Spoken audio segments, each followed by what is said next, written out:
to emerging technologies and digital innovation. From agriculture and enterprise to tourism and sustainable development, growth here is both diverse and inclusive.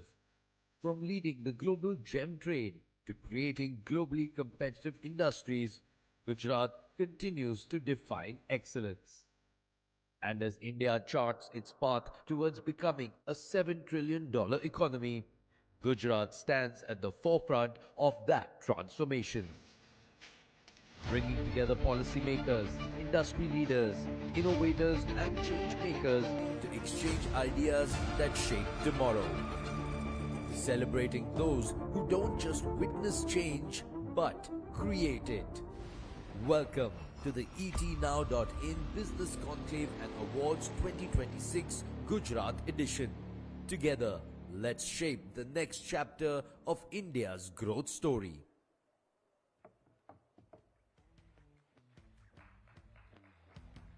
Ladies and gentlemen, can we have a thundering round of applause? I need some energy in the house. A very good evening to our honorable ministers, distinguished policymakers, industry leaders, entrepreneurs, investors, innovators, members of the media, and every change maker gathered here today. I'm Bhakti Kubawat, and it is both an honor and a privilege to be your host for this prestigious evening. Welcome to the ETNow.in Business Conclave and Awards 2026 Gujarat Edition. Come on, everybody. An initiative presented by Kamla Group, powered by Million Minds, in association with One Xtel Communication, supported by GCCI, with Cellwell Next Media as our outdoor partner and Primax as our associate partner. Ladies and gentlemen, let's acknowledge all our partners with a huge round of applause for making this platform, this celebration possible. Come on, everybody. They say Gujarat is the most powerful city and state. અને જ્યારે આપણે સિંહની દહાડની વાત થાય તો સિંહની દહાડ સૌથી loudest હોય. So I really need that energy in the house. Come on, everybody. Let's have the energy in the house. Give a huge round of applause for all of yourselves. When I was a child, there was a very beautiful and a favorite poetry which I always recited at every competition. But I really thought this is the right moment for me to recite this poetry.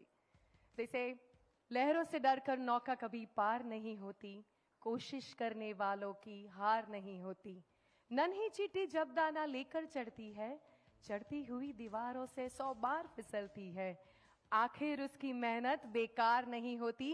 Can we all say it together?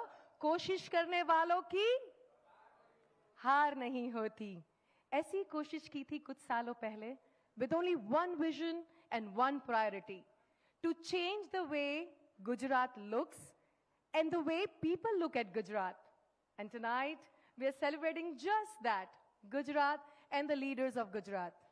Because if there is one state that consistently transforms ambition into achievement, vision into value, and ideas into impact, it is Apru Gujarat. Look around this beautiful room. We have policymakers shaping the governance. We have industrialists creating jobs and opportunities, innovators transforming technology and bringing innovation in the world, visionaries redefining sustainability, and leaders building the foundations of tomorrow's India. This evening, we will explore the forces driving Gujarat's remarkable growth journey, from renewable energy to real estate, from agriculture to advanced technology, from manufacturing to global finance, from sustainability to social impact. And along the way, we will celebrate excellence through the ETNow.in Business Conclave and Awards, recognizing individuals who are writing Gujarat's growth story. A special acknowledgement to Times Network and ETNow.in for continuously creating platforms that bring together influential voices, bold ideas, and meaningful conversations that help shape India's future. Well, somebody once said a very beautiful line. Feeble minds discusses people. Mediocre minds, they discuss events. But the great minds discusses ideas. But as Gujaratis, I think we are the great minds and the intelligent minds, and I'll tell you why. Because we are into serious business. વેસ્ટમાંથી best બનાવવું એ આપણને આવડે છે અને કોઈ પણ નાની વસ્તુને કઈ રીતે બિઝનેસ ઓપોર્ચ્યુનિટીમાં કન્વર્ટ કરી એ ખાલી ને ખાલી ગુજરાતીને આવડે છે. Well, having said this evening is more than just discussions. It is about possibilities. Possibilities to build a brighter future, stronger infrastructure, and a community that just gets stronger. It is about partnership and it is about progress. And most importantly, it is about people who dare to build what others only imagine. So fasten your seatbelt, because over the next few hours, we will witness conversations that inspire, ideas that challenge, and stories that define the future. Welcome to the etnow.in Business Conclave Awards 2026, the Gujarat Edition, and let us all begin. Well, most of you know me, but some of you might not know me. My name is Bhakti Kubawat, and I'm an actor. I've had an incredible journey with respect to my beautiful career.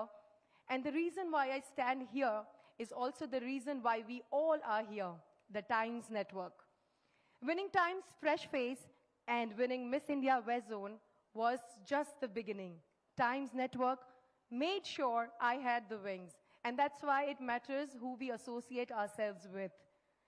I met this gentleman a while back and I asked him, what kept this organization going on for so many years? Is it the hard work? Is it the technology? Is it the money? Is it the passion? What is it? And when I talk about so many years, I think Times Network is completing 20 gorgeous years. 2006 it started, if I've researched it well, and 2026 we see so many lives changed. It is my pleasure to invite a leader who has played a pivotal role in strengthening one of India's most influential media networks and so many lives. Ladies and gentlemen, please join me in welcoming Mr. Rohit Chadda, President and COO Times Network, and Ms. Nirdarshana Govani, Kamla Group, for lighting of the lamp ceremony. एक बार जोरदार तालियां हो जाए. कहते हैं पौराणिक सालों से ही प्रथा चली आ रही है, दीप प्रज्वलित. दीप हमारे पथ को उजागर करता है और बुरे शक्ति और बुरे विचार का नाश करता है. As a sign of an auspicious beginning, we request everybody to join us in remembering and praying to Almighty. And bolo Ganpati Bappa Moria.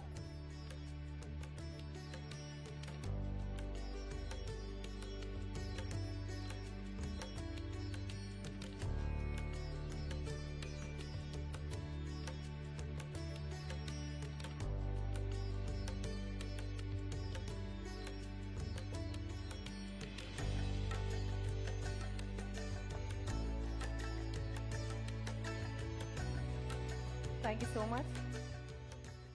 Thank you, ma'am. I request you to please stay back. Please take your seat. And Rohit sir, I request you to please stay back. We'd love to hear from you, your insights, and what, according to you, the future of India looks like.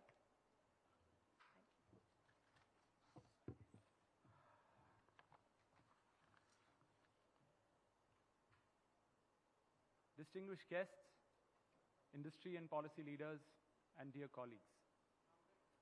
A very warm welcome to the etnow.in Business Conclave Awards Gujarat Edition. A celebration of enterprise, innovation, and the remarkable growth story of one of India's most dynamic states. We received this morning a wonderful note of support from the Chief Minister of Gujarat, Shri Bhupendra Bhai Patel ji, for this conclave. Seeing the turnout today, you can really feel that the Viksit Gujarat Industrial Policy 2026 isn't just on paper. The industry's excitement is very real. The momentum here is incredible. We gather today at a defining moment in India's economic journey. As the nation charts its course towards becoming a $7 trillion economy by 2030, states like Gujarat continue to demonstrate what visionary leadership, policy stability, and entrepreneurial spirit can achieve. At Times Network, we see this transformation unfold every day through platforms such as timesnow.in, etnow.in, Times Now Bharat, Digit, Times Drive, Zoom, and several others. We have built a dynamic digital ecosystem that reaches over 250 million monthly active users across 20 brands in 8 languages and generating more than 3 billion monthly video views. At Times Network, we are proud to be at the forefront of India's digital media evolution, while etnow.in continues to drive meaningful conversations around the sectors shaping the country's economic future. And few places embody that future more powerfully than Gujarat, contributing over 8% to India's GDP, accounting for nearly 17% of the country's industrial output, and handling close to 40% of India's cargo traffic through its ports, and emerging as a leader in renewable energy.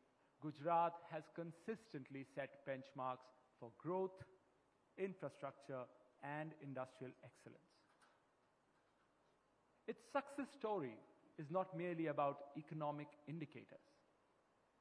It is a story of ambition, execution, and the ability to create an ecosystem where industry, innovation, and investment thrive together.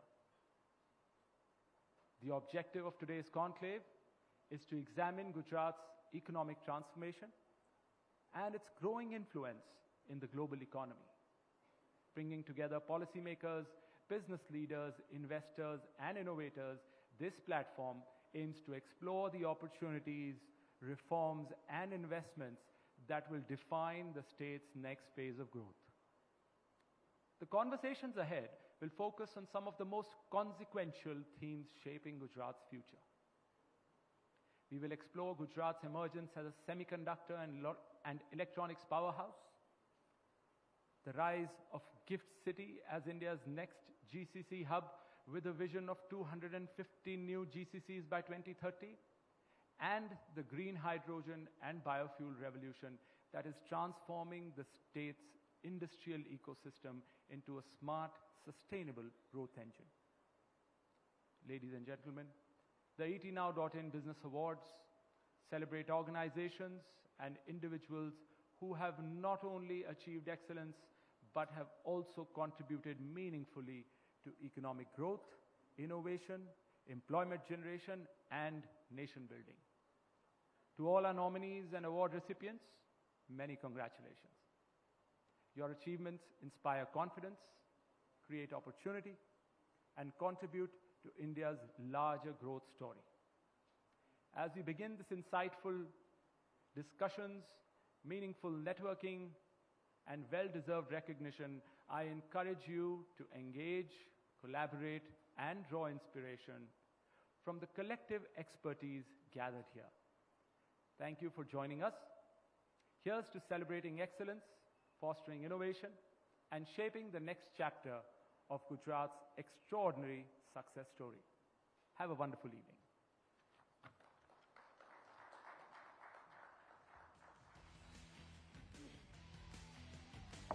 Thank you so much, Mr. Chadda.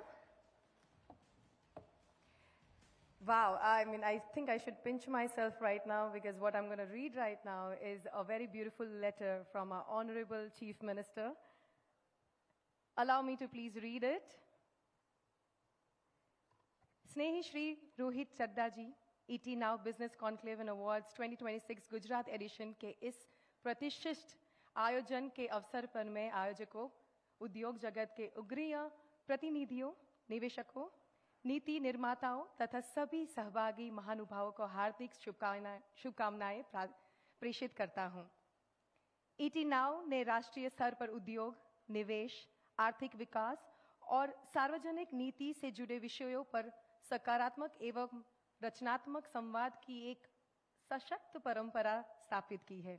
ET Now business conclave and awards जैसे आयोजन न केवल उद्योग जगत की उत्कृष्ट उपलब्धियों को सम्मानित करते हैं, बल्कि शासन, उद्योग और समाज के विभिन्न हितधारकों के मध्य सार्थक सहभागिता को भी प्रोत्साहित करते हैं। मुझे विश्वास है कि ET now business conclave awards 2026 Gujarat edition राज्य की विकास गाथा, निवेश अनुकूल वातावरण और औद्योगिक सामर्थ्य को राष्ट्रीय एवं वैश्विक परिप्रेक्ष्य से प्रस्तुत करता है, एक महत्वपूर्ण माध्यम सिद्ध होगा। हमारा देश माननीय प्रधानमंत्री श्री नरेंद्र मोदी जी के दूरदर्शी नेतृत्व में अमृतकाल की विकास यात्रा को नई गति प्रदान करते हुए विकसित भारत 2047 के संकल्प की ओर दृढ़तापूर्वक अग्रसर है। यह संकल्प केवल एक राष्ट्रीय लक्ष्य नहीं है, बल्कि 140 करोड़ देशवासियों की सामूहिक आकांक्षा और राष्ट्र निर्माण का प्रेरक मंत्र बन चुका है। प्रधानमंत्री जी ने एक बहुत ही अच्छा मार्गदर्शन दिया है। प्रधानमंत्री जी के मार्गदर्शन में विकास, सुशासन, नवाचार और आत्मनिर्भरता के नए प्रतिमान स्थापित हुए हैं, जिन्होंने भारत की वैश्विक प्रतिष्ठा को अभूतपूर्व ऊंचाइयों तक पहुंचाया है। गुजरात को भी अनेक नेतृत्व और प्रेरणा से निरंतर नई दिशा एवं ऊर्जा प्राप्त हुई है। आज गुजरात राष्ट्र की विकास यात्रा का एक प्रमुख प्रेरक केंद्र बन चुका है। विश्वस्तरीय अवसंरचना, उत्कृष्ट बंदरगाह एवं लॉजिस्टिक तंत्र, गिफ्ट सिटी, सेमीकंडक्टर एवं उन्नत विनिर्माण क्षेत्रों में हो रहे निवेश, नवीकरण ऊर्जा से क्षेत्र में अग्रणी भूमिका तथा उद्योग अनुकूल नीतियों से गुजरात को वैश्विक निवेशकों के लिए विश्वास, स्थिरता और अवसर का पर्याय बना दिया गया है। इसी विकास यात्रा को नई गति प्रदान करते हुए उद्देश्य से हाल ही 15 जून 2026 को हमने विकसित गुजरात औद्योगिक नीति 2026 को लॉन्च किया है। यह नीति केवल औद्योगिक विकास का दस्तावेज नहीं, बल्कि विकसित गुजरात के विकसित भारत एट 2047 के संकल्प को साकार करने वाला एक व्यापक दृष्टिपत्र है। इसके माध्यम से हरित हाइड्रोजन, विद्युत गतिशीलता, एरोस्पेस, अंतरिक्ष विनिर्माण, सेमीकंडक्टर्स, पारितंत्र, रोबोटिक्स तथा अंतर भविष्य उन्मुख क्षेत्र को विशेष प्रोत्साहन प्रदान किया गया है। साथ ही सूक्ष्म, लघु एवं मध्य नवाचार आधारित स्टार्टअप्स, महिला उद्यमियों तथा युवाओं को विकास के मुख्य धारा के सशक्त भागीदारी प्रदान करने पर विशेष बल दिया गया है। Pardon me if my Hindi is a bit up and down, but I'm really trying my best.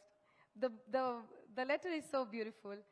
मुझे पूर्ण विश्वास है कि उद्योग जगत, उद्यमियों और नवीशकों के सक्रिय सहयोग से गुजरात विकसित भारत के निर्माण और अधिक महत्वपूर्ण भूमिका निभाएगा तथा नवाचार, नवीश, औद्योगिक प्रगति और रोजगार सृजन का वैश्विक केंद्र बनकर उभरेगा। मैं इस महत्वपूर्ण आयोजन की सफलता के लिए अपने हार्दिक शुभकामनाएं व्यक्त करता हूं तथा आशा करता हूं कि ये मंच विचार विमर्श, नवाचार, निवेश और साझेदारी की एक नई अवसरों का सृजन करते हुए गुजरात तथा भारत की विकास यात्रा को नई ऊर्जा और नई दिशा प्रदान करेगा। धन्यवाद। Our honourable chief minister Shri Bhupendra Bhai Patel. एक बार जोरदार तालियां हो जाए। All right, ladies and gentlemen, let's go back to business talks. And well, when we talk about business, they say business is about profit. But the best business known, it's also about purpose.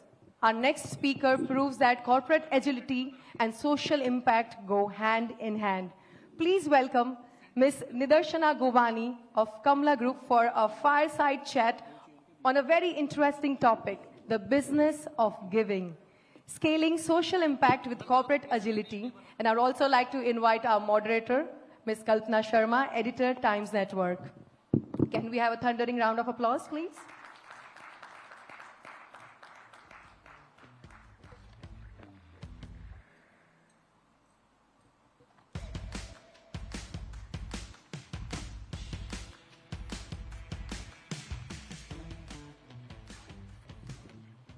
So what a wonderful way to start this business conclave, talking about this beautiful session, business of giving, and your tagline, Kamla built on principles. So tell me, before I start asking questions, what does giving mean to you? Giving means to me is like whatever you take from the society, you have to give back to the society. We always live with me, me, and me. But it's not me, it's us. And even in Kamla, we believe in that. First we give, and then we build our empire. And also, if you see the whole philanthropy area, there's a lot that businesses still, there is that gap that you see. How are you addressing it with your efforts? There is a gap, but then you have to work it with your positivity, with open mind. You have to fill it with love, affection, respect, and that's it, I feel. Because if you are not giving, you are not a giver, you don't respect, and if you don't know how to create it, then it is very difficult. Mm-hmm. And also it's very interesting that, businesses, their success usually are mapped with their, those P&L statements that we keep talking about. In terms of, the business of giving, philanthropy, what exactly, according to you, is that you would say you've made an impact? What are those deliverables for you? See, we have not just done the donations or we have not used our CSR just to show. We have really created people. So if you are doing social work, the most important thing is you have to build somebody's home, build somebody's house, build somebody's career. You cannot just do it for the sake of it that, because we run a company, we have our own CSR. So you're just doing the donation to show the world, oh, we are using our CSR in the right way. You have to build the nation. Concrete work has to be done. And when you do the concrete work, everything talks about it. See, I don't go to the news channels or I don't go to the functions like this. Very rarely you will see our family coming in news or, you will see us somewhere because we believe that good works talk automatically. You don't have to go and talk about it. Yeah. Just out of curiosity, would you like to tell me a bit about yourself? You're married into the Kamala group and, where have you found your footing really? And, we were seeing your VDs and quite impressive work there. But if you would like to take us through and, something that probably, because this just doesn't happen overnight that, you decide you want to do that. It's somewhere in your upbringing, in your childhood. And so take us through that journey. So I come from a very middle-class family. My dad used to run a pharmaceutical factory in Indore. My mom used to run a school. And my grandfather had a dream that you please do something creative at my house. So she was running a school there. And I was not interested in pharma, nor I was interested to run the school. I went to Mumbai to do my studies and I met my husband. We got married. I'm a Brahmin, got married to a Shwetambar Jain. And the upbringing was like my mom and dad, we are two sisters. So you brought us like a boy, like, a tomboy that do what you want. But be in your limitations. You should know as a girl what is right, what is wrong. But coming to a Marwari family, everything got changed. My grandfather was a finance minister, Kunjilal Dubey. So coming from a very educated family, gone to a business family, a lot of changes were there, up and down. But then, when you decide you want to do this, then you have to give your 100%, that I believe. Or it's my work, my social work, or my family. And one day, suddenly, my husband told me that you have to come to office and look after my work. And I was shocked, like, I have to go to the office and look after his finances, like coming, being a housewife for 7 years and suddenly you go and you have to see the office and the finances. I said, okay. And he made me sit with the staff. And I was like, I'm the owner of the company. Why I'm sitting with the staff? I could not read his vision that, why he has put me here. He must be thinking something, but I said, okay. Then I went and asked him why I'm there, why I don't have my own cabin. He told me, you have to earn your cabin. Then I understood the men who created Kamala Group of companies want to create a different identity for myself. And he wants me to create my own identity. Then I started working with my office staff. I got the neck of the business, started looking after the accounts. Then I understood real estate is not about the accounts. I have to go and see the purchase part, that from where we are getting our RMCs, as a lot of builders I can see are here. And then I've started looking the purchase as well as the accounts.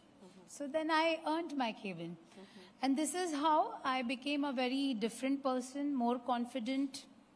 And then I started looking after a 75 years old trust. We have our own school colleges in Rajasthan. We have a temple in Gujarat, Palitana. So that was one reason I'm here today.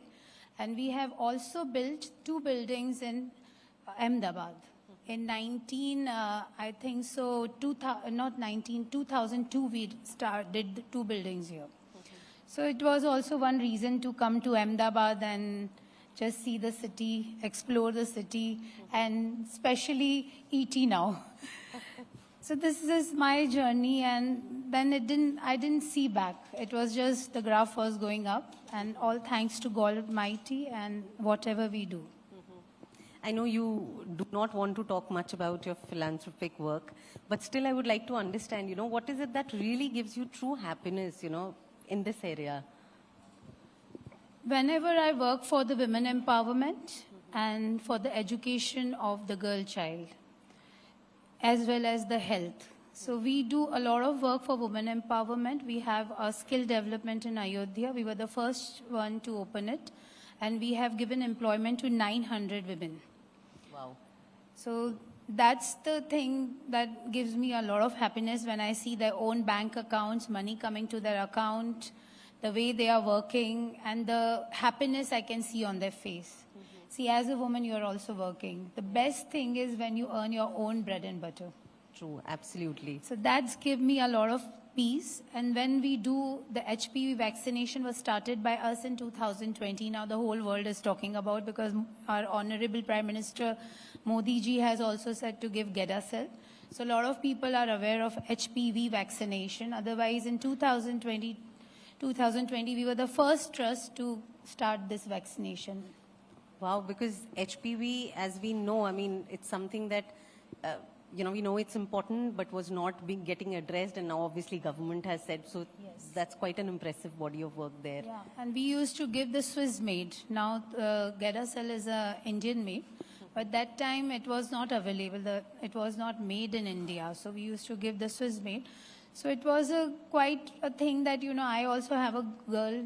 I have a girl child, so it is important for every woman to have it. You and me cannot take it. For us, we are too late to take it. So it's better that we can vaccinate as many as girl child we can. Then we do a lot of work with the sex workers. We do their FDs in Pradhan Mantri Yojana. Transgender, we give them employment. We have given them vans to earn their bread butter. They do the food part on that. They sell breakfast, lunch, dinner. They cook and do it. So it gives a lot of peace when you empower others. You give employment to others. Right. So this is how I feel you can make the Bharat Viksit. And it's not important that whatever you do, you have to talk about it. No, I get it. And because the catchphrase that we keep talking about and reminding everyone is Atmanirbharta. So you're promoting that, and that's very beautiful. In this work, what do you see that apart from businesses that want to do good work, how can NGOs, even government, and other agencies that you feel can come together and help in a bigger impact? See, I feel all the companies should come in front and they should start using the CSR in the right way, because government has a certain budget in every state to work on it. Like right now, we are doing a lot of work in education. We are adopting schools, BMC schools, and Anganwadis, because the state has a limited budget. They can only do limited for India. So you have to come and you have to use your CSR in the right way, where you can really help a lot of people, and lot of people you can give employment, education, health. So all of us should come unitedly and make and build the nation together. That I believe. Because see, we all have CSR, but we, do it according to ourselves. If we all get united, we use it in the right way, we can really make a lot of change. We can give employment to a lot of women. We can give employment to a lot of youngsters. Even we can educate people. See, we need hospitals, education, which is very important right now in the nation. So we have to work on it. So if there's this one thing that you have to point out that will really help in uplifting the society while, the CSR objectives are also met, what would that one cause be? You mentioned several. If you had to just pick one cause, and exactly at what scope do you feel that should be carried out? Education, very important. See, I can see a lot of states are working on the education system, but we have to educate the children. When we talk about Viksit Bharat, we talk about making the nation independent, we talk about the growth. Most important thing is education. Education is the key of Viksit Bharat. And not, see, when educated women runs the house well. See, Shashakta Nari, Shashakta Desh, Shashakta Parivar, we say that. So how it will happen? It will only happen when you will educate your girl child, when you will educate your woman, then only this will happen. And a lot of time, I tell people that if you're not educated, it's never late. It's too late. You can still do it. Groom yourself, read newspapers, read the policies, what government is making for you. There are a lot of policies, women policies have come, but women doesn't know about it. Yeah. So I feel education is very, very important in today's world. The way the nation is going, I feel in coming years, you will only have international tie-ups. Your child, my child will only look what we can do internationally, how we can have good relation there, business there. So Viksit Bharat is not about only Bharat. We are expanding all over the world. So education is very important. Yeah. And before we end this session, I would like to tell you, you spoke about grooming. A mother like you, I'm sure your daughter's getting groomed in the right way, and we need to give back to society what we take.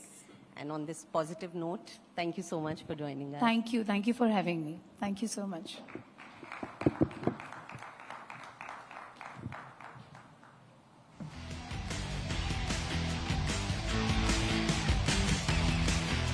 I request you to stay back. Thank you so much for such an insightful session. And as a token of love and appreciation, we would like to give a memento to you, ma'am.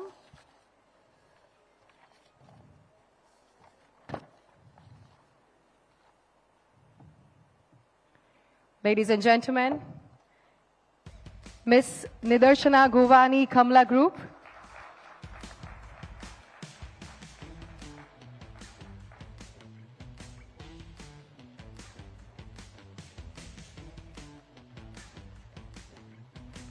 All right, now it's the time that I meet all of you, and I need to know what you think Ahmedabad would be exactly 10 years from now.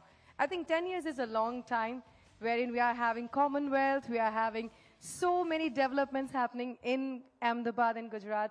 I still remember I shifted to Ahmedabad in 2010, and the Ahmedabad that I saw then versus the Ahmedabad that I see now has tremendously changed. And it also means that all of you have really, really put in a lot of hard work, a lot of time and efforts, a lot of money, intelligence to create and build a very beautiful, brighter city. I would come to you and I would ask a question about what you think Ahmedabad and Gujarat would be after 10 years from now. Can I have the mic, please?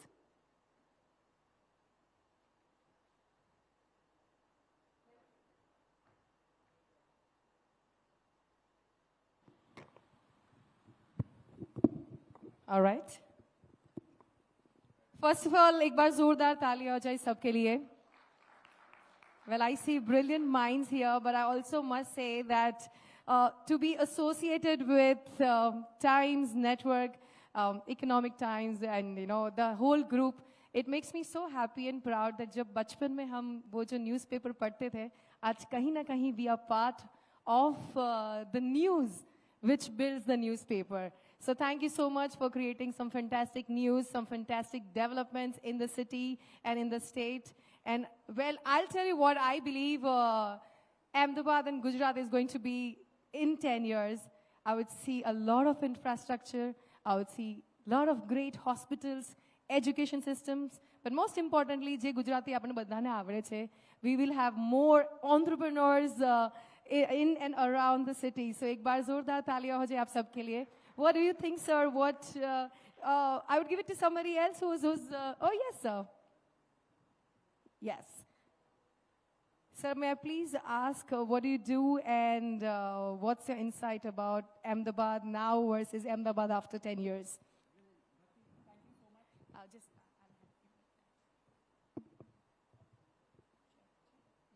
Sure, thank you. Bhakti, first of all, thank you so much for that eloquent speech. I'm Amit Khetan. I am from Ahmedabad 2001-2003. I came to this city for IMA and I never went back. So, you know, this is the beautiful pull of the city that it takes you as its own. So you are an IIM Ahmedabad pass out? Yep. Is that what you mean? Yes. I did my first show in the life in IIM Ahmedabad, and that's how I got into show business. So, yes. To answer your question, I mean, we already make 50% of the chemicals in India. We do about one third of the pharma production in India. And, you know, I would love to see this figure grow. And ports, you mentioned 40% of ports traffic is Gujarat. So, you know, this is such a powerhouse. And educationally, IIM Ahmedabad, NID, all these institutions. So I wish Gujarat all the very best to become even more prominent in the national landscape. Thank you so much. Thank you so much. And yeah, it is the longest coastal line in the entire nation. So Gujarat is powerful.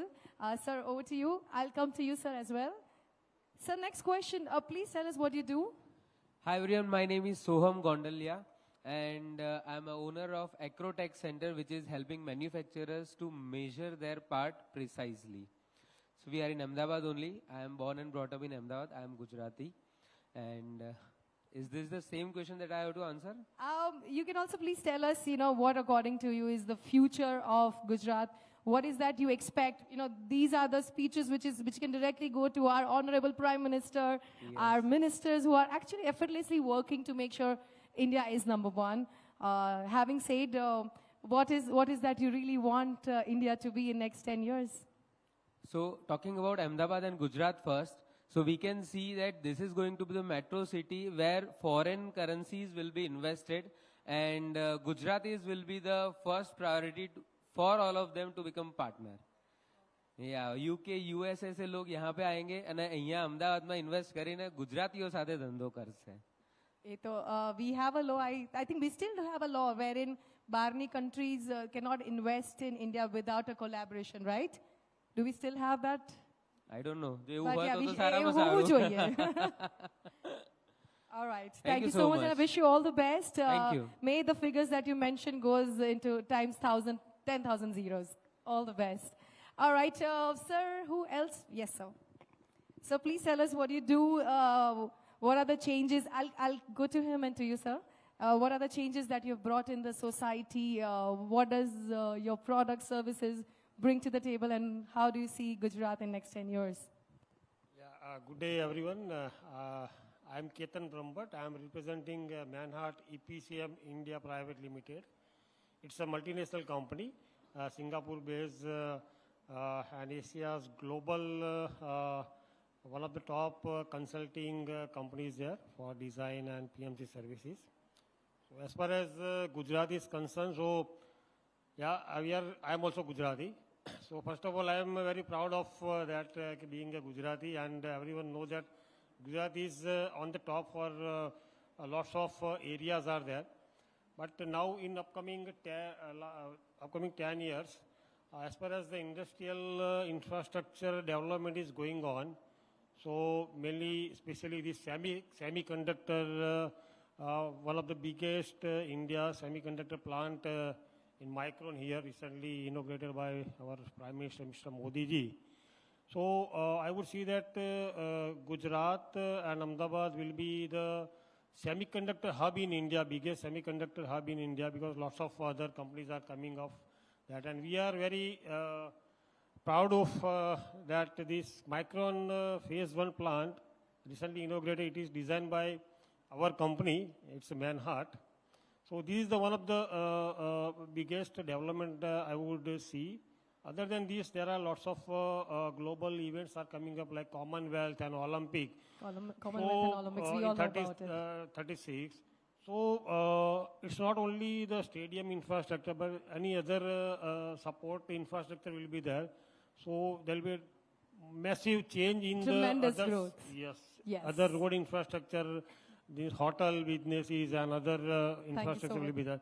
So thank you so much, sir. Like you said, infrastructure is going to be the key. I would request, sir, to just give add into the insights as we are moving ahead to the next segment. Sir, according to the infrastructure, may I please pass on the mic to him? Could you please tell us that what is that one thing that you've absolutely loved in Gujarat with respect to the changes that you've seen, the development you've seen, and the way the macroeconomics is changing, like we all know about the entire world scenario? What are the 3 best steps India should take to be the leader in every sector? Good evening, first of all, everyone. I would like to start from building on to what the gentleman said is, what I feel is within the next 10-15 years, Ahmedabad is going to really reclaim its due position in the Indian macroeconomic environment. So I don't know whether the younger generation realizes we were really actually the 5th largest city in 1947. You were the 5th metro, and now I feel bad when sometimes, we see it being called a tier 2 city in media and so on. So first of all, we need to reclaim our real legacy position. Yes, and I think we would like to tell all the ministers that we need Ahmedabad to be tier 1. Yeah, and I specifically want to share one example, that really builds on to what the gentleman said is, So, by the way, I am co-founder of Web Data Guru. We are into price intelligence and analytics. We have our own SaaS product. I have my co-founder Maulik also here, and so on. So we have done joint ventures worldwide. We have offices in the US, in UK, specifically in Manchester. Why I'm mentioning Manchester is this city was called the Manchester of India. Definitely. Not just 4 decades back. And we really somewhere down the line lost that leadership position which we need to reclaim. So one small example, most of the IT companies take outsourcing work from US and they very, proudly install clocks, US Eastern Time. But I would beg to differ. Manchester to boli diya hai. I think now it's high time that we become the Wall Street of the world. Absolutely. Because that is the kind of development I expect from our country. Absolutely. But what I really wanted to highlight is, most of the IT companies, they take pride in getting work from US, Europe, and they install clocks, Eastern Time, Central Time. We have installed a clock in Manchester. It's called Ahmedabad Time. Wow. Lovely. And we've employed Britisher people, proper Britisher people, and the owners are sitting in Ahmedabad. So what you mean to say that now is the flip side of the coin, yani hum abhi dusre coin ke wahan pe. But very well said. Thank you so much. That's what I do wish that we all will collectively do to achieve for Ahmedabad. That's very well said. And like we all know, ek insan se kabhi bhi hum Rome was not built in a day, and there's never a one-man army. Hamesha army sabki hoti, sabko mehnat karaye. But thank you so much once again. We have a tea break, and we're going to meet again at 5:30, wherein we are going to have more meaningful conversations. I'll be there, and we are going to have other dignitaries and ministers joining us. Please be back sharp at 5:30. Meanwhile, the sole reason of this conclave was also that you guys network, know each other, so please know each other. I shall see you soon. Thank you. Thank you.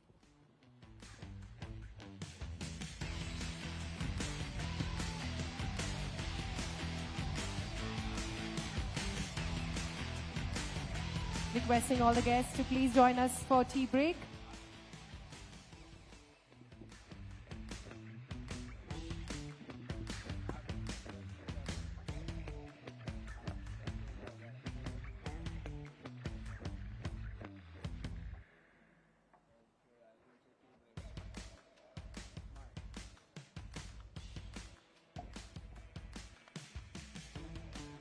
requesting all the guests and delegates to please join us for a break.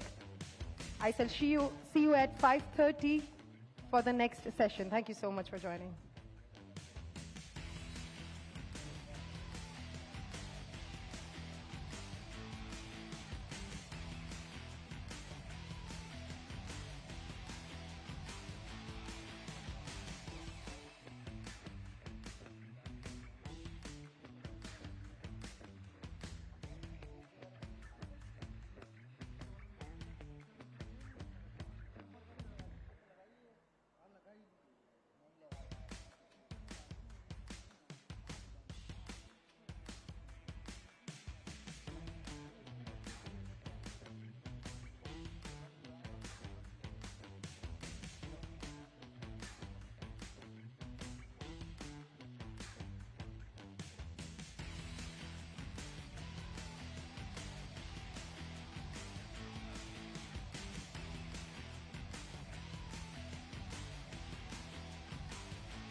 विकसित भारत का आधार आत्मनिर्भर भारत है। इसी सोच और सपने से प्रेरित होकर अंकीबाई घमंडीराम गोवानी ट्रस्ट ने एक मिशन शुरू किया।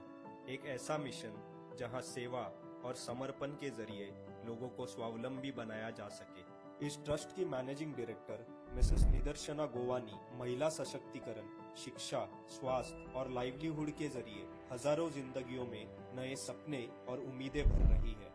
चाहे बात हो गरीब बच्चों की पढ़ाई की, महिलाओं के लिए रोजगार के मौके बनाने की या समाज के पिछड़े वर्ग तक मदद पहुंचाने की, निदर्शना जी हमेशा खुद आगे बढ़कर सेवा करती है।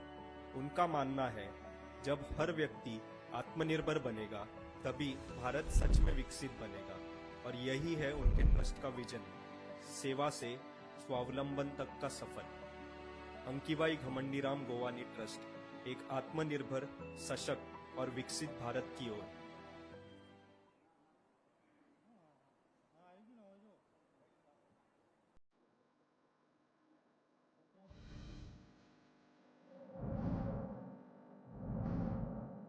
Innovation, culture, collaboration now have a new destination. Ganesh Housing proudly presents Million Minds Tech City. In the heart of Ahmedabad's CBD zone at Vaishno Devi Circle, a landmark tech space is poised to redefine the skyline. Welcome to Million Minds Tech City, spanning 65 acres, where futuristic workspaces blend innovation and technology to transform the future of work. It offers world-class spaces for domestic and international businesses. Step into a world of possibilities. This is where connections are made, and ideas take flight.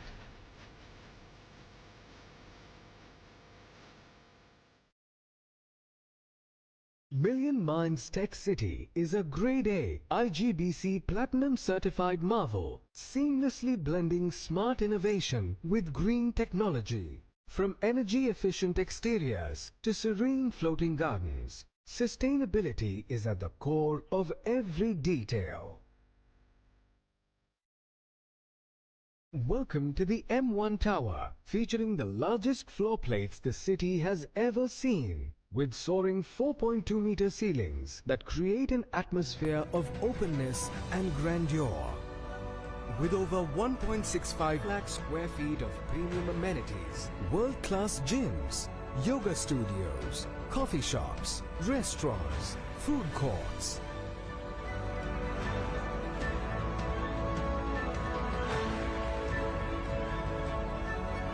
Million Minds is the tech city of the future, where sustainability drives success and the future of work unfolds.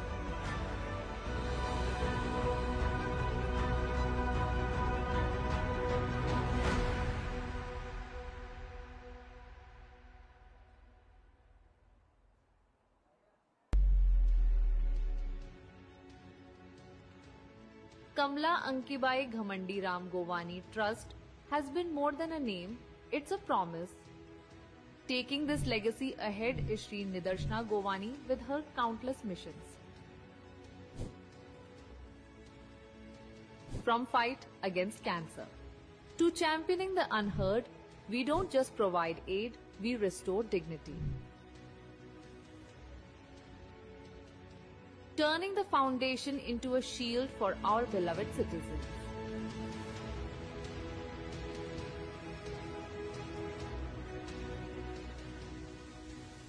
Shri Nidarshana Govani leads not just from the front, but from the heart.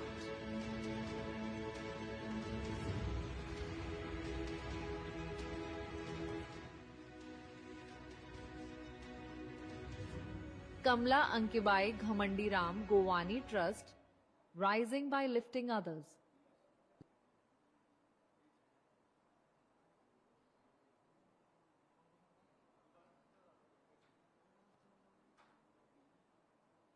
विकसित भारत का आधार आत्मनिर्भर भारत है। इसी सोच और सपने से प्रेरित होकर अंकीबाई घमंडीराम गोवानी ट्रस्ट ने एक मिशन शुरू किया, एक ऐसा मिशन जहां सेवा और समर्पण के जरिए लोगों को स्वावलंबी बनाया जा सके। इस ट्रस्ट की मैनेजिंग डायरेक्टर मिसेस निदर्शना गोवानी महिला सशक्तिकरण, शिक्षा, स्वास्थ्य और लाइवलीहुड के जरिए हजारों जिंदगियों में नए सपने और उम्मीदें भर रही है। चाहे बात हो गरीब बच्चों की पढ़ाई की, महिलाओं के लिए रोजगार के मौके बनाने की या समाज के पिछड़े वर्ग तक मदद पहुंचाने की, निदर्शना जी हमेशा खुद आगे बढ़कर सेवा करती है। उनका मानना है, जब हर व्यक्ति आत्मनिर्भर बनेगा तभी भारत सच में विकसित बनेगा, और यही है उनके ट्रस्ट का विजन, सेवा से स्वावलंबन तक का सफर। अंकीबाई घमंडीराम गोवानी ट्रस्ट एक आत्मनिर्भर, सशक्त और विकसित भारत की ओर।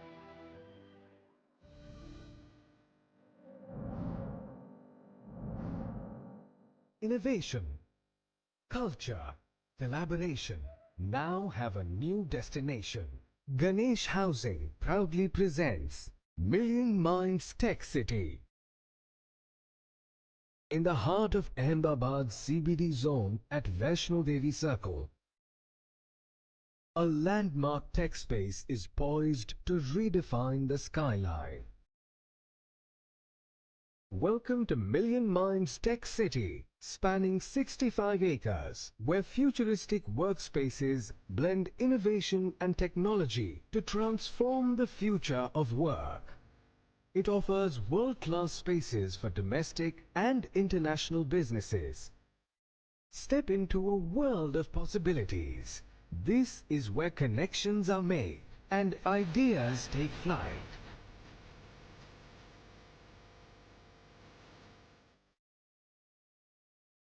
Million Minds Tech City is a Grade A IGBC Platinum certified marvel, seamlessly blending smart innovation with green technology. From energy-efficient exteriors to serene floating gardens, sustainability is at the core of every detail. Welcome to the M1 Tower, featuring the largest floor plates the city has ever seen, with soaring 4.2-meter ceilings that create an atmosphere of openness and grandeur. With over 1.65 lakh square feet of premium amenities, world-class gyms, yoga studios, coffee shops, restaurants, food courts.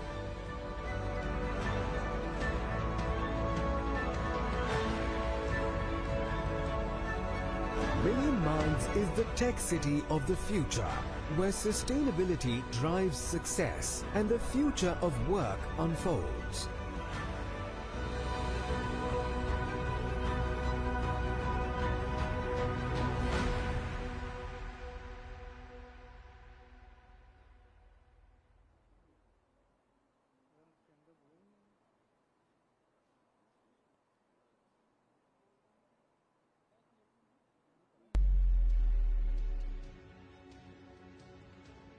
Kamla Ankibai Ghamandi Ram Govani Trust has been more than a name, it's a promise. Taking this legacy ahead is Shri Nidarshana Govani with her countless missions. From fight against cancer to championing the unheard, we don't just provide aid, we restore dignity. Turning the foundation into a shield for our beloved citizens.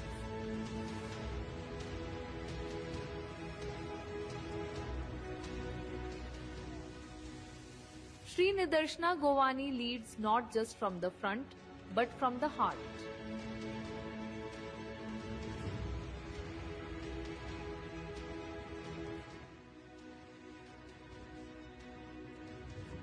Kamla Ankibai Ghamandi Ram Govani Trust, rising by lifting others.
Requesting all the guests to kindly please take your seats.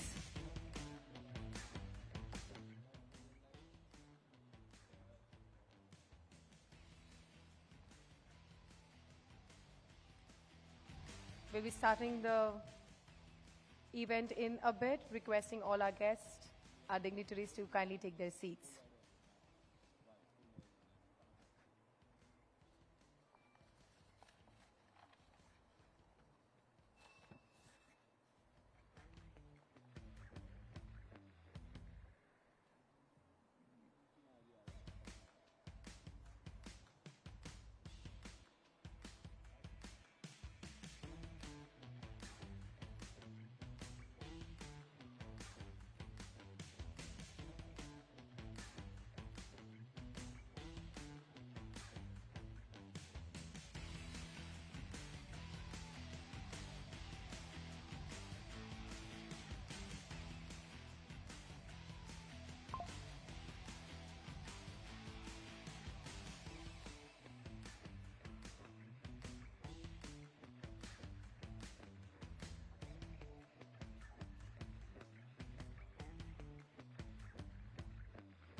Every era has a place that shapes the future. Every great nation has a region that becomes the engine of its ambition. For India, that story is written in Gujarat, contributing over 8% to the nation's GDP, driving nearly 17% of its industrial output, handling close to 40% of India's cargo movement. But Gujarat's story isn't just about scale. It's about constantly reinventing itself for tomorrow. From advanced manufacturing and global capability centers to emerging technologies and digital innovation. From agriculture and enterprise to tourism and sustainable development. Growth here is both diverse and inclusive. From leading the global gem trade to creating globally competitive industries, Gujarat continues to define excellence. And as India charts its path towards becoming a $7 trillion economy, Gujarat stands at the forefront of that transformation. Bringing together policymakers, industry leaders, innovators and change makers to exchange ideas that shape tomorrow. Celebrating those who don't just witness change, but create it.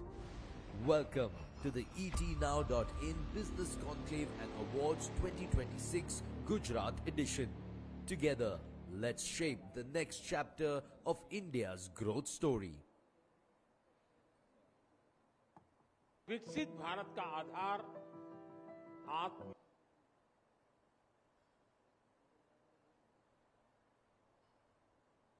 विकसित भारत का आधार आत्मनिर्भर भारत है। इसी सोच और सपने से प्रेरित होकर अंकीबाई घमंडीराम गोवानी ट्रस्ट ने एक मिशन शुरू किया, एक ऐसा मिशन जहां सेवा और समर्पण के जरिए लोगों को स्वावलंबी बनाया जा सके। इस ट्रस्ट की मैनेजिंग डायरेक्टर मिसेस निदर्शना गोवानी महिला सशक्तिकरण, शिक्षा, स्वास्थ्य और लाइवलीहुड के जरिए हजारों जिंदगियों में Requesting everybody to kindly be seated. We are waiting our chief guest. He's going to be here any moment, but till then, please network and have a great day.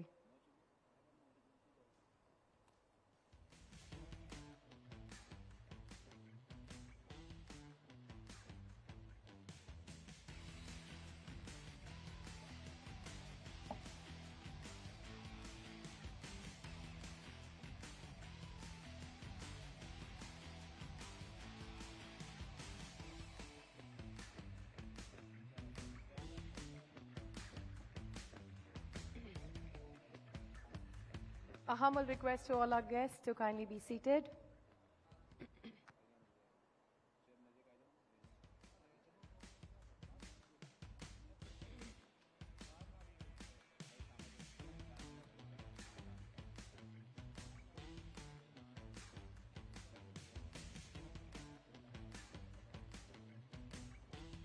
All right, ladies and gentlemen, our chief guest needs no introduction, but he deserves one under the leadership of our Honorable Prime Minister, Shri Narendra Modi ji, and our Chief Minister, Shri Bhupendra Bhai Patel. Gujarat topped all the 4 categories in PM Surya Ghar, Muft Bijli Yojana, applications, installations, inspections, and vendor registrations. Our Deputy Chief Minister, Shri Harsh Sanghvi ji, has said Gujarat's renewable roadmap is ready.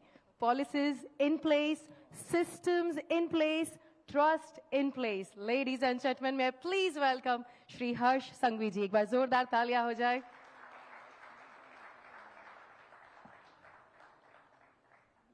I request sir to please join me on the stage. एक बार जोरदार तालियां हो जाए. केम छो, हर्ष भाई? Well, ladies and gentlemen, the most powerful young leader of our state, and very soon we hope to see him on not just Indian level but international levels. Really, really adore your work, sir, and thank you so much for making Gujarat what it is right now. It is a pleasure to meet you again, sir. તમને વિનંતી કરીશ કે તમે આગળ પ્રસ્થાન કરો.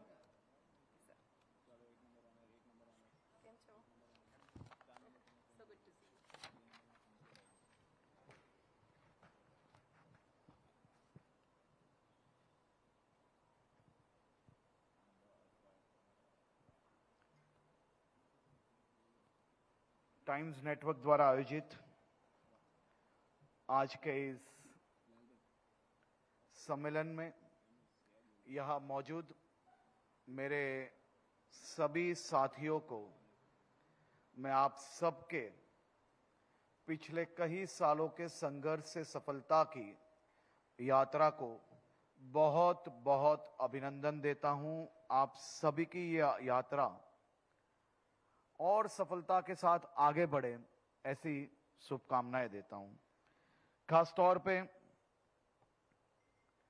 मैं times network का बहुत बहुत आभार मानता हूं कि उनकी ये भारत यात्रा की शुरुआत आज अहमदाबाद से उन्होंने चालू की है, और ये अवार्ड सेरेमनी में आज गुजरात के कई मेरे साथियों को यहाँ से आपके नेटवर्क द्वारा जो अवार्ड्स देने वाले हो, उसके लिए भी मैं आपका बहुत बहुत आभार मानता हूं। खास तौर पे गुजरात, उसका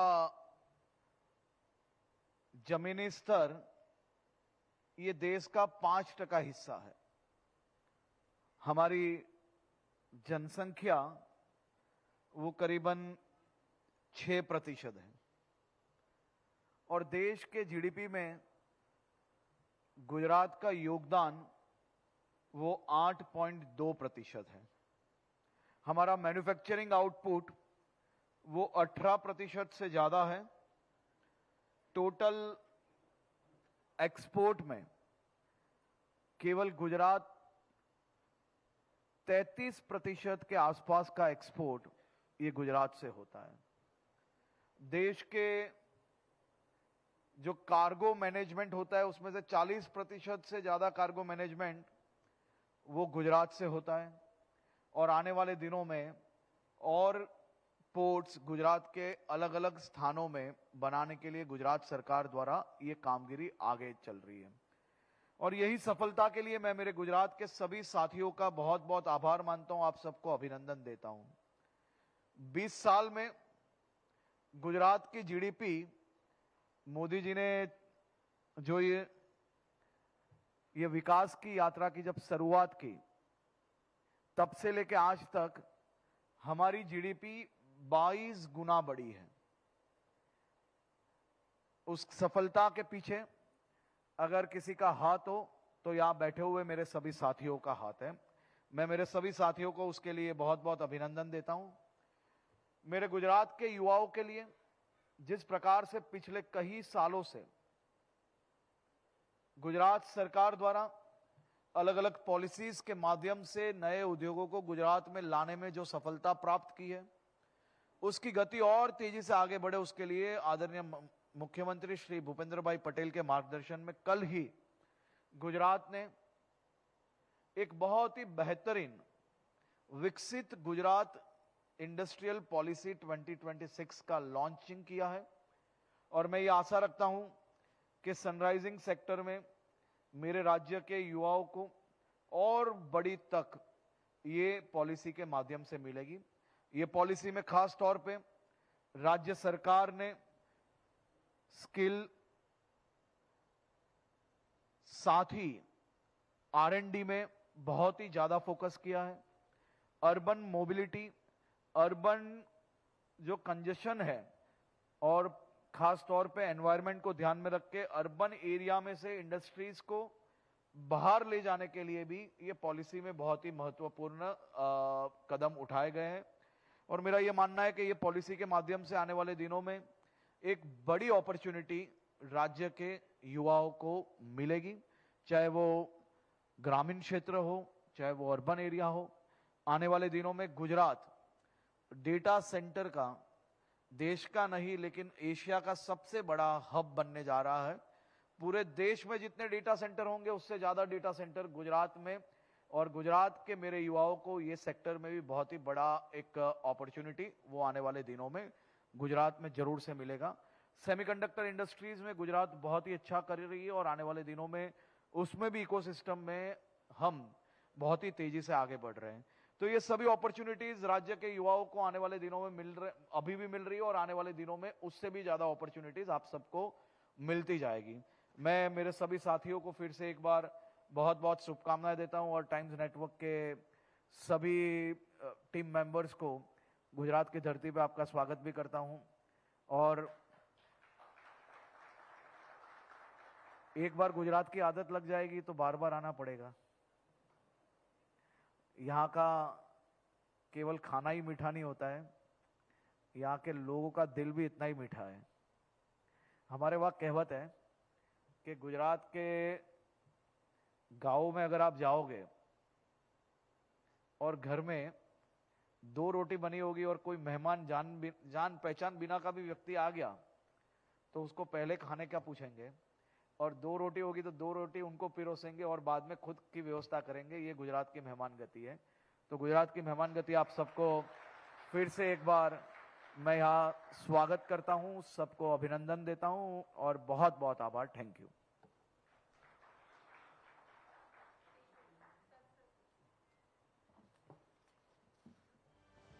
Thank you so much, ladies and gentlemen. Shri Harsh Sanghvi ji, our Honorable Deputy Chief Minister, Government of Gujarat.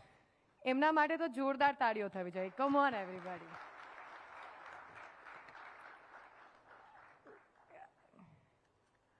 We move ahead to the next segment wherein we are going to give awards. And for that, I would request Mr. Rohit Chadda, President and COO, Times Network, to please join us.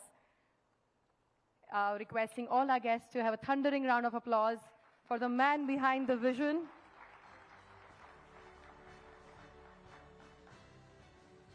All right, the first award goes to, which is a segment called Emerging Company in Healthcare Sector. Well, this is my favorite sector. My dad is a doctor, hence saying it goes to Saffron Formulations Private Limited. एक बार जोरदार तालियां हो जाए. May I please have Shri Arjun Bhai Modwaria to please collect the award. Celebrating excellence in healthcare, we proudly present the Emerging Company Award to Mr. Amit Singh, Managing Director, Saffron Formulations Private Limited, guided by its philosophy, vision to care, mission to cure.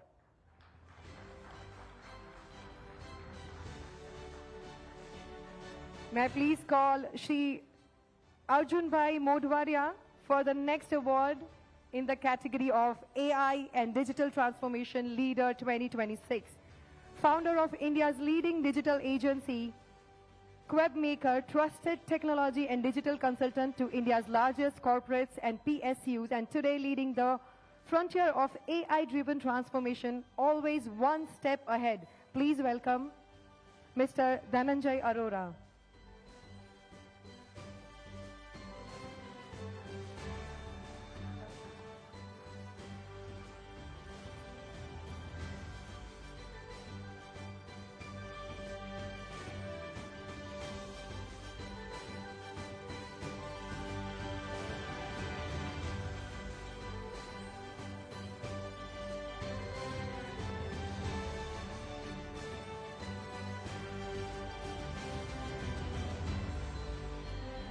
The next award is for the Supercharge Your Growth Data-Driven Business Excellence, which goes to none other than Mr. Amit Ketan from After First Media. एक बार जोरदार तालियां हो जाए.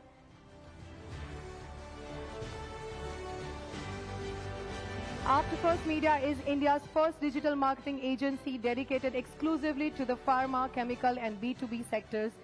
Founded by an IIM Ahmedabad alumnus, it has earned global recognition through award-winning digital campaigns and international exhibitions, helping brands accelerate growth with CEO, AI-powered marketing and end-to-end digital solutions. The next award is for the excellence in smart switchgear and control systems, which goes to none other than Jetson Power. Our next awardee is a visionary business leader whose commitment to excellence, innovation, and customer trust has driven remarkable growth in the electrical industry. As managing director of the Jetson Group, he has built a legacy of quality, integrity, and long-term relationships. Please join us in congratulating and welcoming Mr. Sandip Thakur to the stage. The next category of the award is Meteorology Solutions Partner Limited of India, which goes to Acrotech Center Private Limited, Mr. Soham Gondalia.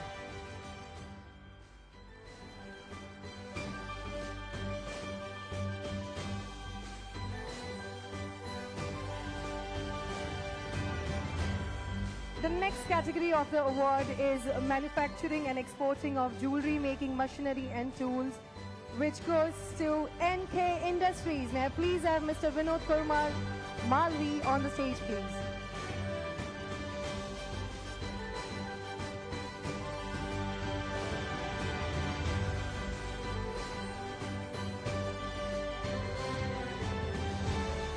Congratulations.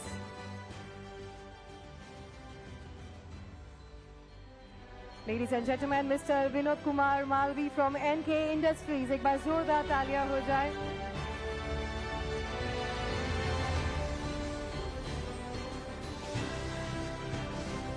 The next category is excellence in prefabricated structures in Gujarat, which goes to Global Industries. May I please have Mr. Javed Sheikh to join us and collect the award.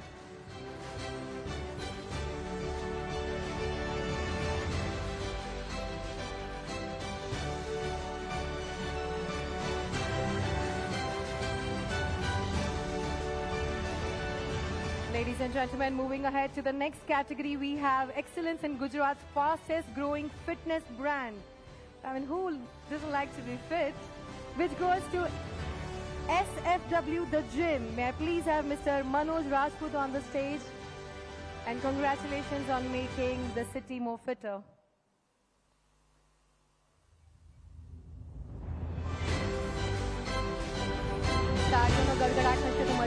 Ladies and gentlemen, it's time for celebrating the hard work, the passion, The next category of the award is Excellence in Providing Turnkey Solutions to the Pharmaceutical Industry. And it goes to none other than Shri Vishwakarma Alu Projects Private Limited. May I please have Mr. Hemant Gajjar.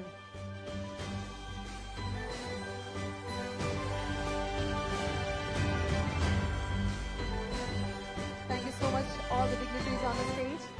And congratulations to the winners.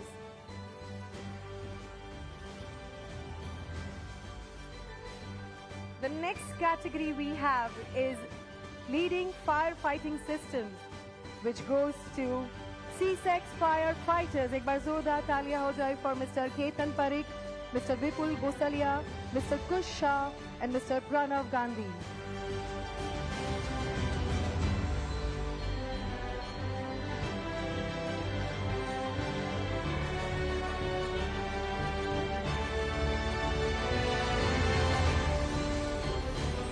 The next category of the award is Excellence in B2B Sales Network Development, which goes to Agents 8. Agents 80 is India's first dedicated B2B platform that connects MSMEs with verified commission-based sales agents, helping businesses expand their market reach efficiently. The platform creates a transparent and result-driven ecosystem where companies can find reliable sales professions and agents can be accessed with new business opportunities. The next category of the year is Entrepreneur of the Year, which goes to none other than Mr. Karan Bothra, Asoka Infra. Come on, he's the Entrepreneur of the Year, ladies and gentlemen. The finest of the finest, Mr. Karan Bothra, founder of Asoka Infra, with the Entrepreneur of the Year award. His visionary leadership in infrastructure, renewable energy, and sustainable mobility, along with his commitment to innovation and nation building, has driven impactful growth and established him as an inspiration of aspiring entrepreneurs. The next category we have is Excellence in Business Software Marketplace, which goes to TechEmploy Private Limited. Please allow me in welcoming Mr. Akash Patel and Ms. Shruti Hirpara. एक बार जोरदार तालियां हो जाए.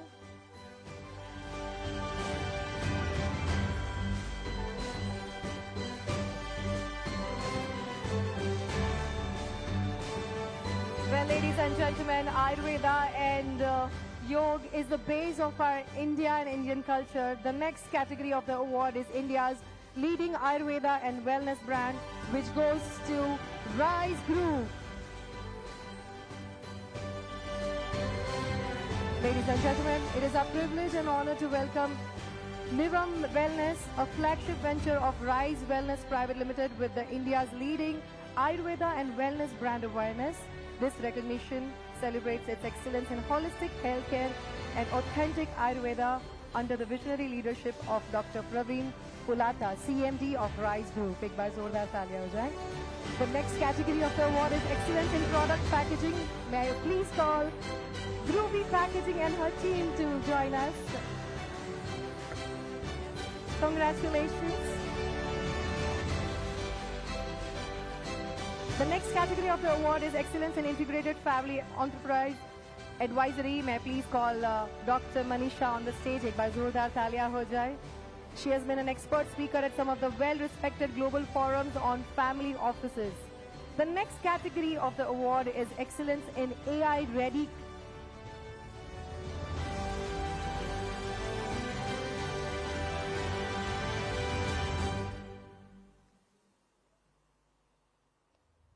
Dr. Manisha, congratulations. Oh, yeah. Groovy.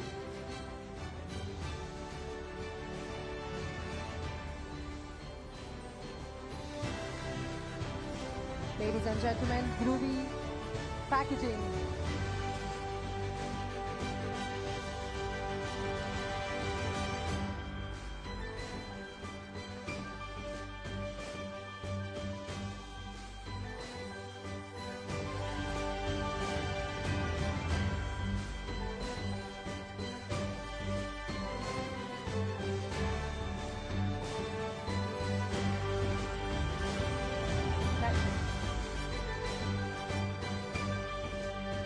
Ladies and gentlemen, The next category we have is excellence in product packaging. Can we have Dhruvi packaging is done? All right, doctor, you come ahead. We're still waiting for Dhruvi packaging. Anybody from Dhruvi? Okay. All right. May I please have Dr. Manisha on the stage, please?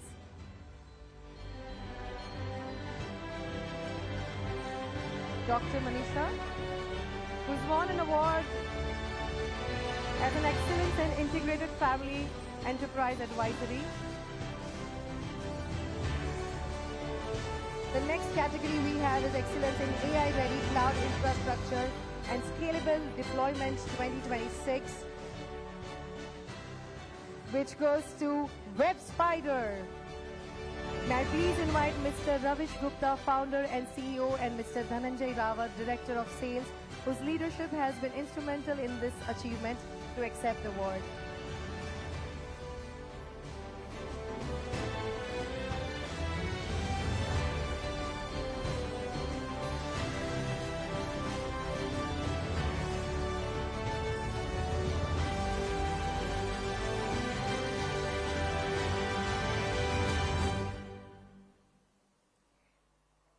May I please request Ms. Nidarshana Govani from Kamala Group to please join us on the stage to give away the rest of the awards. I request the dignitaries on the stage to stay back. Ms. Nidarshana Govani, may I request you to please come on the stage from Kamala Group. And ladies and gentlemen, the next award is Excellence in CFO Services 2026, which goes to Aspecia Associates LLP. Ladies and gentlemen, एक बार जोरदार तालियां हो जाए for Mr. Sajal Goel and Mr. Harshil Goel, esteemed partners of the firm.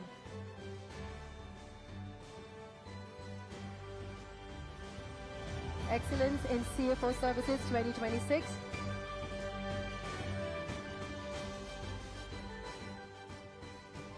The next category we have is Excellence in AI-powered price intelligence and analytics, which goes to Web Data Guru. Ek baar zordar taaliyan ho jaye for the founders, Mr. Ronak Shah and Mr. Maulik Jyotishi, with a strong presence in the US and in the Europe, and serving customers worldwide. Web Data Guru is redefining AI-driven price and product intelligence. Its flagship SaaS platform, Price Intel Guru, brings together AI-powered product matching, price insights, advanced analytics, and dynamic repricing. The next category of the award is Excellence in Workplace Design and Build Solutions, which goes to none other than Zieta. Our next guest leads business growth at Zieta, one of the Asia-Pacific's most respected workplace design and build practices, and ranked number 3rd worldwide in the Giants of the Design 2025. Ladies and gentlemen, the next category we have is Excellence in Advanced Telematic Solution, which goes to Watsu Express Private Limited, which is led by Ms. Supriya Chikara, is a bootstrapped Indian technology company that has crossed 100 CR revenue, driving innovation in LOT, AI, logistic, and smart infrastructure solutions. Wow. Congratulations and good for you.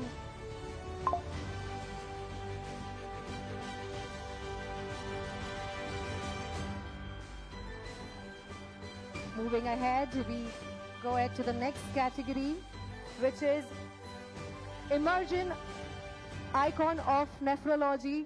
Again, it goes to yet another talented doctor, Dr. Mahendra Mansukh Mulani. Congratulations, a healer, a mentor, and a champion of kidney health. Please join me in welcoming Dr. Mahendra Mulani. Through his unwavering commitment to patient care and clinical excellence, he has made a meaningful difference to countless lives. The next category we have is Excellence in Experiential Hospitality 2026, and it goes to Anchavio Resort. May I please call on stage the directors, Ms. Chandni Patel, Ms. Anjali Patel, and Ms. Zeel Parmar. Oh my God, led by 3 CEOs and 3 women CEOs.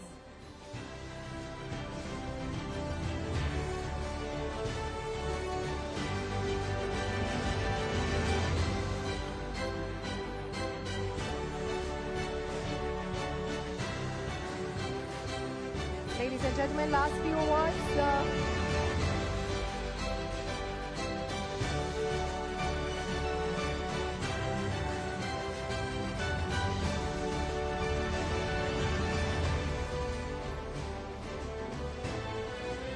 The CEOs from Anchavyo Resort.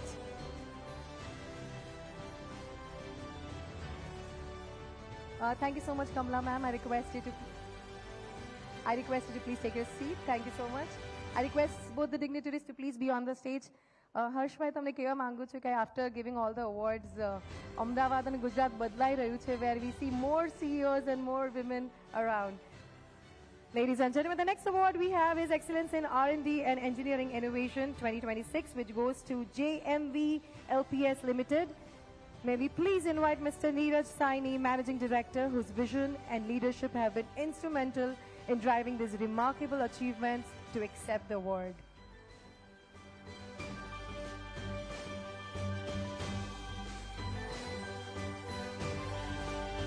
The next category we have is Excellence in Global Engineering and Infrastructure Consulting, which goes to none other than Mainhart EPCM India Private Limited.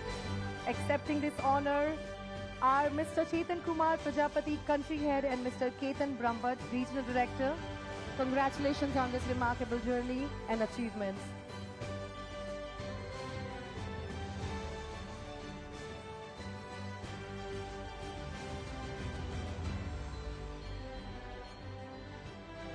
Ladies and gentlemen, moving ahead to the next category, which is Marketing and Technology Synergy Recognition 2026, which goes to 7th Triangle. Please welcome Mr. Sushant Gupta, co-founder of 7th Triangle, to receive the Marketing and Technology Synergy Recognition 2026 award.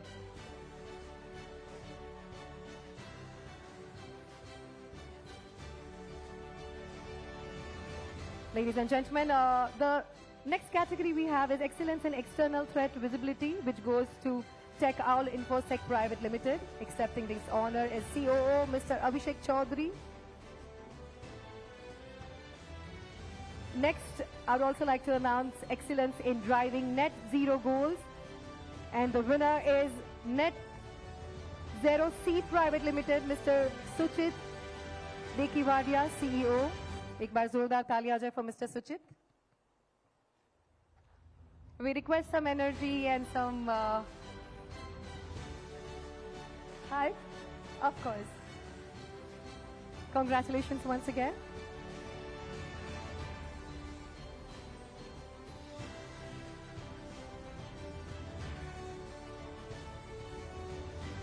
Ladies and gentlemen, next we have is Leadership in Air Cargo Policy and Innovation 2026. May I please have Mr. Yashpal Sharma, CMD, Skyways Air Services Limited, to join us and accept the award.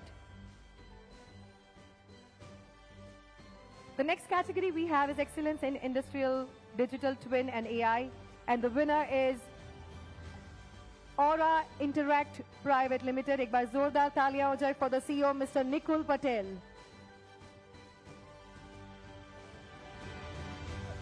Yashpal Sharma, we have Leadership in Air Cargo Policy. Can we have? Yeah.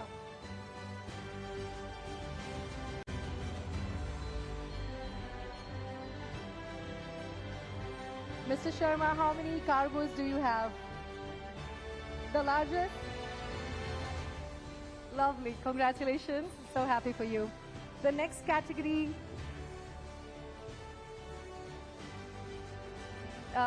we request all our dignitaries to please join us for a photo op. Thank you so much, Sangvi ji. एक बार जोरदार तालियां हो जाए, ladies and gentlemen. The leader, Shri Harsh Sangvi ji, Deputy Chief Minister, Government of Gujarat. Thank you so much for being here. Thank you so much for supporting all the ideas. And thank you for boosting our morals. Come on, that's exactly what we need when we are doing something new, innovative. પાછળ જે એક હાથ આમ થપ્પો લાગે ને એના પછી જે એનર્જી આવે ને એ એનર્જી જ અલગ છે. So once again, congratulations to all the winners. If there are any changes in the awards, we request you to please reach out to our teams. And we request our dignitaries to please take your seat. I'll call you back again.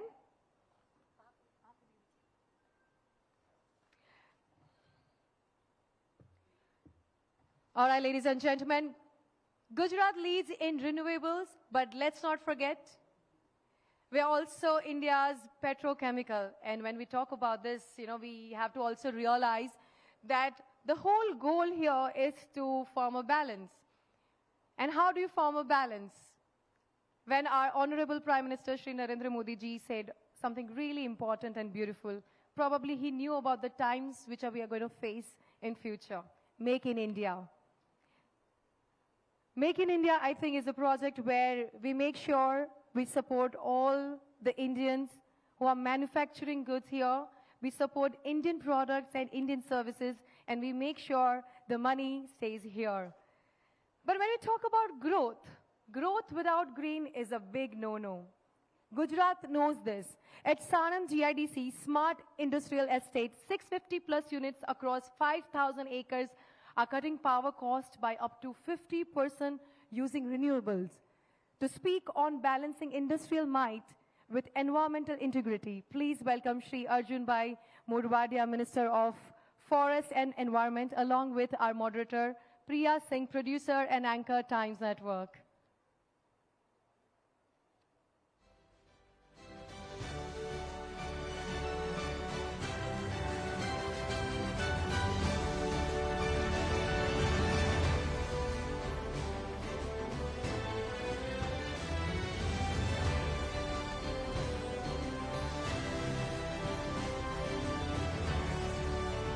Ladies and gentlemen, as we were speaking about how India and how Gujarat is going to look like after 10, 15 years, well, what I see is humongous development. What I see is new ideas, new minds, new innovation coming to our state.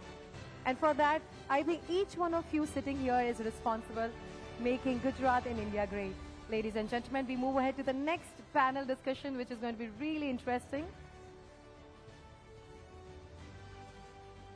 with Shri Arjun Bhai Modwadia, Minister, Forest and Environment, Climate Change, Science and Technology, Government of Gujarat. I think this is my favorite topic, where the ultimate goal right now for all of us here is to make sure we protect our environment, we protect the Mother Nature, we protect our surroundings.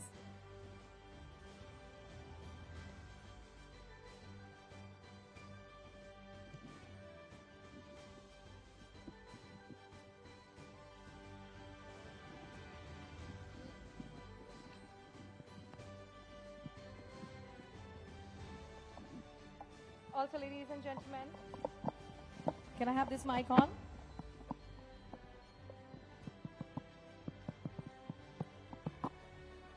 Also, when we talk about forest and environment, let me also give you an insight about how I started my journey in India.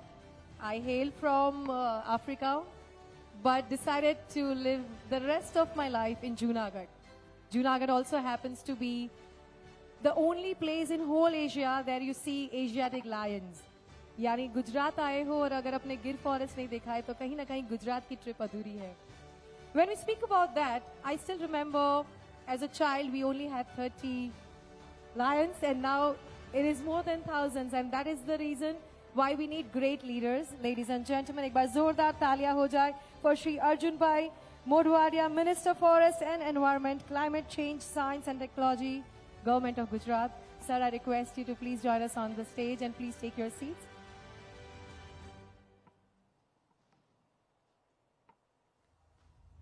I request Priya to please join us, as I'm looking forward to this segment. बहुत बहुत स्वागत आपका हमारे इस मंच पे.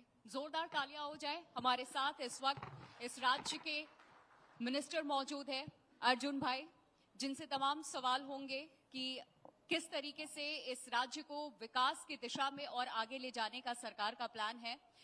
और आप सभी की जानकारी के लिए मैं बता दूं, he is holding Forest and Environment, Climate Change and Science and Technology Department, बहुत बहुत शुक्रिया आपका। तो सबसे पहले मैं आपसे यही जानना चाहूंगी, गुजरात के बारे में हम जब भी बात करते हैं या फिर कहीं भी जिक्र करते हैं तो गुजरात मॉडल की बात हुए बिना ये बात अधूरी रह जाती है, हर किसी की जुबान पर है। लेकिन अभी इस वक्त जिस दौर में हम हैं, विकसित भारत का संकल्प माननीय प्रधानमंत्री नरेंद्र मोदी जी ने न खुद लिया बल्कि 140 करोड़ देशवासियों को भी दिलवाया। लगातार मीटिंग का भी दौर हमने देखा है, गुजरात से लेकर के दिल्ली तक होता रहता है। इन सब के बीच में एक जो लोगों के बीच ये धारणा रहती है, आप विकास की दिशा में अगर कदम आगे बढ़ाएंगे, डेवलपमेंट आप करेंगे, तो क्लाइमेट पर भी उसका असर हमें देखने को मिलता है। तो इन दोनों के बीच में आपकी सरकार कैसे तालमेल बैठा रही है ताकि पर्यावरण को भी हम संरक्षित कर सके, उसे भी नुकसान ना पहुंचे और विकसित भारत की दिशा में हम तेजी से बढ़ते रहें? क्या मॉडल गुजरात में अपनाया जा रहा है? देखो, ये धारणाएं हैं कि विकास और सस्टेनेबिलिटी है, पर्यावरण है, वो एक दूसरे के विरोधी है। लेकिन ये धारणा जब से मोदी साहब गुजरात में आए उस समय से धारणा बदल गई और रिजल्ट हमारे सबके सामने है। मैं सिर्फ एक ही बात करता हूं कि गुजरात इंडिया में, भारत में सबसे लंबा शोरलाइन है हमारे पास, दरिया किनारा है।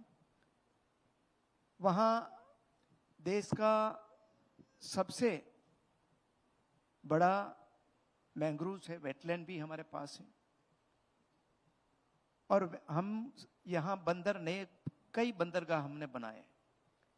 माना यह जाता है कि हम बंदर बनाने से जो हमारे सबसे इम्पोर्टेंट पर्यावरण को बैलेंस करने के लिए जो मैंग्रोव्स होते हैं, वो मैंग्रोव्स कट जाता है और उसका एरिया धीरे धीरे कम होता जा रहा है। ऐसी धारणा बना के सारी दुनिया बैठी है।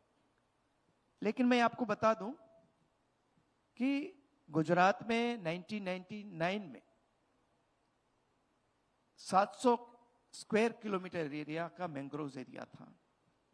आज के दिन में हमने ये बढ़ा के 1100 स्क्वायर किलोमीटर एरिया बढ़ा के रखा है, ऑलमोस्ट 1.5 टाइम। जबकि हमारी जो पोर्ट की कैपेसिटी है ये ऑलमोस्ट 5 टाइम्स हो गई। लेकिन मैंग्रोव्स एरिया 1/5 नहीं हुआ, वो 1.5 गुना बढ़ा। इतना ही नहीं, हमने मिस्टी प्रोग्राम मोदी साहब ने यहाँ गुजरात में लाए और ये मिस्टी प्रोग्राम के तहत हमने आज तक 19,000 हेक्टर लैंड में नया मैंग्रोव्स डाला है और अगले दिनों में 1 लाख हेक्टर में हम ये नए मैंग्रोव्स प्लांटेशन कर रहे हैं। और उसमें सिर्फ पर्यावरण सुरक्षित रहता है इतना ही नहीं है, उसमें से हम ये रोजगारी भी बढ़ाते हैं। ये सस्टेनेबल इसलिए है कि रोजगारी भी बढ़ती है। उससे आगे जाकर रिन्यूएबल एनर्जी सेक्टर है, उसमें हम कार्बन फुटप्रिंट एवरी ईयर कम करते जा रहे हैं। देश का प्लान ये है, मोदी साहब ने देश के लिए टारगेट रखा है 500 गीगावाट रिन्यूएबल एनर्जी से पावर प्रोड्यूस करने का, पावर जनरेट करने का है 2030 तक ये 500 गीगावाट में से 100 गीगावाट गुजरात कंट्रीब्यूट करेगा। और आज भी हम नंबर 1 पे हैं ये सोलार और रिन्यूएबल एनर्जी में। रूफटॉप में से और सोलार में से जो बिजली जनरेट करनी है, उसके लिए 1 करोड़ घर में रूफटॉप लगाने का हमने तय किया है। उनमें से आज गुजरात नंबर 1 है और 26 लाख तक घर तक हम पहुंच गए हैं। और अगले दिनों में जितने भी टारगेट होंगे वो टारगेट हम पूरा कर देंगे। तो एक सेक्टर में नहीं, ग्रीन कवर बढ़ाना है, एक पेड़ मां के नाम जो है प्रोग्राम चल रहा है उसमें आगे बढ़ाना है। कोई भी क्षेत्र ले लो, सस्टेनेबिलिटी में सिर्फ इंडिया में नहीं, दुनिया में गुजरात का मॉडल आज माना जाता है।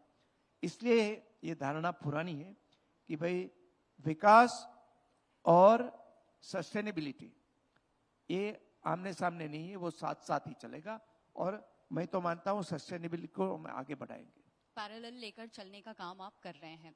जलवायु परिवर्तन का जिक्र आपने भी किया है, तो इसका जो प्रभाव है गुजरात में आज किस तरीके से देखने को मिल रहा है, और आपने बताया कि किस तरीके से दशकों से इस पर काम चल रहा है और आगे कैसे 30 तक इस चीज को आपको पूरा भी करना है, आंकड़े भी आपने दिए हैं।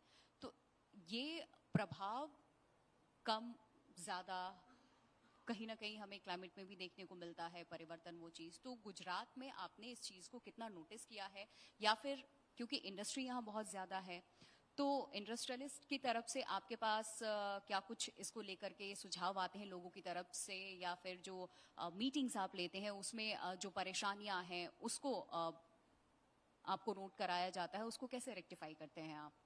देखो, ये जो क्लाइमेट चेंज आज दुनिया आज चर्चा कर रही है जी, लेकिन मोदी साहब जब गुजरात में थे तब सारे देश में गुजरात पहला राज्य था कि जिन्होंने क्लाइमेट चेंज डिपार्टमेंट बनाया।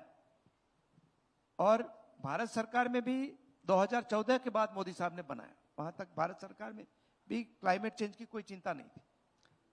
ये क्लाइमेट चेंज डिपार्टमेंट भी बनाया, उसके लिए एक्शन प्लान भी बनाया, हर डिपार्टमेंट के लिए हमने एक्शन प्लान बनाया, हर सेक्टर के लिए भी बनाया, और क्लाइमेट चेंज यूनिवर्सिटी की स्थापना का डिसीजन भी हमने 3 साल पहले ले लिया और ये उसके पर काम चल रहा है। ये दुनिया में ये कंसेप्ट आपको लाना ही होगा कि सस्टेनेबिलिटी के लिए आपको zero pollution, zero carbon footprint के साथ आगे बढ़ना होगा। पहले यह था कि हम जो कोई भी इंडस्ट्री लगाते थे तो पोल्यूशन निकलता ही था, बिल्कुल, चाहे वो एयर पोल्यूशन हो या ये लिक्विड पोल्यूशन हो या सॉलिड पोल्यूशन हो।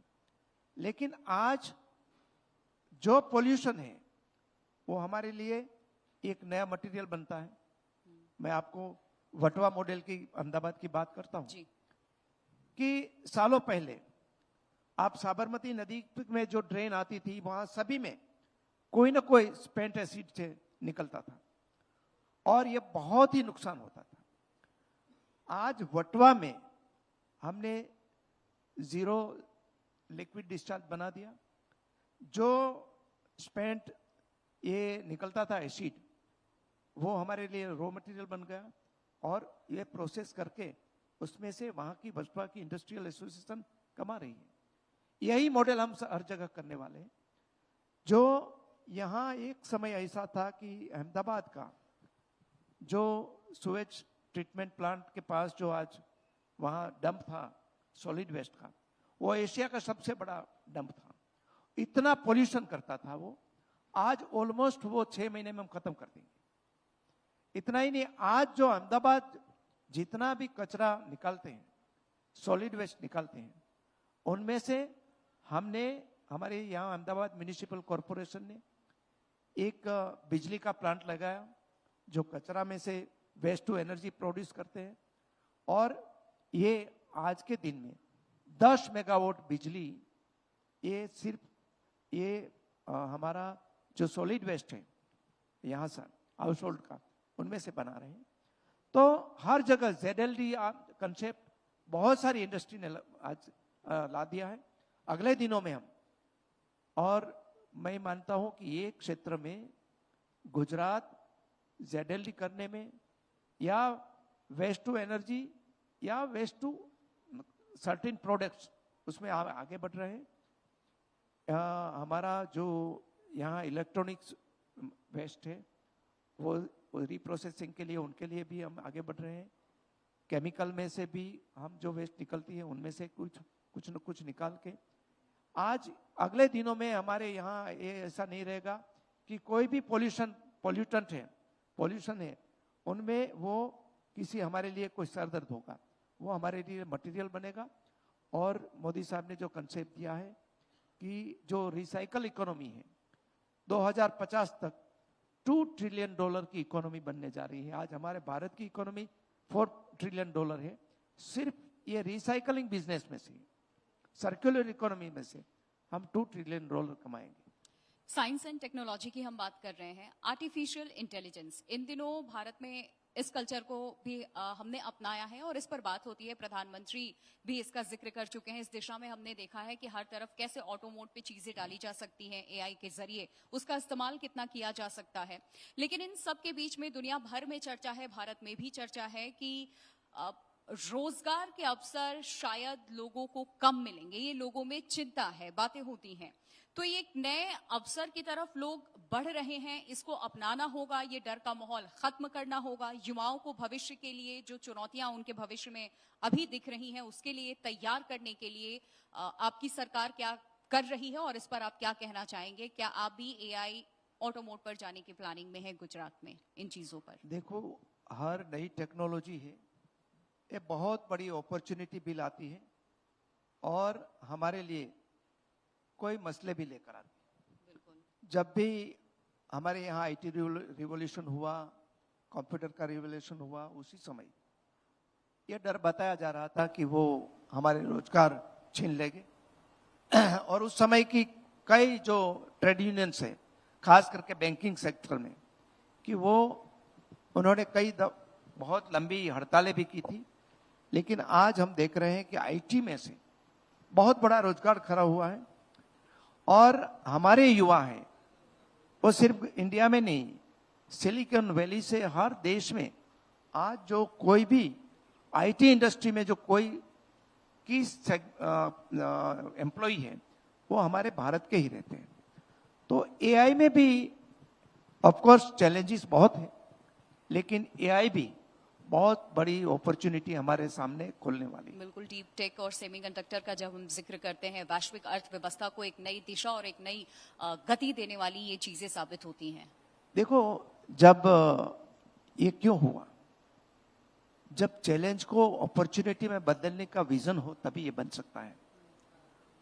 हमारे यहाँ कोविड-19 आया और 2 बड़ी चैलेंजेस दुनिया के सामने और हमारे सामने भी थी। हमारे सामने बड़ी थी क्योंकि हमारे 140 करोड़ जनता को हमें बचाना था और उसी समय वैक्सीन की जरूरत थी। दुनिया में वैक्सीन बनी, उसके लिए दशक लगे और ये वैक्सीनेशन करने के लिए भी दशक लगे। स्मॉल पॉक्स का हमें सबको मालूम है कि कितने लोग मरे आज तक, और स्मॉल पॉक्स वैक्सीन बनी उनके बाद लगाने में कितने दशक चले गए। ये तो हमें 3-4 महीने में करना था। हमारी सरकार ने, मोदी साहब ने हमारे साइंटिस्ट को चैलेंज दिया कि हमें करना है, जो भी मदद चाहिए हम करेंगे। जो फार्मास्यूटिकल इंडस्ट्रीज में थे उनको भी कहा कि हमें करना है। दुनिया के पहले हमने वैक्सीन बनाई, 3 कंपनियों ने वैक्सीन बनाई और 140 करोड़ लोगों को 2 दफा फ्री वैक्सीन दिया। इतना ही नहीं, हमने दुनिया के 100 के अधिक देशों को हमारी वैक्सीन दी। उसी समय ये सेमीकंडक्टर का भी चैलेंज आया क्योंकि 4-5 कंट्री ही सेमीकंडक्टर बनाते थे। बहुत हाईटेक रहता है वो। उसका जो क्लीन रूम है, जो क्लीन रूम की क्लीनलीनेस है, वो हमारे ऑपरेशन थिएटर जो डॉक्टर ऑपरेशन करते हैं उससे 100 टाइम्स मोर क्लीन रखना पड़ेगा जी। तो दुनिया को विश्वास नहीं था कि हम बना पाएंगे कि नहीं बनाएंगे। लेकिन सेमीकंडक्टर बंद हो गया, इसके लिए पूरी इंडस्ट्रियल प्रोडक्शन है वो स्टॉल हो गया। उसी समय हम भारत सरकार ने, मोदी साहब ने तय किया कि सेमीकंडक्टर को हम लाएंगे। हमने दुनिया के जो मैग्नेट थे सेमीकंडक्टर के, उनको भरोसा दिलाया कि आप इंडिया में आइए, जो भी आप व्यवस्था चाहते हैं हम देंगे। और आज देश में टोटल 12 यूनिट आने वाले हैं। उनमें से 10 ऑलरेडी पाइपलाइन में काम उसका शुरू हो गया है। 10 में से 4 हमारे गुजरात में है, 4 में से 3 ऑलमोस्ट प्रोडक्शन में जा चुके हैं। 1 यूनिट है टाटा फैब, वो देश का सबसे बड़ा फैब है, वो 2027 में जाएंगे प्रोडक्शन में जी। और दूसरा 2 यूनिट अभी आया है, उनमें से एक फिर से धोलेरा में आएगा और एक सूरत में आएगा। 12 यूनिट में से 6 गुजरात में आया है। और गुजरात देश तो दुनिया का सेमीकंडक्टर इकोसिस्टम का हब होगा, लेकिन गुजरात भी विश्व का हब होगा, ऐसी हमने फैसिलिटी यहां तय कर रही है। और अभी सिर्फ सेमीकंडक्टर नहीं, उसके फॉरवर्ड और बैकवर्ड दोनों इंटीग्रेशन यहां हो रहे हैं। मोदी साहब थोड़े दिन पहले नेदरलैंड गए थे। सब लोग मानते थे कि वहां तो शायद वो गए होंगे कुछ पोर्ट सेक्टर में, क्योंकि वहां पोर्ट सेक्टर में उनकी टेक्नोलॉजी है, वो सबसे एडवांस है, लेकिन उसके लिए नहीं गए थे। दुनिया में सेमीकंडक्टर में जो एक मशीन आता है, लिथोग्राफिक मशीन, वो एक ही कंपनी नेदरलैंड की बनाते हैं। उनके साथ एमओयू किया कि वो मशीन देश में, हमारे देश में मैन्युफैक्चर करेंगे। तो बहुत सारी रोजगारी तो उनके मैन्युफैक्चरिंग की शुरुआत गुजरात से होगी, आपने वहां से होगी। और भी बहुत सारे ऑलमोस्ट 100 यूनिट ऐसे आएंगे जो सेमीकंडक्टर के आसपास वाले जी। और उसके बाद एआई सेक्टर, जिसका भी की पार्ट है वो ये सेमीकंडक्टर है, वो भी, उसमें भी हम सबसे आगे रहेंगे। विज्ञान और तकनीक का लाभ हर किसी को मिले। हर व्यक्ति ये चाहता है कि सरकार की जो योजनाएं हैं, विकसित भारत की दिशा अगर हम तय करते हैं तो हमें हमेशा ये याद रखना होगा, जो अंतिम पंक्ति है उसमें वो अंतिम व्यक्ति भी वो डिजर्व करता है। सरकार की जितनी योजनाएं हैं, चाहे हम टेक की बात कर ले, एआई को लेकर हमने जिक्र किया है, तो उस व्यक्ति तक वो लाभ पहुंचे। इस दिशा में क्या कोई सॉलिड प्लान आपकी तरफ से तैयार किया गया है? आपकी सरकार उस पर काम कर रही है? कुछ 1, 2 या 3 ऐसी बातें आप रखना चाहें, क्योंकि गुजरात में, सिर्फ गुजरात ही नहीं, देश भर भी यहां पर मैं जिक्र करना चाहूंगी। आप कहीं भी चले जाइए, अभी भी T2 तक चीजें पहुंच पाई हैं, लेकिन जब बात T3 सिटीज की होती है या फिर गांव की होती है, ढाणी कस्बे इनकी होती है, तो वहां लोगों में अभी ये जागरूकता नहीं है और लोगों को ये लाभ अभी नहीं मिल पा रहा है। तो गुजरात सरकार उस दिशा में क्या काम कर रही है कि गुजरात में हर व्यक्ति को ये लाभ मिले और उसको ये सुविधा प्राप्त हो? देखो, जब तक कोई भी रिसर्च या कोई इनोवेशन आम आदमी के जीवन में बदलाव ना आ पाए, तो वो टेक्नोलॉजी या इनोवेशन हमारे लिए कोई काम का नहीं है। जहां तक एआई का सवाल है, पहले तो एआई की जानकारी हमें सबको होनी चाहिए और उसके बाद उसका एथिकल यूज भी होना चाहिए। गुजरात में एआई के क्षेत्र में हम सबसे आगे होने का प्रयास कर रहे हैं। आज के दिन में हमने एआई में सेंटर ऑफ एक्सीलेंस हमने यहाँ गिफ्ट सिटी में बनाया है जी, और वहां हमारे युवा काम कर रहे हैं जी।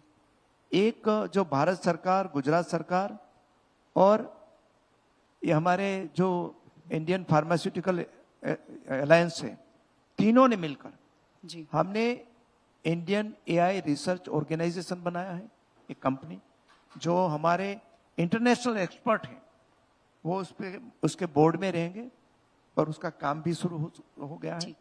और उसके बाद हम काम कहाँ करेंगे, एआई का उपयोग कहाँ करेंगे? हम एआई का उपयोग कृषि में करेंगे जी। हमारा कृषि का उपयोग हम हेल्थ सेक्टर में करेंगे।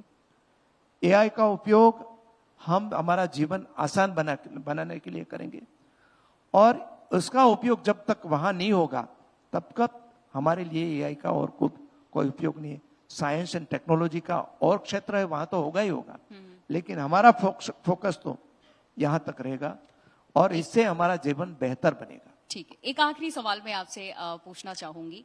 आने वाली पीढ़ियां जब आपके इस कार्यकाल को याद करें, जब पर्यावरण संरक्षण का जिक्र हो, जलवायु नेतृत्व आपके हाथ में है, विज्ञान प्रौद्योगिकी के क्षेत्र में, तो कौन सा परिवर्तन अपनी सबसे बड़ी विरासत के रूप में आप छोड़ना चाहेंगे जो आने वाली पीढ़ियां उसको याद करें? हम देखो, एक हमारा जीवन है, उसका एक समय सीमा होती है जी। कोई लोग 1000 साल जीने के लिए नहीं आता है, कोई 60, 70, 80 बहुत हो गया सभी के लिए। लेकिन उनके बाद वो कैसा ग्लोब, कैसी पृथ्वी, कैसा अर्थ हम भावी पीढ़ी के लिए दे जा रहे हैं। और मैं मानता हूं कि हम सभी को संकल्प करना होगा। मैंने तो किया ही है कि मैं जो है गुजरात को बेटर गुजरात जो भी मोदी साहब हमको दे के गए हैं जी, वो मेंटेन रखे, एक स्टेप उनसे आगे ले जाए और ऐसा गुजरात रहे कि हमारी जो नई पीढ़ी है वो उनको रहने लायक रहे और कोएग्जिस्टेंस रहे। पृथ्वी पर सिर्फ ह्यूमन बीइंग्स का हमारा अधिकार नहीं है। अगर जिस दिन हमने ये तय किया कि हमारा अधिकार है और जो हमारी जीव सृष्टि है, फ्लोरा एंड फौना है, उनको अधिकार नहीं है, तब हम भी खत्म हो जाएंगे। इसलिए हम लोग को सभी को जिंदा रखना है। इसलिए हम ट्राई कर रहे हैं कि हम जो पूरी चेन है, ये चेन को हम रिवाइव भी कर रहे हैं। पहले गुजरात में सिर्फ बचा था क्या, बिग जो 4 कैट मानी जाती है उनमें से क्या बचा था हमारे पास, एक लायन ही बचा था और लेपर्ड बचा था। उसके बाद हम टाइगर आया हमारे यहाँ और थोड़े महीनों में गुजरात में चीता आएगा। गुजरात ऐसा राज्य बनेगा कि जो 7 बिग कैट है दुनिया में, उनमें से 4 बिग कैट होने वाला गुजरात विश्व का, देश का एकमात्र राज्य होगा। और वो भी हम देख पाएंगे। फ्यूचर की बात नहीं कर रहा हूं, हमारे समय में ही होगा। बहुत बहुत शुक्रिया आपका अर्जुन भाई हमसे बातचीत करने के लिए। और विजन सरकार का क्या है, गुजरात को किस तरीके से विकसित भारत की दिशा में गुजरात की क्या भूमिका रहने वाली है और आगे क्या रोड मैप है, किस तरीके से चाहे हम बदलते हुए एटमॉस्फेयर की बात करें या साइंस टेक्नोलॉजी की बात करें, एआई की बात करें, ऑटो प्लान्स क्या हैं, उस पर हमने बातचीत की है और जाना है सरकार का पक्ष क्या है। बहुत बहुत शुक्रिया आपका। Thank you. Thank you so much. Thank you, Priya. I request you to please take your seats. I request Shri Arjun Bhai to please stay back, sir. मैं आपसे विनती करती हूँ कि आप स्टेज पे रहें. I also request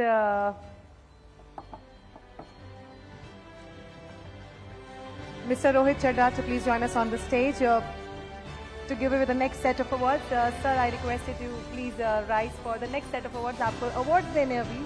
Of course, आपका तहे दिल से हम शुक्रिया अदा करना चाहते हैं. The next category of the award is Excellence in External Threat Visibility, which goes to Tech Owl Infosec Private Limited. Accepting this honor is the COO, Mr. Abhishek Chaudhary. Congratulations.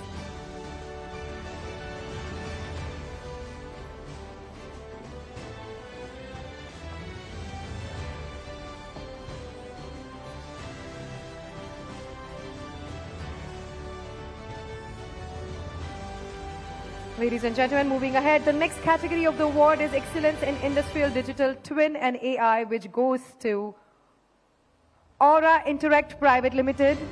Representing the company, please welcome the CEO, Mr. Nikhil Patel, to the stage for this well-deserved recognition.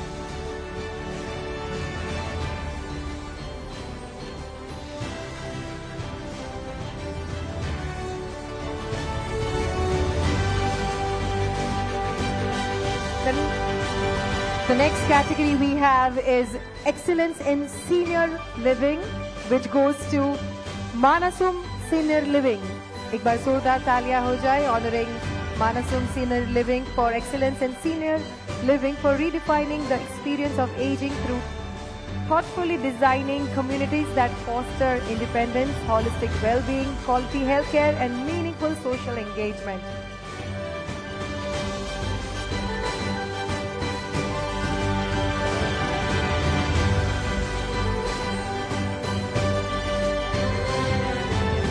I think this is a very beautiful and a noble cause that you're working on.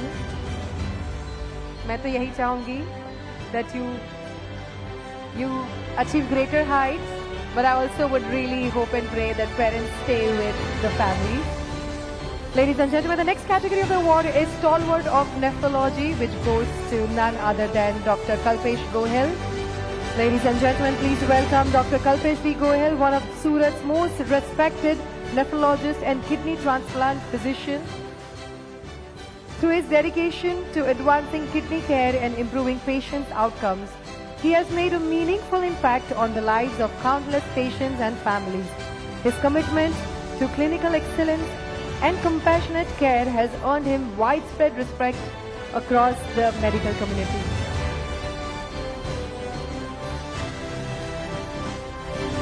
The next category we have is Emerging Premium Laminate, Brand of the Year 2026, which goes to Ahmedabad Industries Private Limited. Ahmedabad Industries Private Limited, a government-recognized export house based in Gandhidham, Kutch, Gujarat, is a trusted manufacturer of premium laminates, PVC, WPC boards, PVC door frames, cladding and plywood for interior and exterior application. एक बार जोरदार तालियां हो जाए.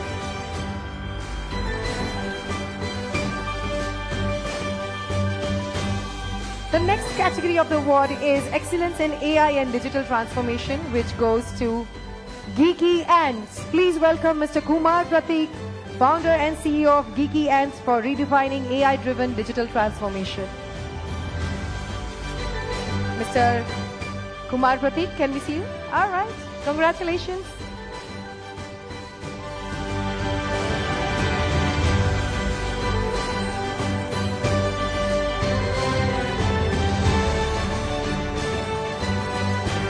Ladies and gentlemen, the next category we have is Visionary Leader in Renal Healthcare, which goes to Apex Kidney Care Private Limited.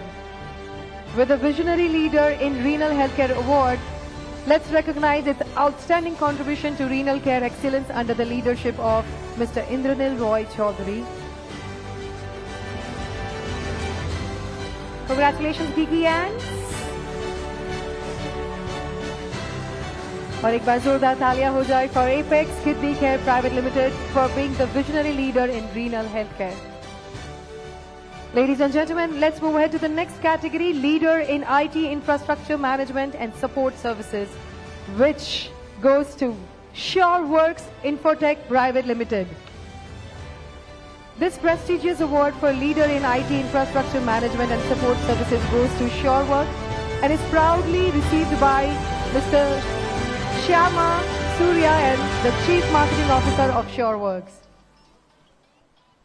The next category we have is Excellence in Creative Advertising and Campaign Innovation. Well, I truly believe as an actor, making films is easy, but making an ad is really, really tough, which goes to MCS Communications Private Limited.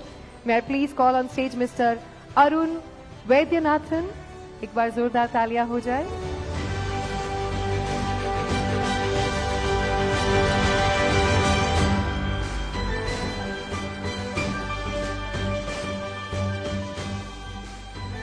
The next category, ladies and gentlemen, Influential CEO, AI-driven B2B innovation and global growth. And the winner is PMG B2B. From a bold vision to a global B2B force, Shrish Chandra Mishra has redefined lead generations powered by AI, earning the trust of thousands of businesses across the world. May I please have Mr. Shrish Chandra Mishra.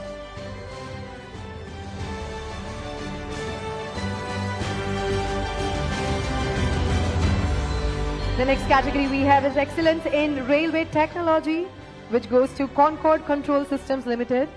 Concord, which was founded in 2011, pioneers intelligent rail solutions under Make in India, innovating in safety, control, propulsion, diagnostics and green mobility. Concord shapes futures of global rail transportation. Honored to welcome Mr. Nitin Jain, Joint Managing Director, renowned for excellence. And ladies and gentlemen, moving ahead, we have the next category, Excellence in Advanced Roofing and Structure Solution, which goes to Mount Roofing and Structures Private Limited. May I please have Mr. Sher Singh, Director, to receive this honor.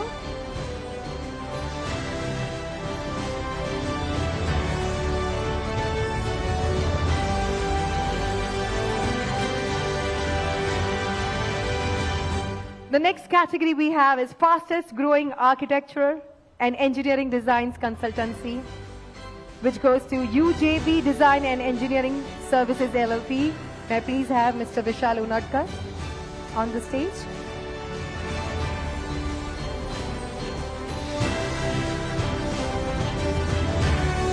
The winner of the fastest growing architecture and engineering designs consultancy. Congratulations. Moving ahead, the next category we have is best contributor to outdoor industry, which goes to Selvet NXT. May I please have Percy Mystery to join us up on the stage and receive the award. The best contributor to outdoor industry. And the winner is Selvet NXT.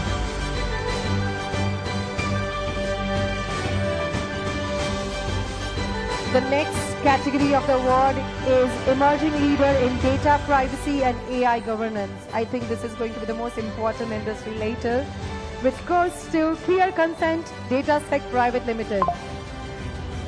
May I please have the founder and CEO, Mr. Jasmine Amin.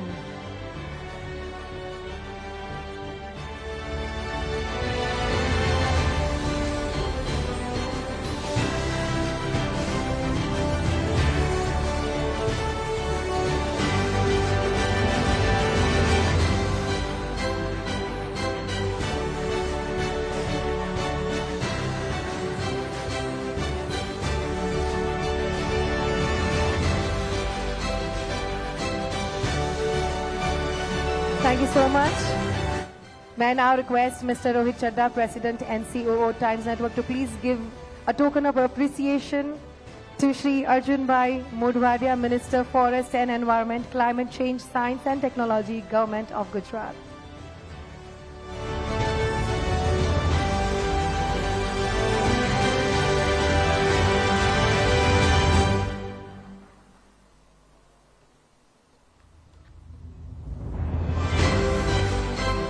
Thank you so much. I request you to please take your seat. Thank you. Khub Abhinandan and khub જ આનંદ થયો તમને મળીને. I see that India and Gujarat has some great leaders and some great leadership. मैं सभी से अनुरोध करती हूँ एक बार जोरदार तालियां हो जाए.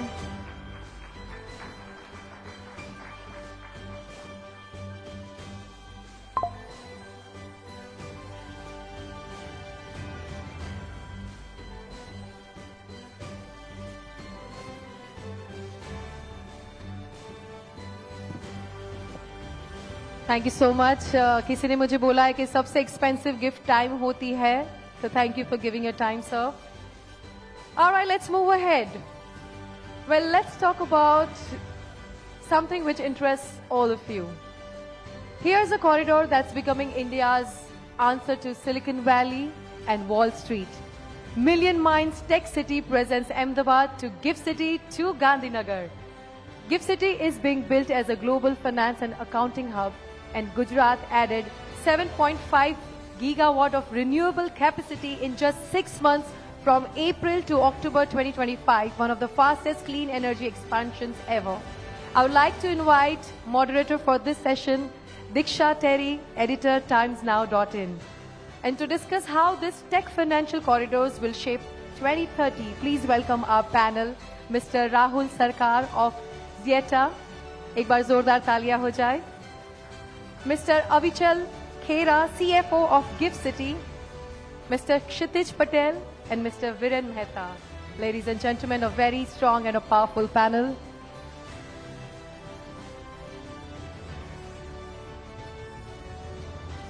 And once again, it is our pride, privilege, and honor to have all the dignitaries with us.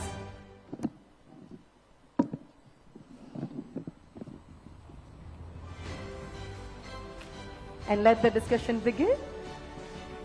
Thank you so much. Hello everyone, welcome to the panel discussion. Thank you so much for taking out time for this discussion. And first of all, can we please have a huge round of applause for our experts here? It would be brilliant if you all can give a small introduction for the audience. Hello everyone, my name is Rahul Sarkar. I represent a global firm called Zyka. We are a global workplace design and build firm.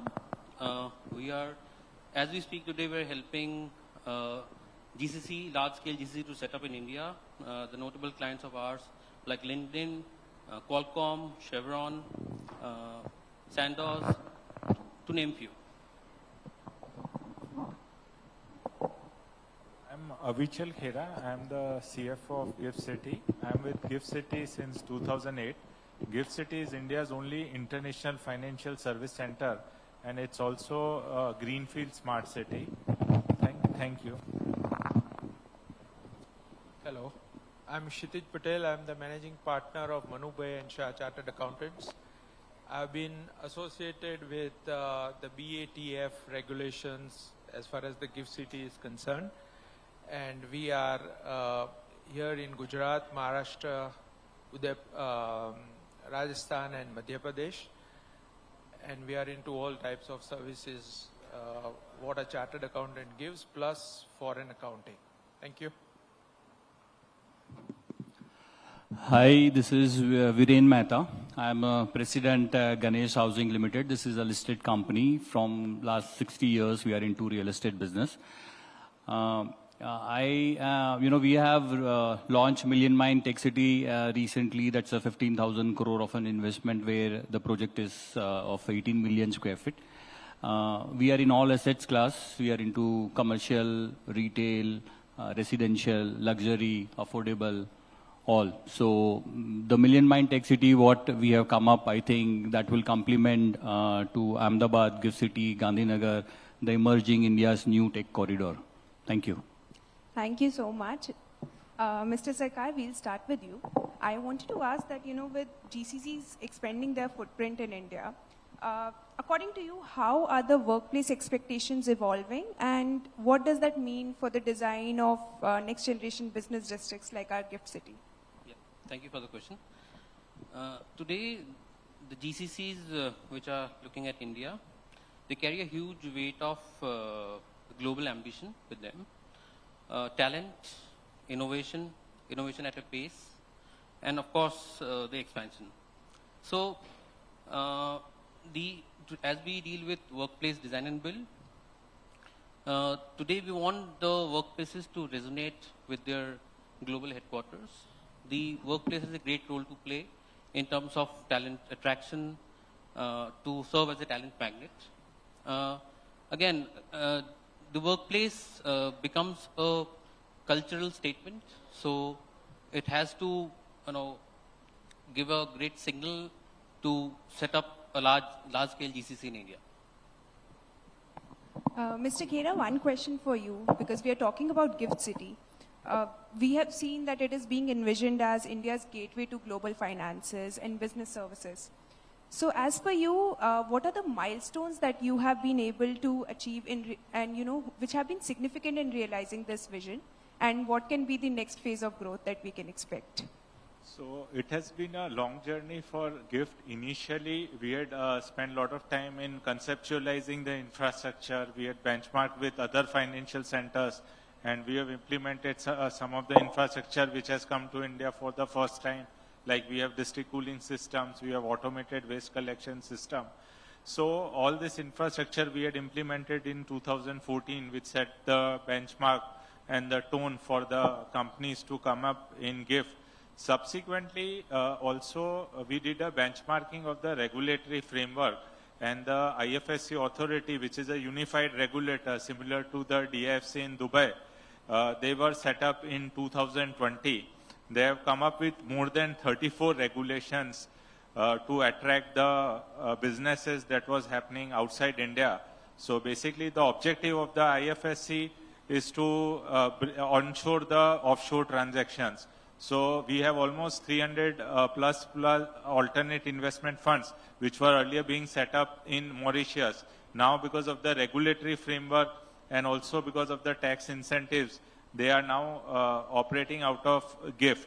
And under the TechFin regulations, we have a host of IT companies like Cognizant, Infosys, and recently Hexaware. This Saturday, they inaugurated the office.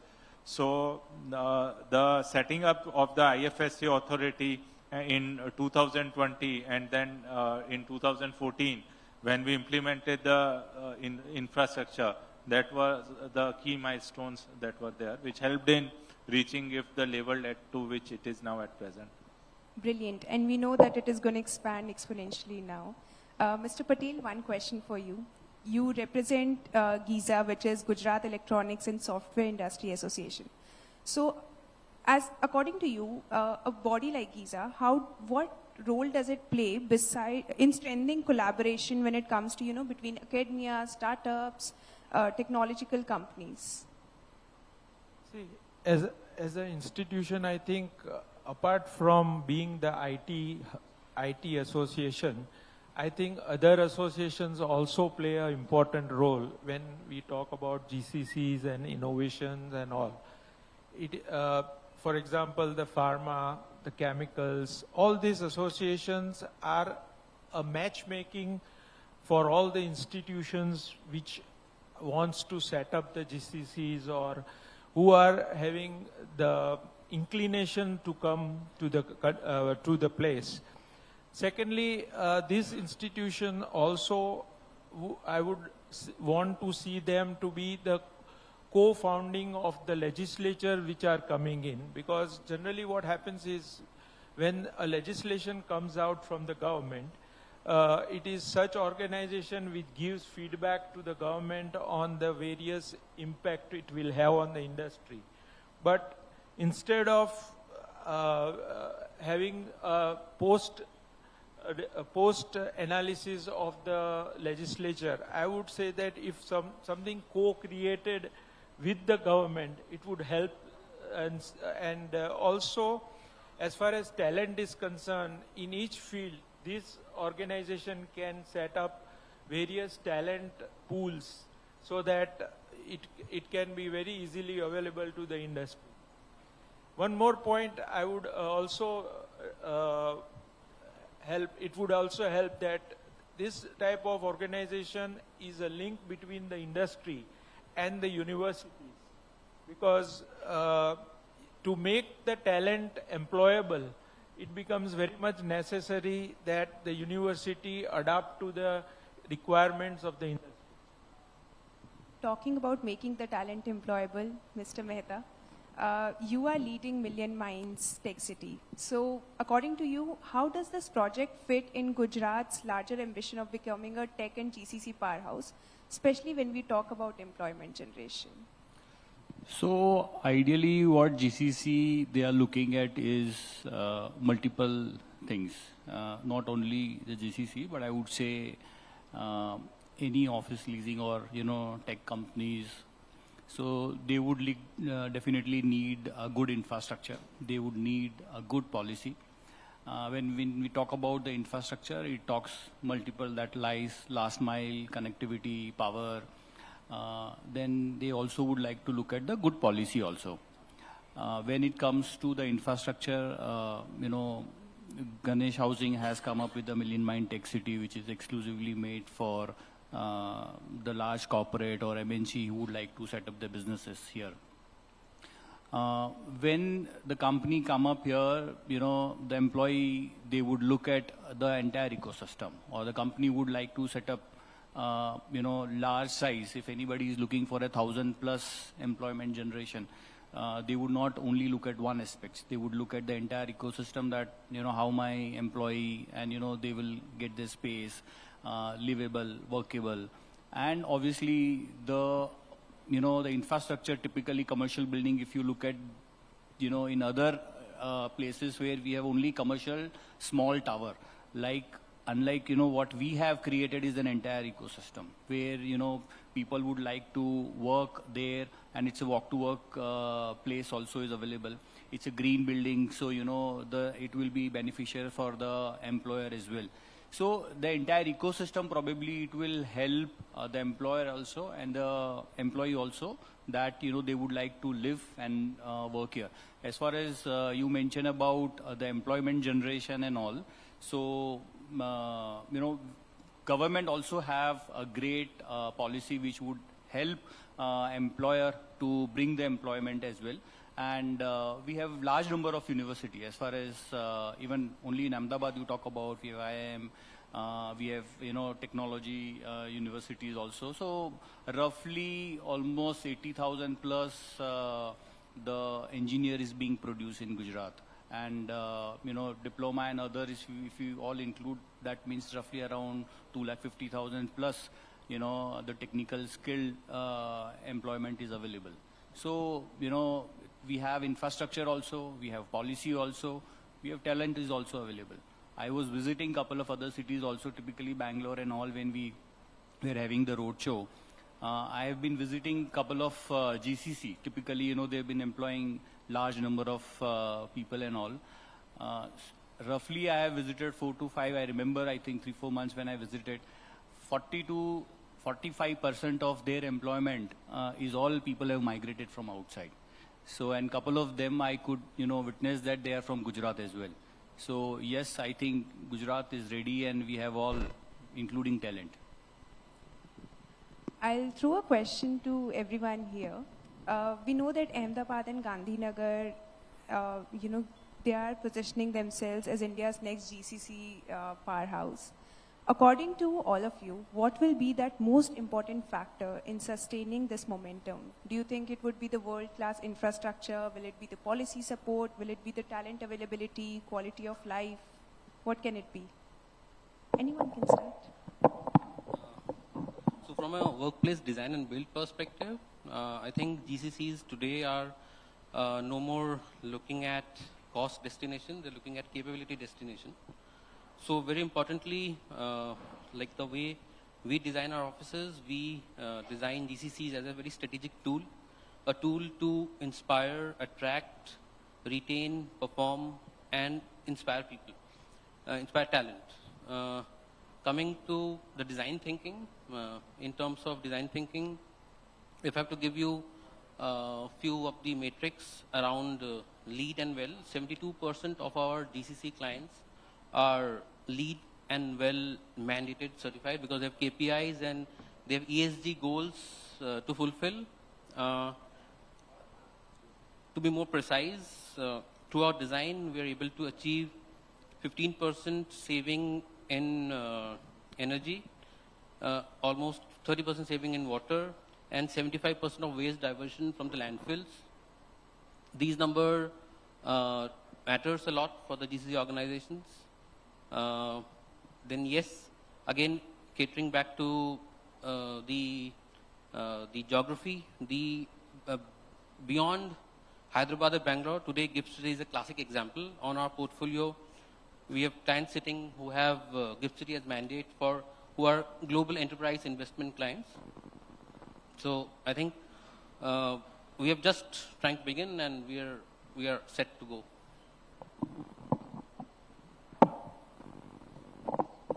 All the factors are equally important. You need a conducive policy, which the state government has, the GCC policies there. But talent also, availability, at least at a senior level, becomes very important. Because most of the prominent names are in GIFT City, including Capgemini, Accenture, Oracle, Google. All of them are operating from GIFT City. But when you are attracting senior talent, you also require the social infrastructure, that ecosystem getting created.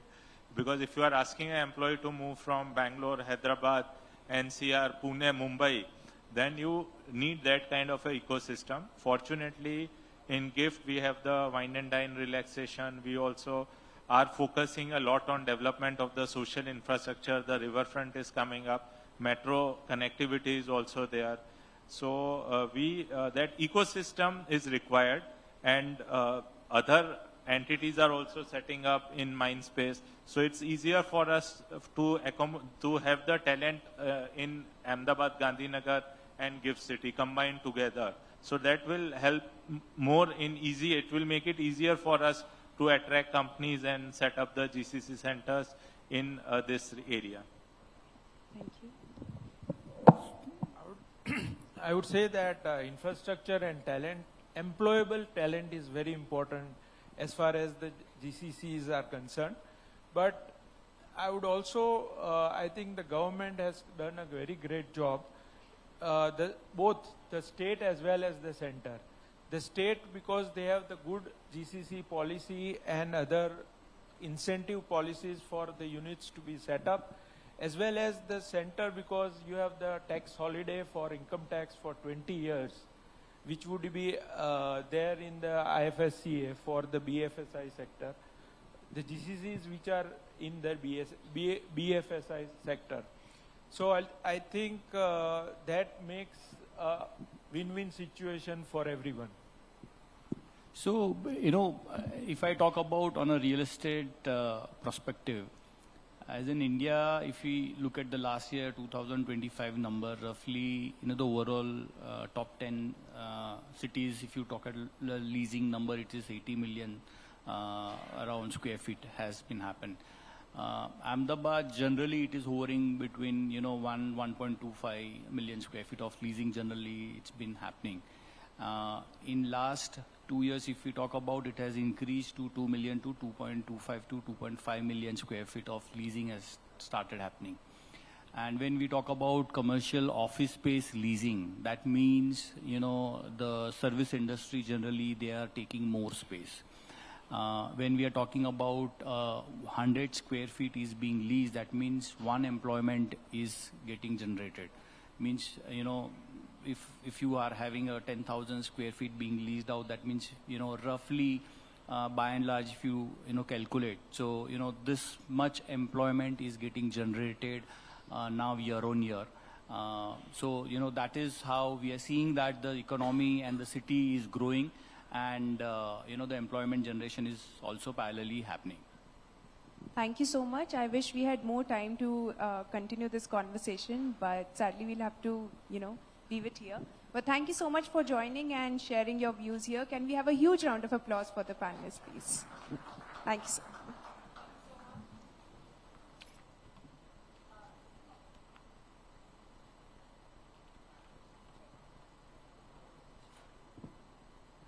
Thank you so much, everybody. We request you to please stay back. I request Disha to please join us on the stage. We will have a photo op, and we request you to please give a token of appreciation, a memento as a sign of appreciation and love towards our extremely talented panelists. Please stay back, sir. We would love to give you a token of appreciation.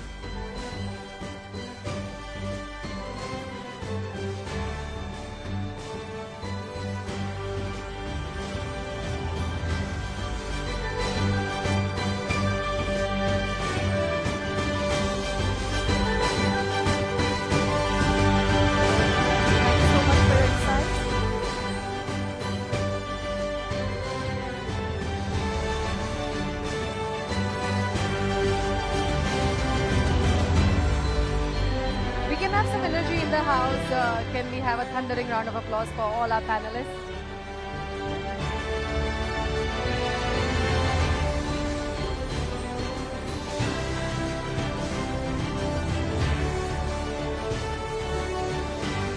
Thank you so much. Requesting you to please take your seats.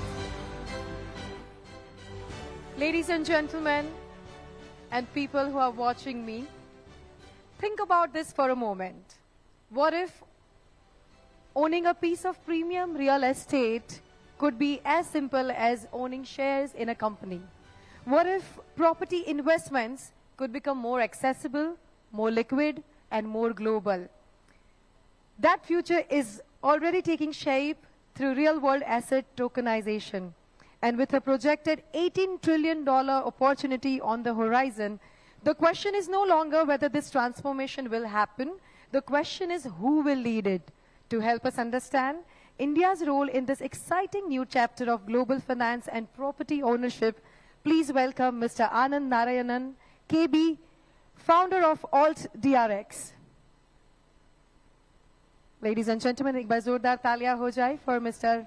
Anand Narayanan, KB, from Alt DRX. Hello, sir, and I'm really looking forward to your speech because 18 trillion, is it the dollars or Indian rupees?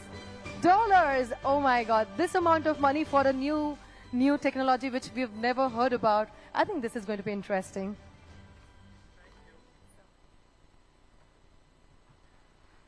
Hi, good evening. Came Chair, hope all's well with you guys. My name is Anand. Quick question. Okay. How many of you know what is tokenization? Can you put your hands up? Not many. All right. Okay. Few. Cool. So very, very quickly, So do you guys think you can buy one share of Reliance? Yes? Yes? Okay. Do you think you guys can buy 5 grams of gold? Today it's possible? Yes? All right. But do you think you can buy 1 square foot of real estate? The possibility of saying yes, you can buy 1 square foot of real estate is through a process called asset tokenization.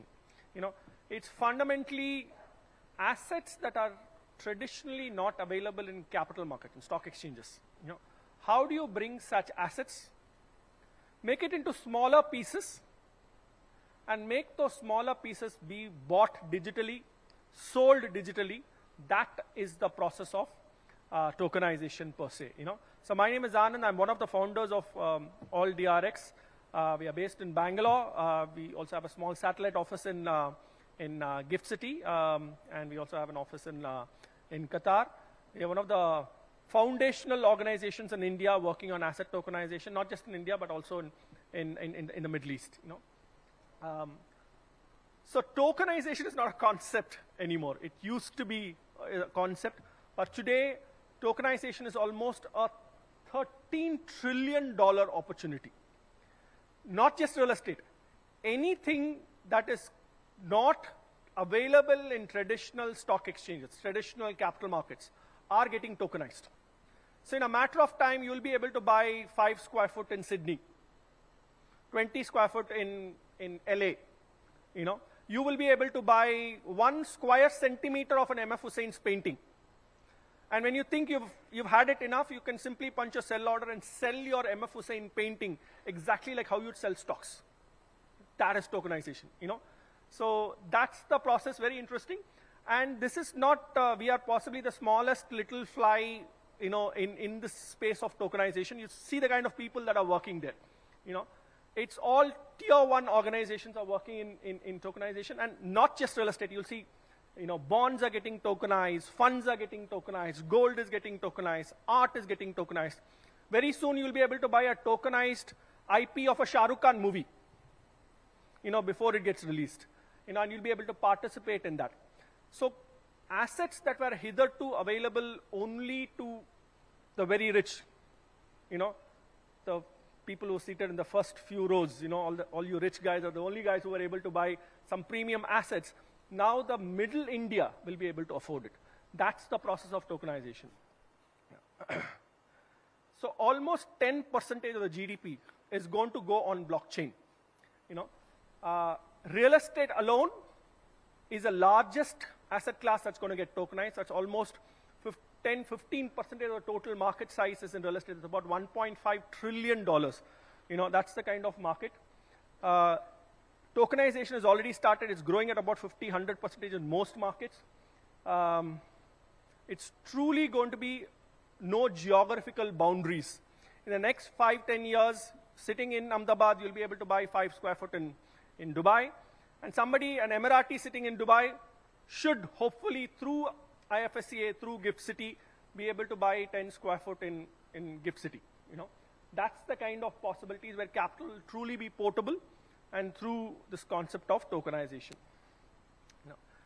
So instead of me just rambling around tokenization, I thought, get some of the best experts. That's BlackRock, Larry Fink, and ex-RBI governor. Just hear them talk about tokenization. We believe the next step going forward will be the tokenization of financial assets.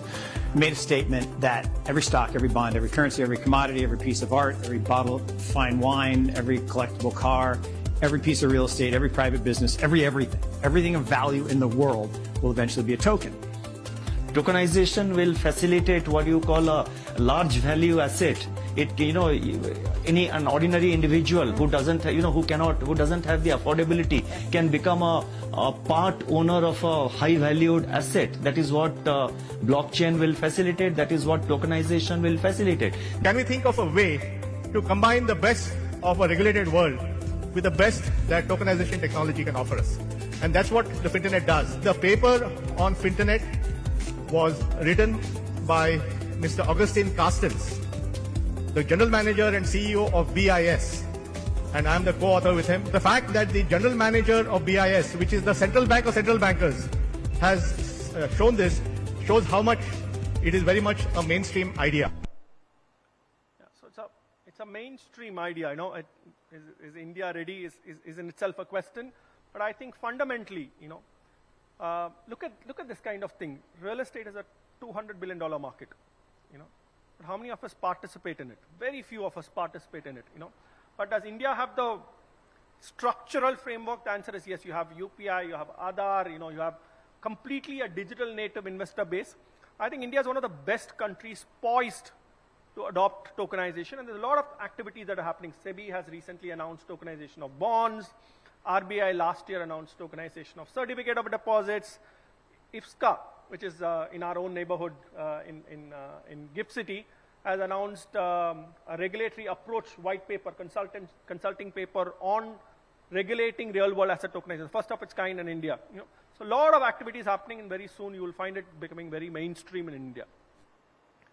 How big is this? You know, just to give you a sense, 10 crore people.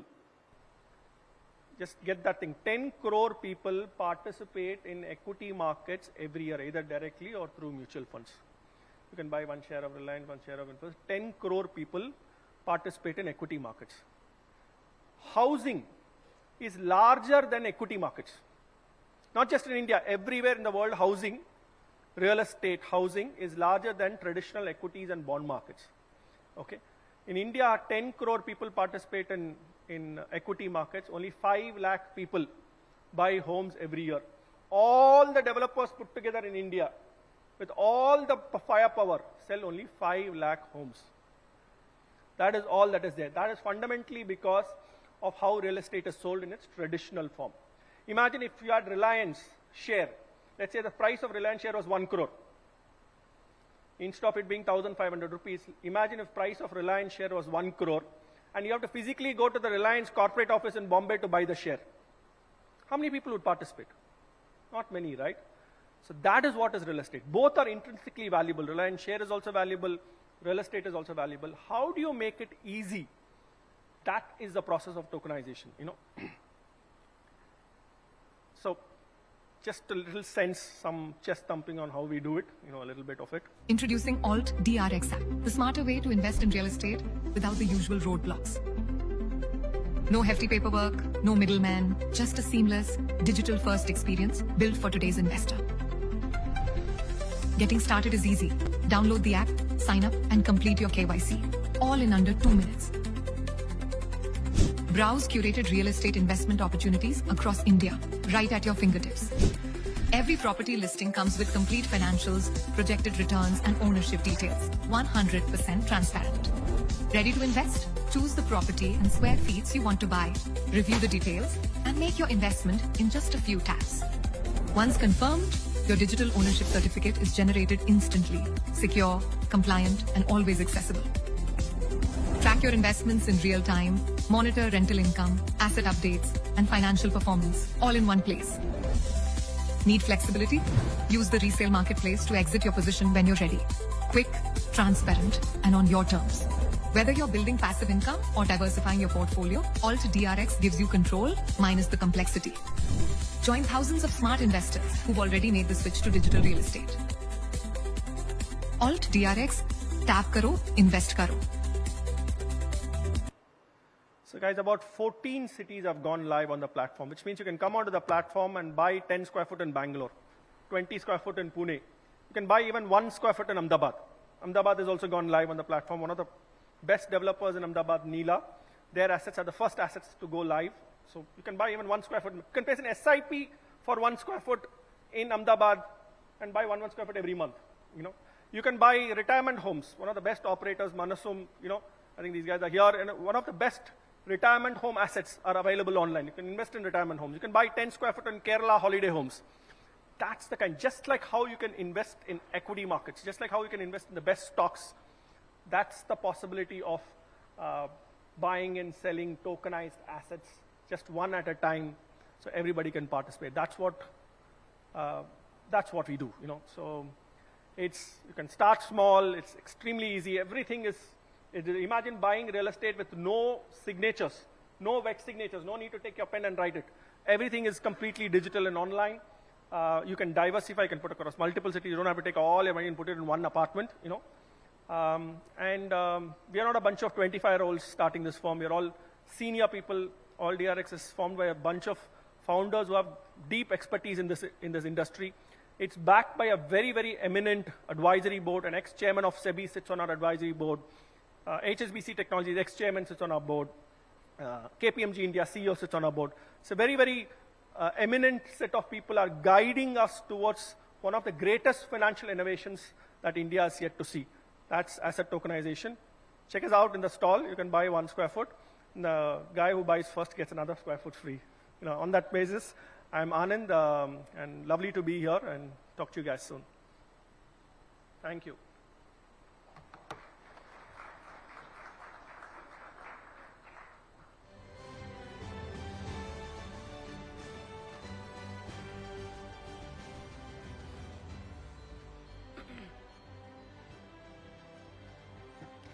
Thank you so much. That was really insightful and probably a completely new segment and vision to what we've been grown up listening and learning from. Sometimes it's very important to unlearn to learn something new. Well, who would have thought you would have had this sort of segments in even real estate, which makes us even more happier to know that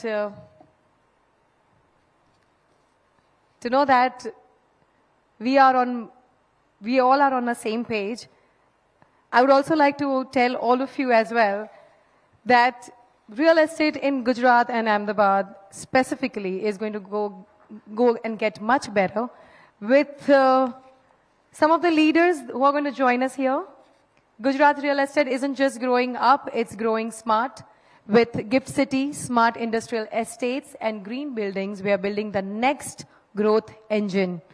Alt DRX presents Gujarat's real estate and infrastructure, building the next growth engine. Please welcome Mr. Deep Vadogaria, CEO, Neela Spaces Limited. Mr. Viren Mehta, President, Ganesh Housing. Miss Nidarshana Govani, Kamla Group. And it's my time as I'm going to take over this session to moderate. And can we also have Disha to please help us moderate? I'd also request Anand to please join us on the stage again. Deep, I must say that I've bought your shares. And it did wonders, so great job.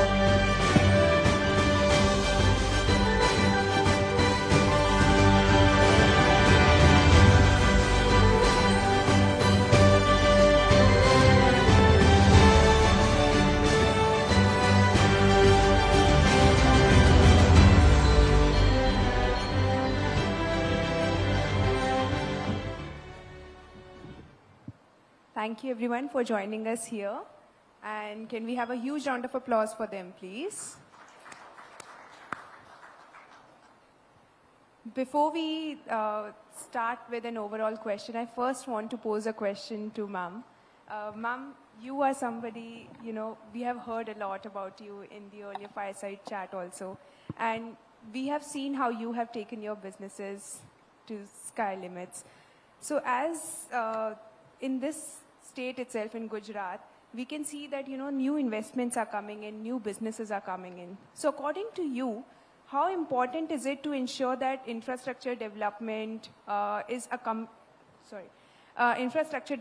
accompanied by social infrastructure and also community-focused growth?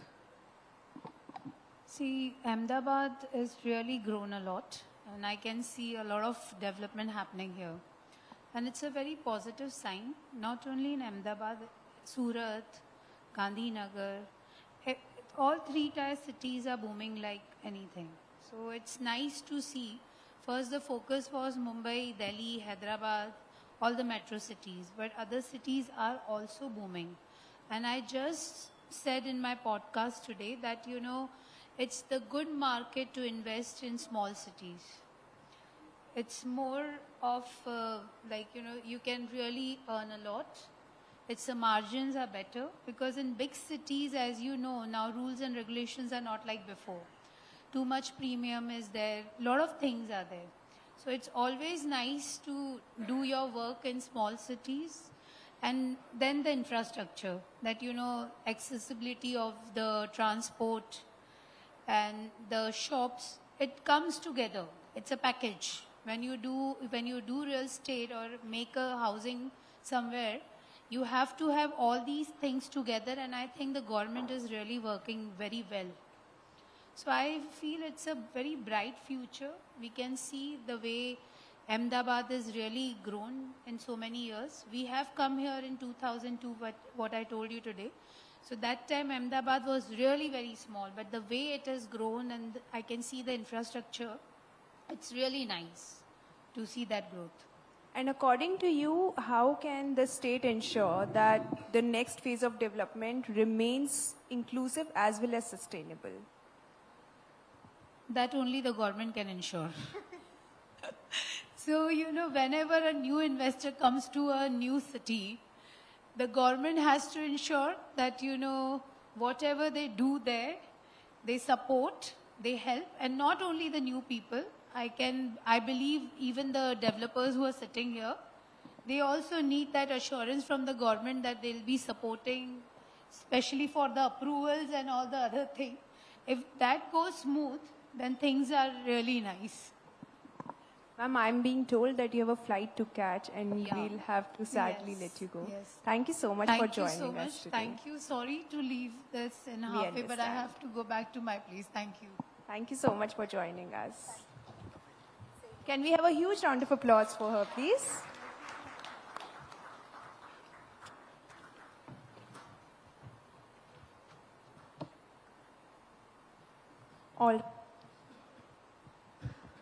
A question for Mr. Deep now.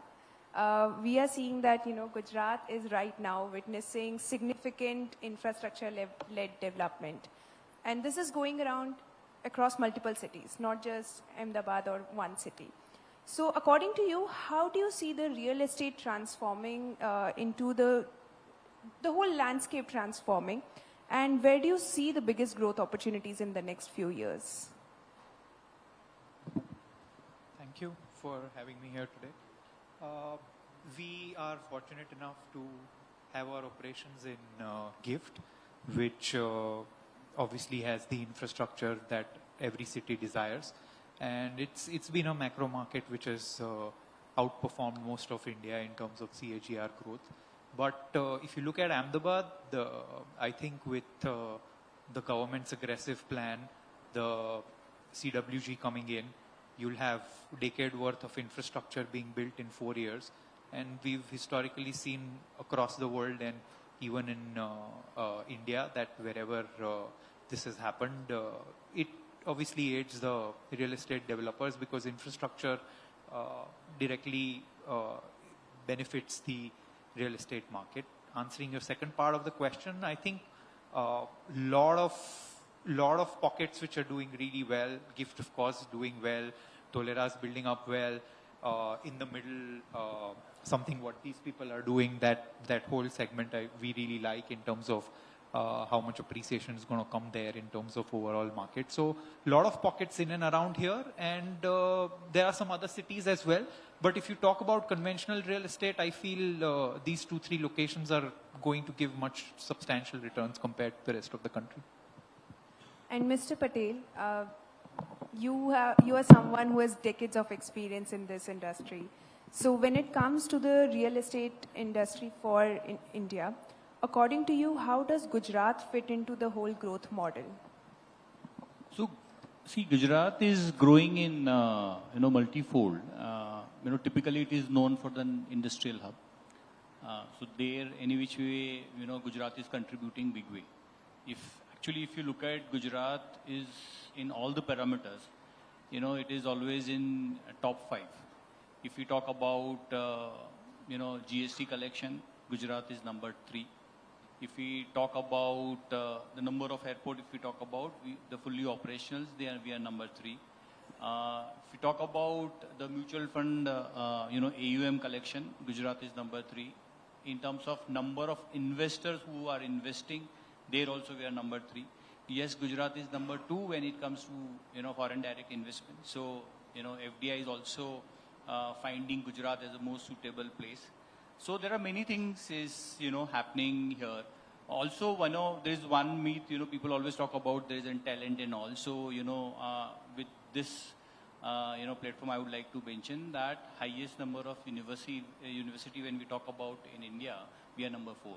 So we have enough talent is also available. Highest number of, chartered accountant being produced from, from Gujarat. So this is what, I'm talking about. Gujarat is contributing to the nation. 5% of the population, which is contributing roughly 8.5% to the GDP. In next, what we are anticipating in few years, roughly by 2030, Gujarat will contribute 10% of the GDP.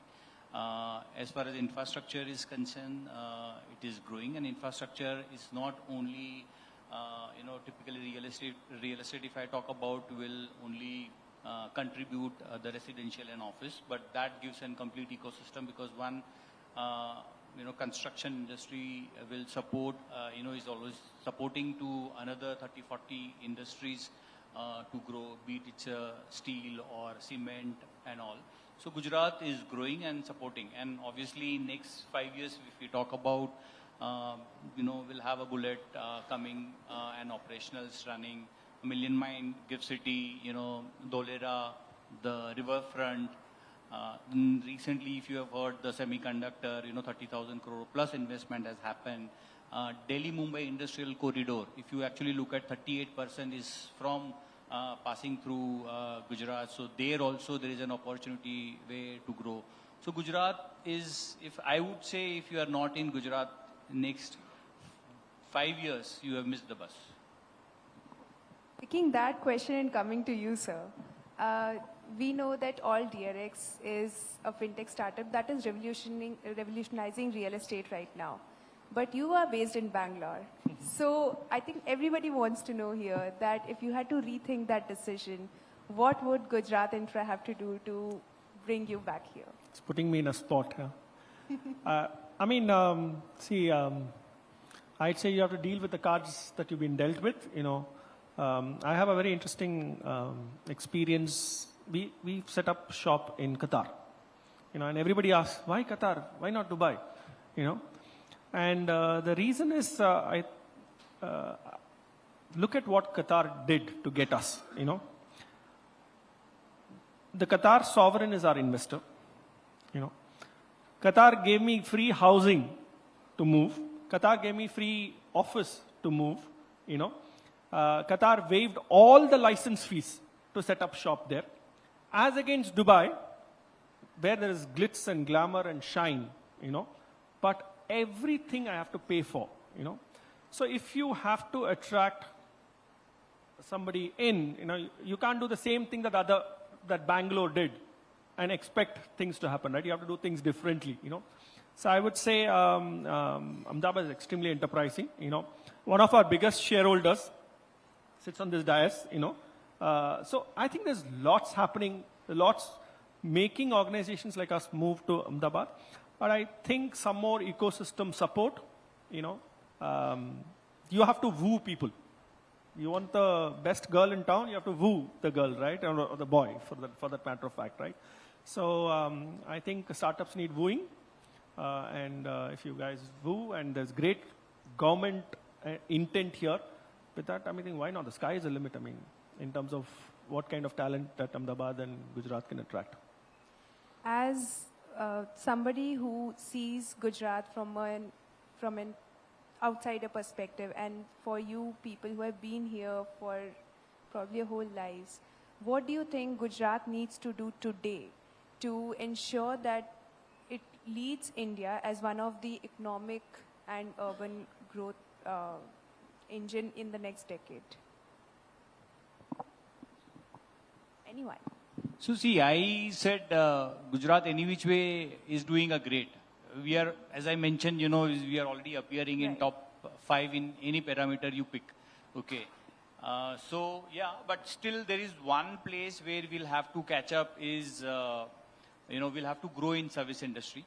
And hence, if you actually look at the Gujarat government came up with a great policy, IT policy 2022-27, GCC policy they came up 2025-30, okay, for the data center also.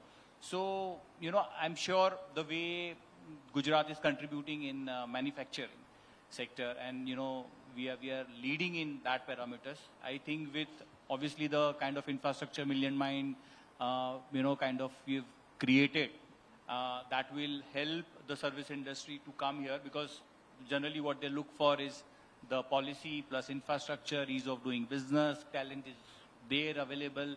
I'm sure, I think next 5 years, typically I would say after the bullet up and running and also traveling Mumbai, Ahmedabad is like traveling Mulund, Ghatkopar or so. So I'm sure, I think, except I think if service industry is only the place, and which now, we all, the government and everyone have realized, and they are giving their best to make this happen. If that will happen, I would say, it will definitely, what is appearing in number 3 or 4 in all the parameters, it will lead to number 1 or 2 somewhere. Great. So I feel not too much to do that they are not already doing as a government. Because to be very honest, we've seen government being very forthcoming in terms of the ideas, listening from people. We've had a very consistent government over the last 2.5 decades, which is very rare across the country. I think the challenge still remains to get people here, because I don't know how many from the room have come from outside, but Gujarat has kind of a history that you don't really want to come here, but once you're here, you don't want to go back, because there's slow life, there's good life. People really enjoy it. So I think the challenge is to propagate it more, bring more people in here to experience it. That has been a common statement here in this event today. Would you like to add something? Yeah, I think both the panelists have said what they have to say. I think that's something that I echo too. I think it needs to become a little more cosmopolitan. Like say, for example, Dubai, there are people from 100 different countries who live in Dubai, and that makes the city vibrant. New York is like that, Bombay is like that. Bombay is cosmopolitan. Bangalore is cosmopolitan. I think that's one area that possibly the city can do much better. But I think Gujaratis are the most enterprising people ever, to live on earth. So I'm sure they will crack it, I have another question for you, Mr. Deep. We know that Gujarat right now has a lot of initiatives coming up. For example, Gift City, industrial corridors, and a lot of enhanced connectivity is also reshaping the state. So according to you, what role do you see that the real estate developers can play in Gujarat's next phase of growth specifically? So I think the key role is of the developers to live up to the enablers that the government is providing in terms of the transport, the connectivity to Mumbai with the bullet train, the road connectivities that we have, the infrastructure that they've created in gift sort of places are creating in smaller micro markets. I don't think there is any other civic body in the country which is so forthcoming where you don't have issues.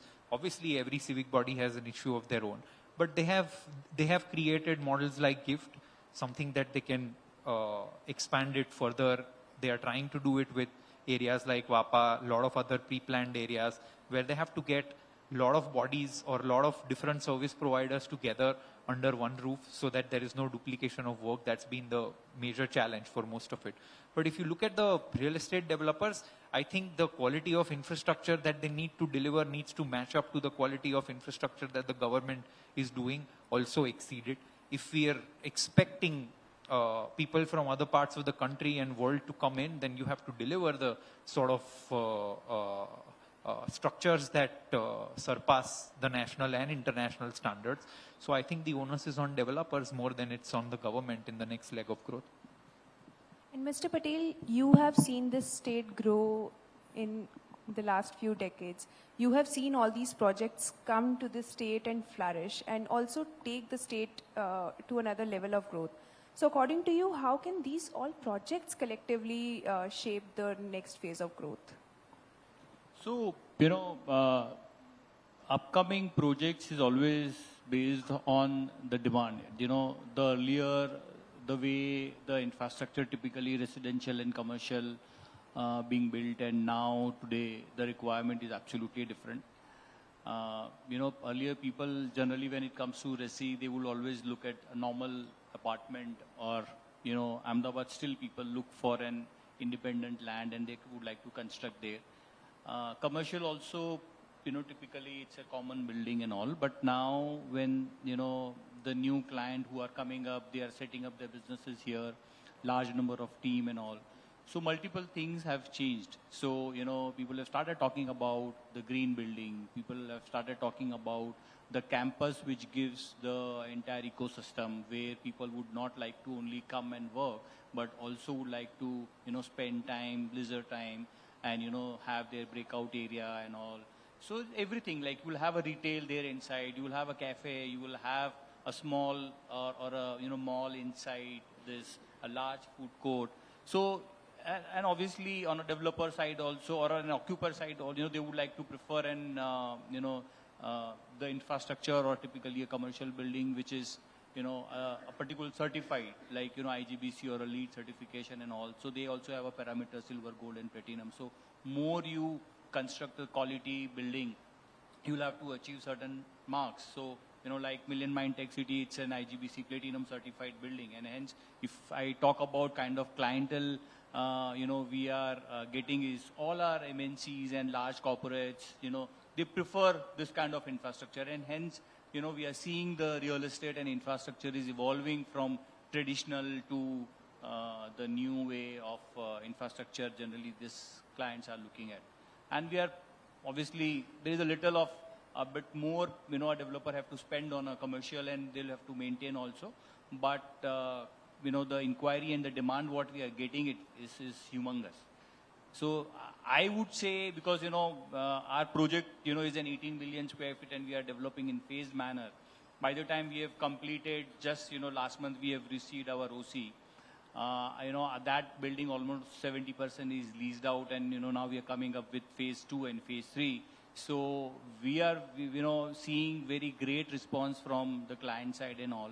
And now we are seeing is that, yes, kind of infrastructure what we have created, it's a huge campus. So it's like city within the city and all. So I think such infrastructure, if, being created, I think that's a huge success, and for everybody, even for the occupier, for the developer, and for that matter, the city and the state also. Thank you so much. I wish we had more time to continue this discussion, but we are running out of time. But it's great to sit and understand the perspective of somebody who has been in the city for so long, in the state, and somebody who will hopefully be here for another 10 years. Yeah. But thank you so much for taking out time to talk to us. Can we please have a huge round of applause? Thank you. Thank you so much. Right now, this panelist, probably this place feels more like a home, where I also see great developments in our city and in our state. We would like to give you a memento as a token of appreciation. Diksha, we request you to please hand over the mementos to Mr. Deep Vadodaria, CEO, Neela Spaces Limited.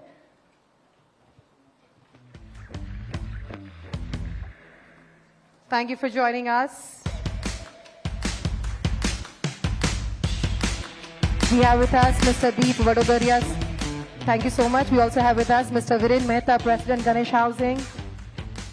Well, we all know the most trusted brand and one of the finest developers of Ahmedabad and Gujarat.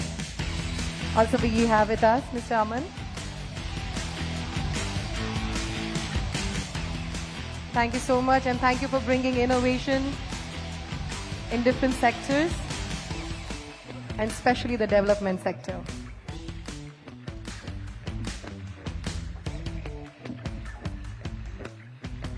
Thank you so much, panelists. It was really insightful.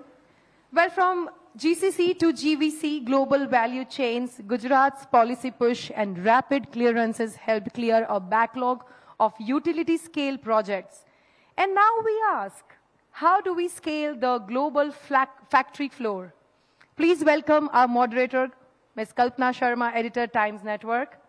And to discuss this further, please welcome Mr. Kumar Pratik, founder and CEO, Geeky Ants, Mr. Dipen Gandhi, founder and chief sales strategist, Deep Tech sales consultant, and Mr. Amit Saluja, founder and managing partner, DigiXLT, ex-center head and NASCOM Gandhinagar COE. Over to you.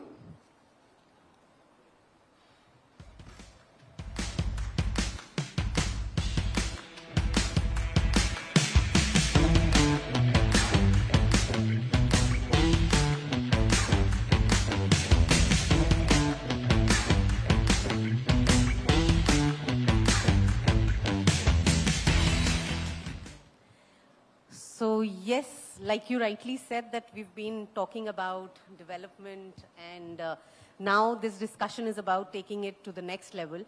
So Pratik, my first question is to you that, digital transformation, we are talking a lot about it in terms of AI, automation and more. Where do you see this heading in terms of adaptation and openness by business? Yes. I think there is a lot more things going on, especially when the AI comes in, right? I think the digital transformation for the Industry 4.0 has already taken a lot of transformation. I think all the industries knows that, like collecting data from different sensors to integrating it across the systems and then bringing it to a predictable dashboard where they can see things across. That has been a transformation of Industry 4.0. I think going ahead, we are seeing the Industry 5.0, which is being proposed right now. And I think it talks more about the sustainability of the things. And in those areas, I think there is a lot more with the new AI coming in. And the new AIs which we are working together with the industries is more about how do we make it sustainable. Like we all know the AI costs coming up, right? And how does it use water to cool so much of things and the energy problem altogether, right? So I think the next phase of challenges which we have to resolve this for the AI and digital transformation is over here. But I think the more onto the, I would say the manufacturing side of the things especially, we have seen into our businesses that most of these manufacturing units have a lot of processes which has to be optimized first. And those decisions are always into the silos of the decision makers or the leadership, right? Please correct me if I'm wrong over there, right? And most of the time it takes to make a decision to make that correction of the business, which can bring the right ROI of the revenue, that is something which AI will solve a lot over there.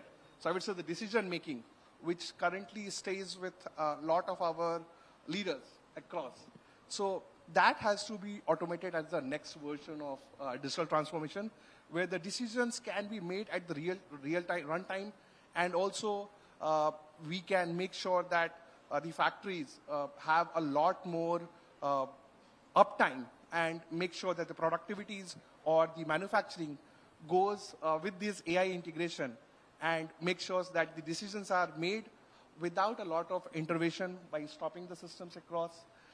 And that is what I think this all new technologies or the Industry 5.0 will have to be transforming on those areas, I would say.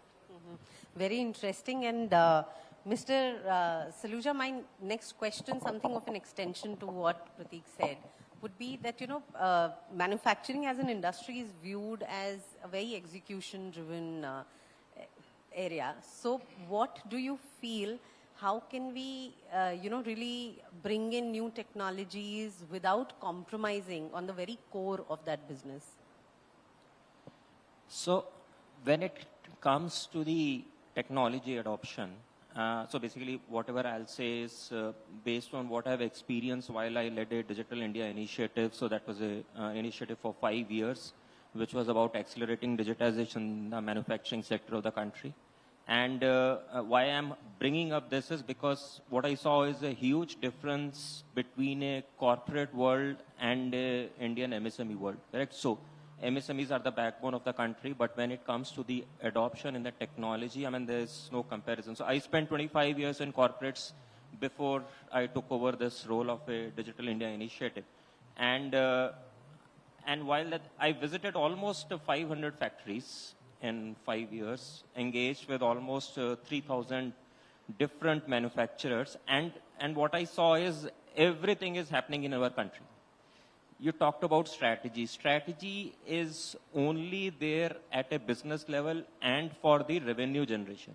When it comes to the operational excellence, bringing the cost down of the organization, I don't think manufacturers, especially the MSMEs, are talking about the technology. There is so much to do. I think globally, manufacturers have saved almost improved productivity by 10 to 20%, capacity utilization by 15 to 20%. There are so much of data points which are available, but when it comes to us, especially the MSMEs, I think the awareness is still not there. The path, basically, how to go about in bringing the transformation, it is not there. So, which actually leads it to be a very operational focus. So that's where the mindset, I think, while it has changed over the last 3-4 years, I'll not say that it is not changing, but the speed at which we are changing, I think it still has to be more. And the other thing is, there is in a manufacturing environment, there is a lean culture also. So what lean does is basically makes us used to the continuous improvement. And when we are doing a continuous improvement, then the focus on the transformation doesn't go in. So I think we are living in a world where the things are changing so fast. The technologies are changing fast. I mean, you talk about AI. AI, the way the people were using 3 years back and now the amount of technology adoption that we are seeing in a large company is very different, correct? So continuous improvement, just continuous improvement will not work. We have to really think beyond it. Transformation can happen in every organization. It doesn't mean that it is a global organization, big organization, then only the transformation happens, correct? So I think every organization, irrespective of the scale, has to think about transformation. And the transformation doesn't mean that you grow your revenue, you grow your top line. We have to also reduce our cost, and which is then we will become globally competitive. So we keep talking about comparing ourselves with China, correct? How much behind we are China. But then what kind of an actions are we taking in our own factories, basically, to make ourselves compete with them, correct? So there's a lot that can be done. It doesn't need a lot of capex. So I know, I mean, I'm speaking too much, but I think I'm just trying to bring in a focus that something that really needs to be enhanced in the industry. No, I'm glad you brought it up because, Mr. Dipen, my next question to you is connected to this itself, that, you know, building world-class products is just one part of the equation. How do you feel and what do you feel that we can do to really attract global attention? Yeah, so we are very good at it in terms of building the products. We are known for that, right, as a manufacturing. But at the same time, we are also known for the cost, which is like a decreased cost kind of a thing. When it comes to India, it is always seen as a global market that we are the one that the cost would be the decreased one from the competitors, right? So to solve that, I think we have to do a right GTM, which is a go-to market, where we really look at it, what are the ideal customer profile in the global market and scenarios. And also, most of the industries right now, it is a founder-led sales. If you really look at it, there is no sales engine, there is no sales process involved in terms of how to do the right customer sizing, how to do the GTM, how to manage the team, right? So I think overall, if you really look at it in SMEs specifically, we should build the sales process. Everybody is looking after manufacturing investment. Everybody is looking after IT investment. But when it's come to sales, it's all founder driven. So that's the first issue that we need to fix. And second it's not only about cost. We need to bring like value creations. We also need to invest in R&D. We also need to create about after sales service, how innovative we are, right? It's not always about by selling or by cutting the price we can sell in the global market. How we create the value, how we create the brand, how we support the customer, that makes more sense rather than just like selling on a price. So overall, building a sales engine within SME or a manufacturing industry, not only thinking about investment in the manufacturing units, but also in the sales process, the people, the culture, and also overall how we can scale and strategically on the GTM side of it. You cannot go and sell to every customer. You have to have defined GTM.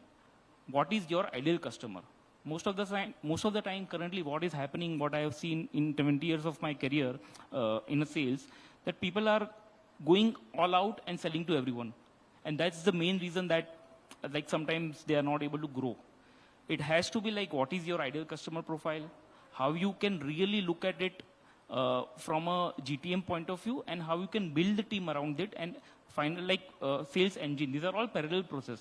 So in my point, if you really want to go in a global market and compete with the other players in the market, you should also do the innovations. You should also have a process. You should also invest in the people for building the process on a sales side of it.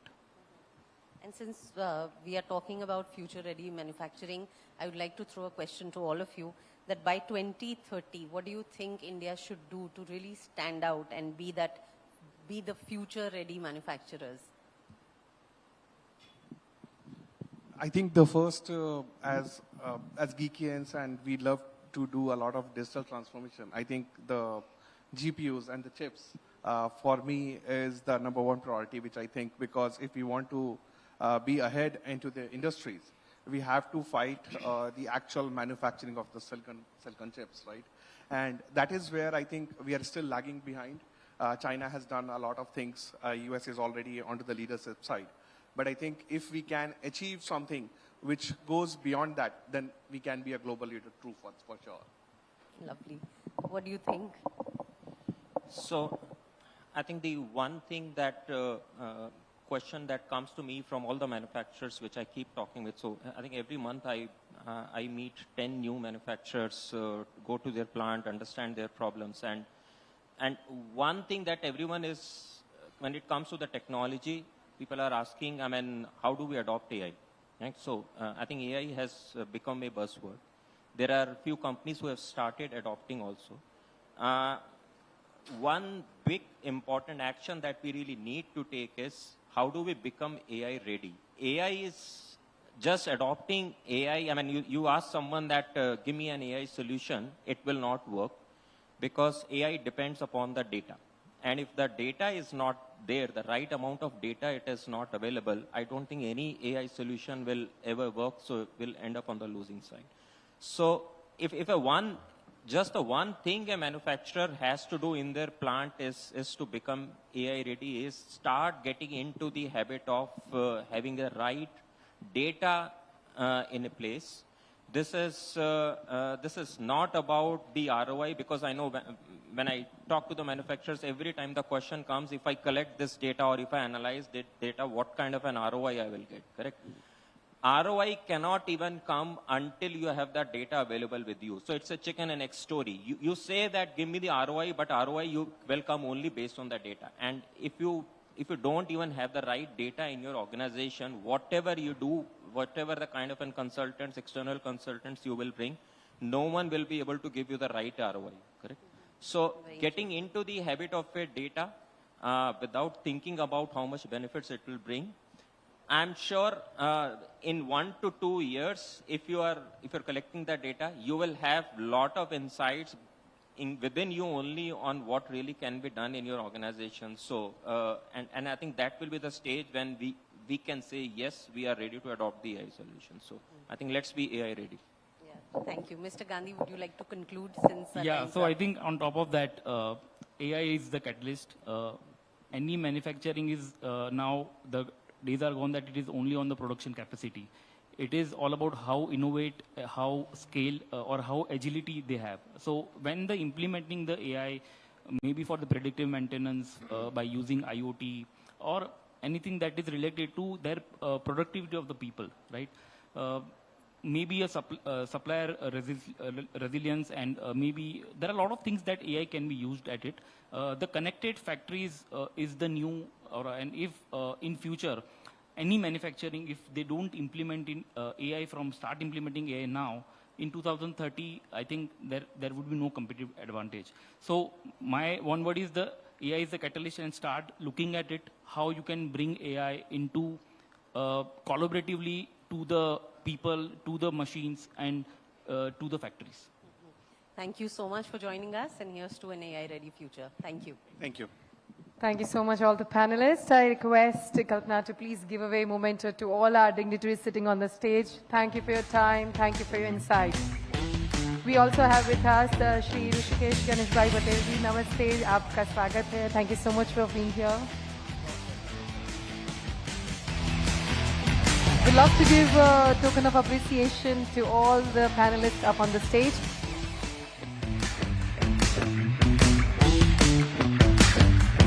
We have with us Mr. Kumar Pratik, founder and CEO, Geeky Ants. Mr. Dipen Gandhi, founder and chief sales strategist, Deep Tech Sales Consultant.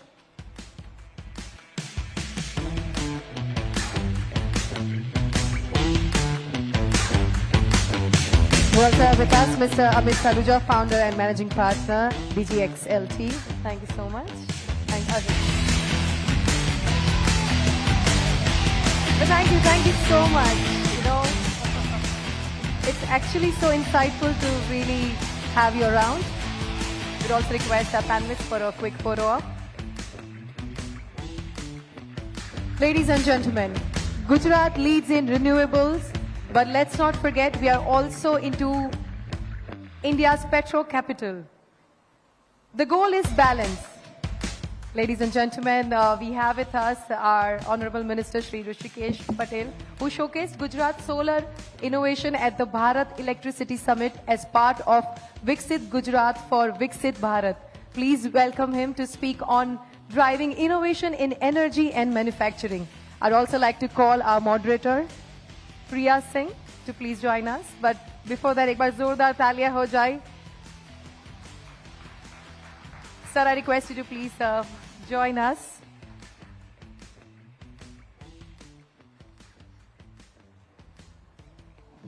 Along with Priya Singh, anchor and producer, Times Network. Over to you, Priya.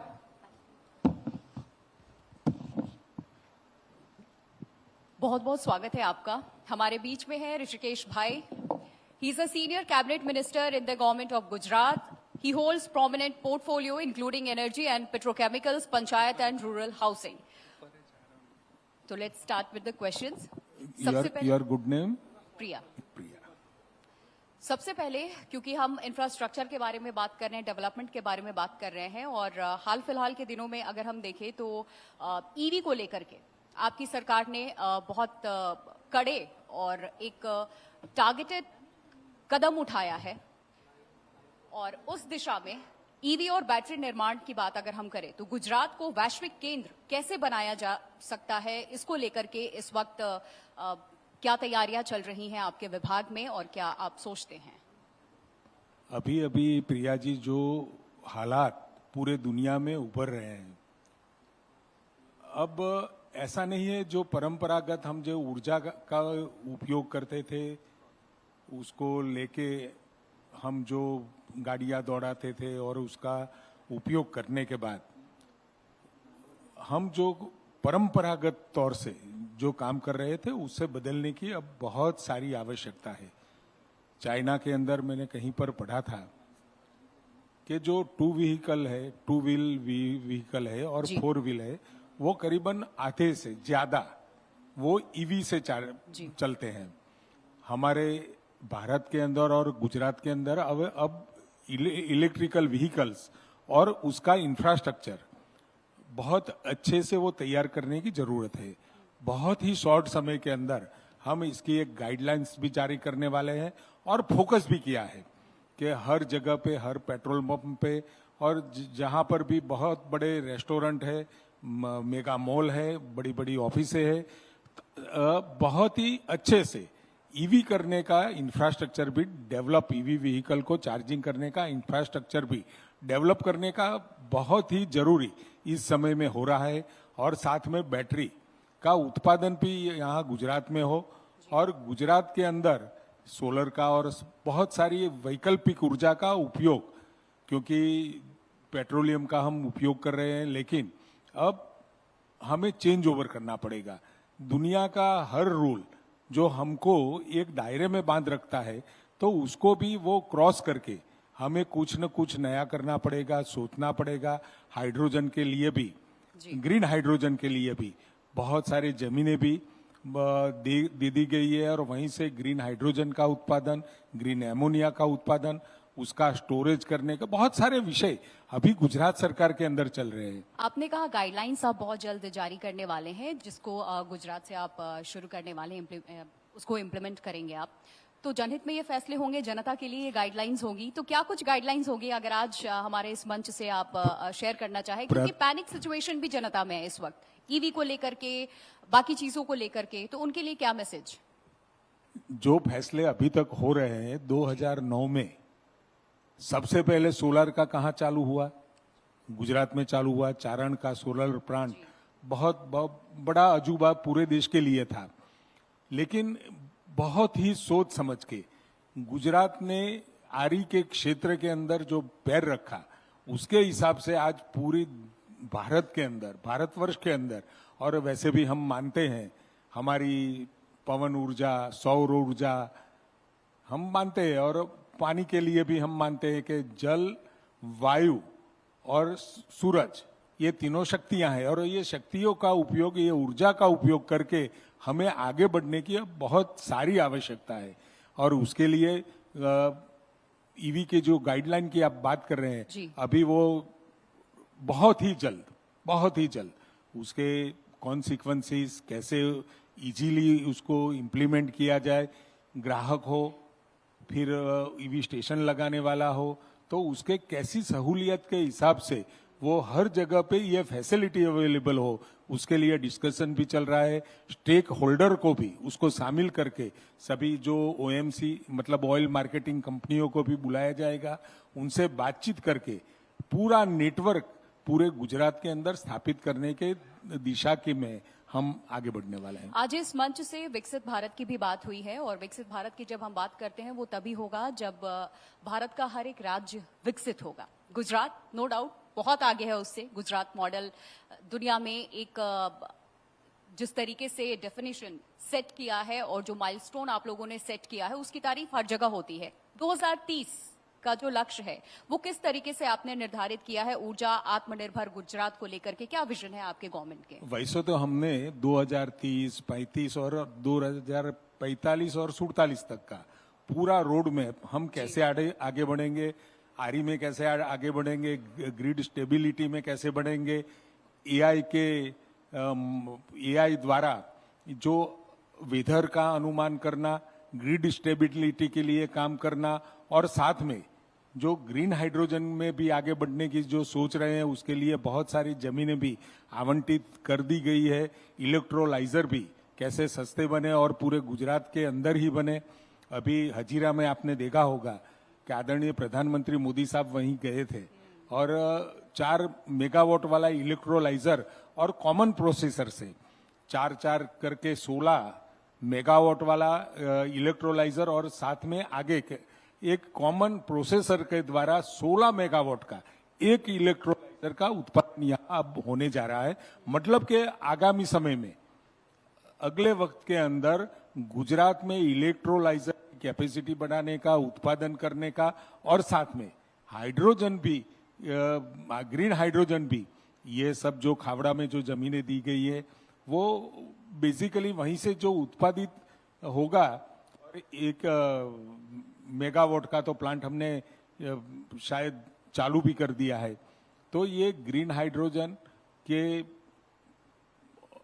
में आगे बढ़ने के लिए। खावड़ा का क्योंकि आपने जिक्र किया, तो इस खावड़ा परियोजना के बारे में आपसे और हम जानना चाहेंगे कि किस तरीके से ये देश के विकास में या गुजरात के विकास में अभी एक माइलस्टोन सेट करने वाली है। खावड़ा क्या पूरा विजन हो है इसको जाएगा लेकर? तो 37 गीगावाट का वहीं उत्पादन होगा। अभी 13 के आसपास गीगावाट का हम उत्पादन कर रहे हैं, लेकिन ये पूरा उत्पादन होने के बाद कई देशों के बिजली उत्पादन से भी ज्यादा यहाँ पर हम बिजली पैदा कर पाएंगे। और आरी जो जिसको हम ग्रीन बिजली बोलते हैं, आरी रिन्यूएबल एनर्जी, वही हम उत्पादित करेंगे। 2030 तक का क्या लक्ष्य है हमने जान लिया, लेकिन युवाओं को हर क्षेत्र में कैसे साथ लेकर के आगे बढ़ना है, सरकार इस दिशा में क्या काम कर रही है, कैसे यूथ को आप खुद से जोड़ना चाहते हैं, उनके लिए क्या मैसेज आज आप यहां से देना चाहते हैं? क्योंकि सरकारें जो फैसले लेती हैं, काम करती हैं, ऑपोजिशन शोर भी उतना ही जोर से मचाता है। तो ऐसे में जो युवा है वो मिसगाइड हो जाते हैं, खो जाते हैं, भीड़ का हिस्सा बन जाते हैं। तो उनके लिए क्या मैसेज है आपका? जो भी फैसले आप ले रहे हैं, जिस तरीके से हमने योजनाओं की बात की है, खावड़ा परियोजना आपने बताया है कि उसका क्या लक्ष्य है, लेकिन इसको लेकर के भी गुजरात में 2 धड़ा नजर आया था बढ़ता हुआ, पक्ष और विपक्ष, जिसमें यूथ भी शामिल है। ये फेसबुक, व्हाट्सएप यूनिवर्सिटी के द्वारा जो बातें फैलाई जाती है, और युवा बेसिकली वो कोई बातों को सत्य मानते हुए आगे न चले और उसकी सच्चाई का पता लगाए, उसके बाद उसका एनालिसिस भी करे। हमारा युवा और पूरा हमारा भारत युवा भारत बोला जाता है। यहाँ युवा धन करीबन 55-60% भारत युवा बोला जाता है। तो ये युवाओं को भी हर काम में आगे आने के लिए बहुत सारी योजना आदरणीय प्रधानमंत्री मोदी साहब ने स्टार्टअप हो, स्टैंड अप हो, बहुत सारी उसको आगे बढ़ने के लिए बहुत सारी योजनाएं भी रखे, स्वनिर्भर बने, आत्मनिर्भर बने। और वो अभी जो अगला समय है टेक्नोलॉजी का है, विज्ञान का है, तो उसके साथ जुड़ के अपने आप आत्मनिर्भर बनने का सोचना ही पड़ेगा। नहीं तो केवल बहुत अंधाधुंधी फैला के किसी भी राष्ट्र का भला नहीं होता है। और हमारे प्रधानमंत्री जैसे विजनरी नेता मिले हैं, तो वो जब भी सोचते हैं तो गरीब का भी सोचते हैं, युवाओं का सोचता है, महिलाओं का और किसानों का, हर तबके का सोचने के बाद सभी योजनाएं बनती है और सभी पे लागू भी होती है। कोई एक ऐसा डिसीजन जो आप अपने कार्यकाल में लेना चाहें, जिसकी वजह से गुजरात विश्व भर में जाना जाए? रूफटॉप सोलर सफलता के बारे में हमने बात भी किया इस मंच पे और सबने माना भी है इस चीज को, बाकी राज्य भी इससे सीख ले रहे हैं। तो ऐसा कौन सा वो फैसला होगा जो ऋषिकेश भाई लेना चाहेंगे अपने कार्यकाल में?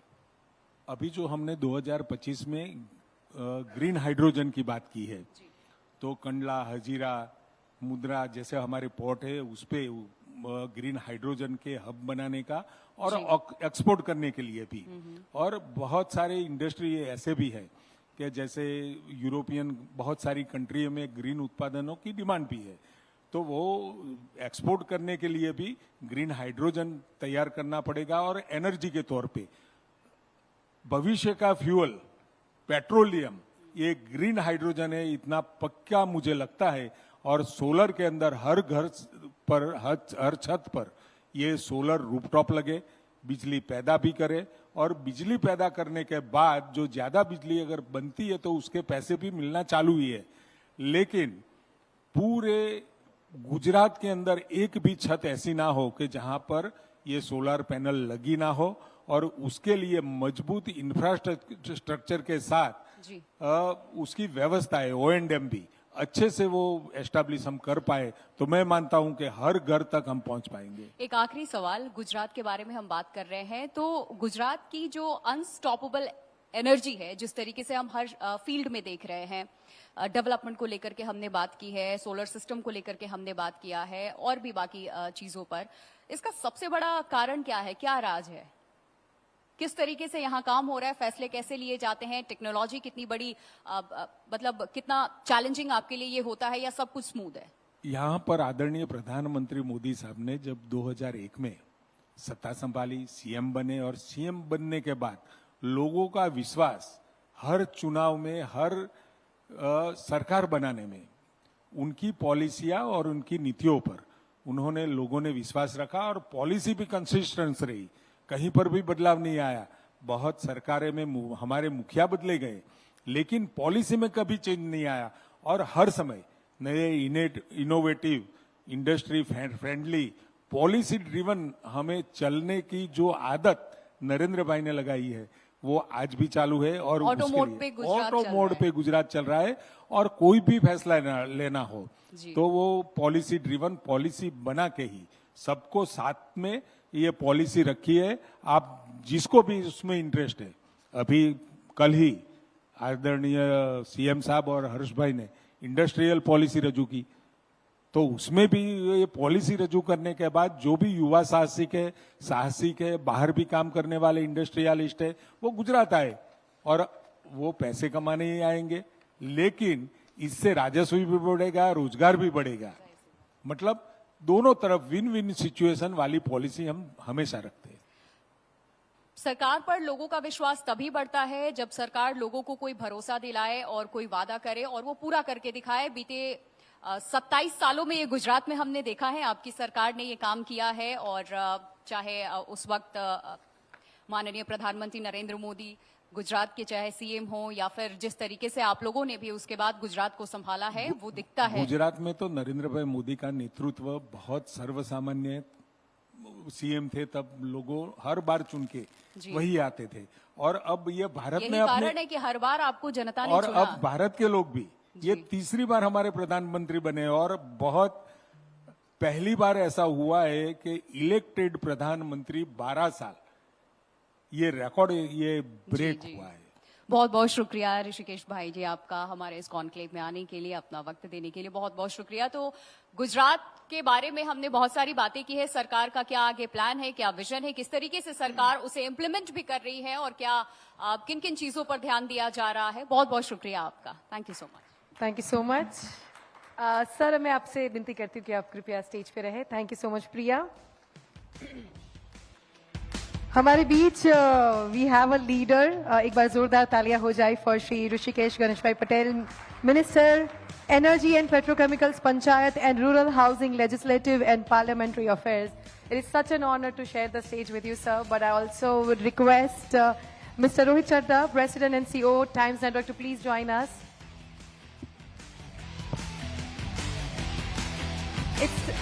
It's time to give away the next set of awards.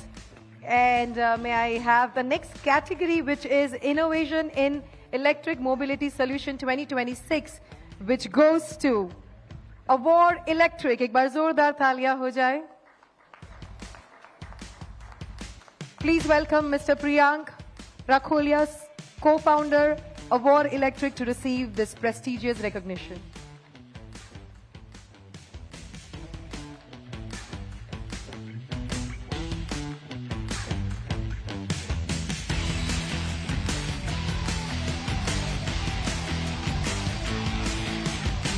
Thank you so much.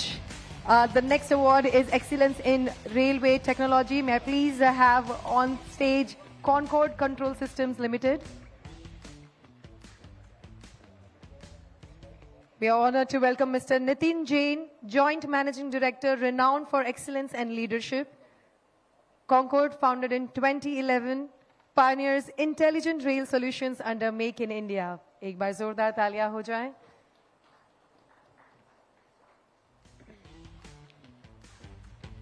The next category of the award is Fastest Growing Architecture and Engineering Design Consultancy, which goes to none other than UJB Design and Engineering Services LLP. May I please have Mr. Vishal Unadkar?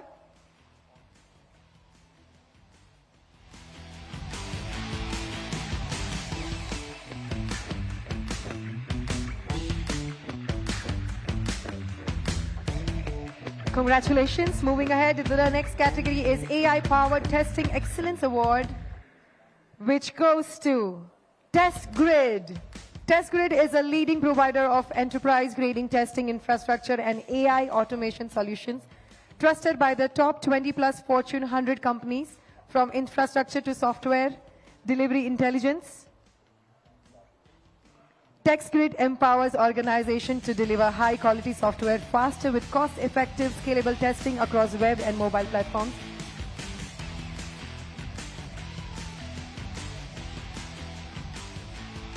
The winners are TextGrid,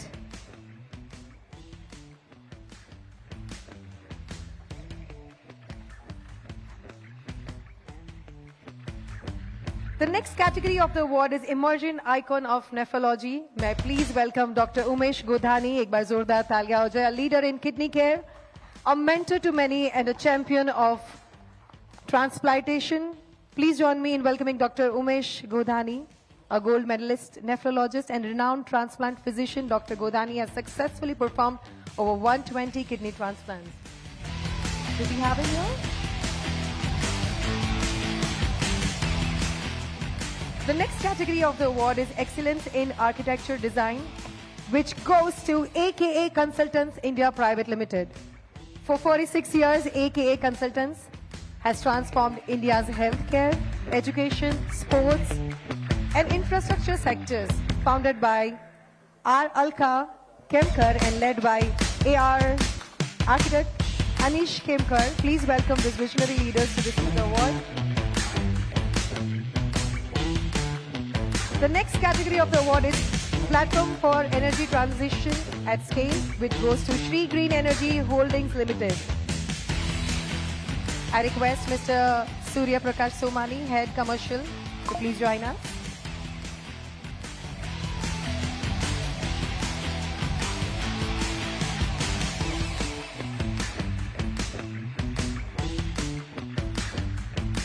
Thank you so much. We request you to please take your seats. And ladies and gentlemen, may I please have Mr. Surya Prakash Somani, Head Commercial, who brings 30 years of experience in infrastructure finance and commercial management. The next category of the award is Excellence in Large-Scale Renewable Deployment, which goes to Gujarat State Fertilizers and Chemicals Limited. May I have Dr. Rajendra Kumar to please join us on the stage, and congratulations. Moving ahead, the next category of the award is Leading Mutual Fund Software, and the winner is Midas X.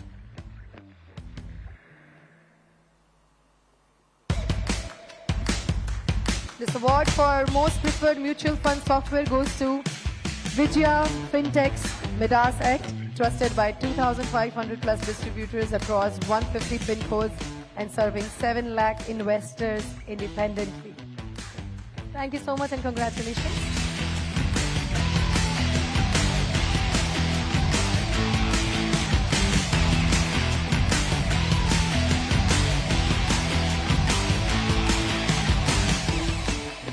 The next category we have is Emerging Entrepreneurs, and the award goes to Drishan Industries Private Limited. Please join me in welcoming Mr.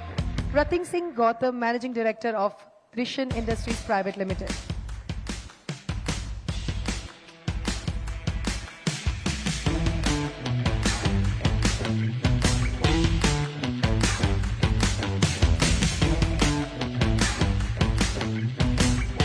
The next category of the award is Enterprise Security and Data Protection, and the winner is Net Protector Cybersecurity.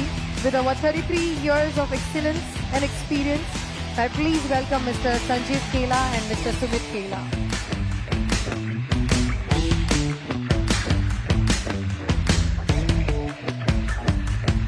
The next category of the award is Excellence in Quality Healthcare and Patient Healthcare Services, and the award goes to Sri Giriraj Hospital.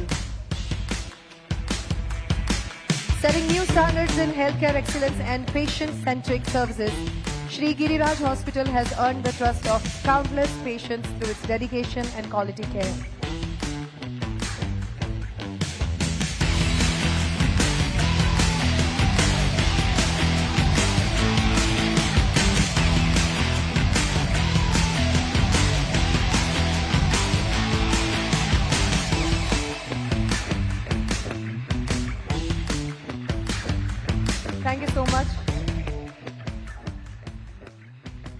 और खूब खूब अभिनंदन आप सबको.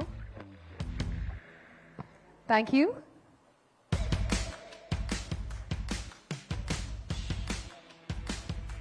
Thank you so much.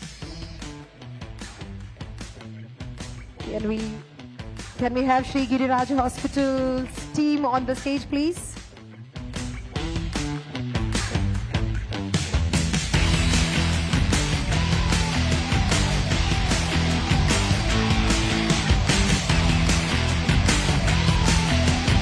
Ladies and gentlemen, moving ahead to the next category of the award, which is Innovative Engineering Consultancy of the Year.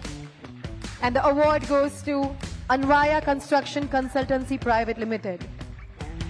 With over 14 years of experience in transforming India's infrastructure through design excellence, technology and unwavering quality, can we have the team of Anvaya Construction Consultancy Private Limited, please? The next category of the award is Excellence in AI-Driven Business Consulting. And the award goes to Cognitude Consulting Private Limited. Ladies and gentlemen, may I please have Ms. Achala Chauhan, co-founder and Chief Business Officer of Cognitude Consulting Private Limited.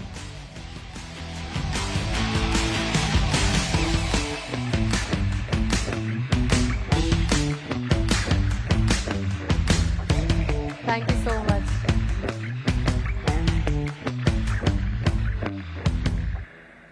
Ladies and gentlemen, the winner of Excellence in AI-Driven Business Consulting goes to Cognitude Consulting Private Limited. Can we have the team on the stage?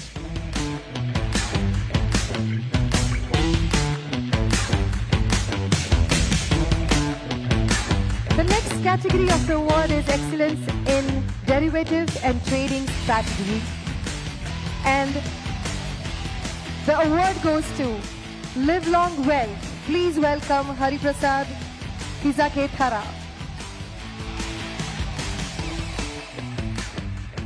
Thank you so much. May I please have the team from Live Long Well, who's won Excellence in Derivatives and Trading Strategy. Guys, you're winning an award. We need some energy in the house. We request all of you to please join us. Please have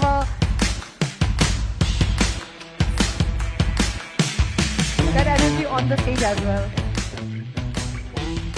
Next category of the award is Excellence in Real Estate Leadership. And the award goes to Surya Group. Please welcome Mr. Suresh Patel, CMD of Surya Group, whose visionary leadership and contribution to the real estate sector has earned him the prestigious award for Excellence in Real Estate Leadership. The next category of the award is Education Changemaker of the Year, which goes to Mr. Manan Chokshi.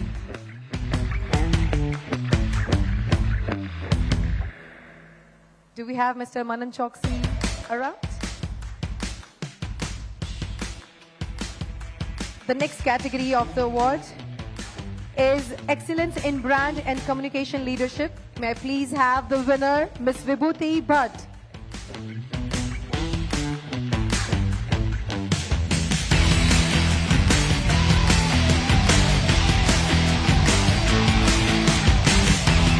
The next category of the award is Rising Entrepreneur, the Young Founder.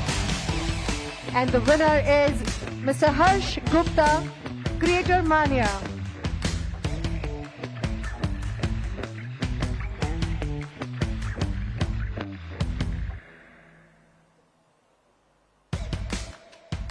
Harsh, you look really young. How old are you? 18, 19, allowed to work. And allowed to ride and drive.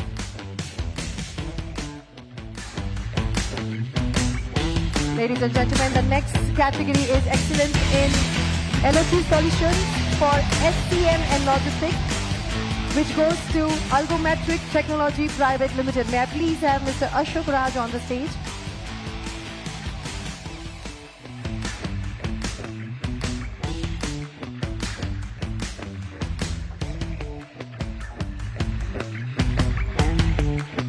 In IoT solutions for SCM and logistics. Ladies and gentlemen, moving ahead to the next category, which is Excellence in Transformative EdTech. And the winner is Tech Nikos Learning Joy by Technico Software Private Limited.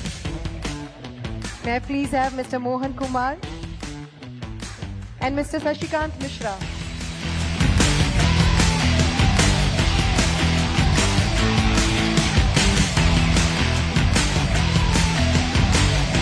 Moving ahead to the next category, Excellence in Data Science and Digital Innovation. The award goes to Technovire Data Science Limited. May I please have Mr. Prabhat Somani to join us on the stage.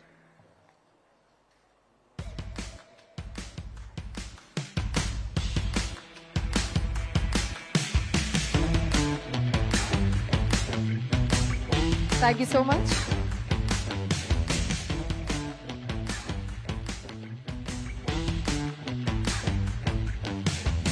Ladies and gentlemen, the next category of the award, the most popular cafe chain of the year, and it goes to Ajay's Cafe.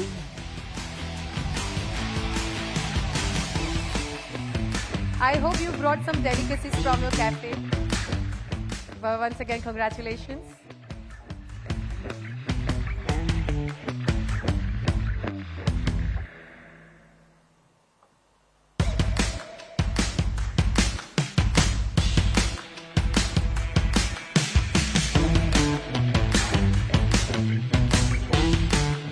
Ladies and gentlemen, the last award of the evening, and it goes to 1XL Communication Media. एक बार जोरदार तालियां हो जाए. Can we have the entire team?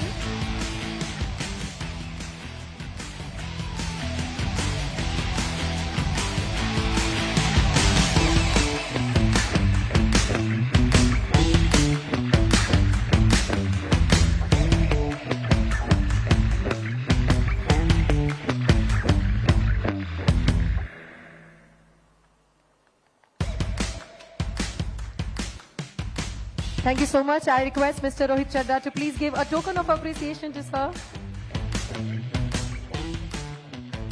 हमारे बीच श्री ऋषिकेश गणेश भाई पटेल जी हैं, minister energy and petrochemicals, panchayat and rural housing, legislative and parliamentary affairs. Thank you so much for supporting us. Thank you so much for being here.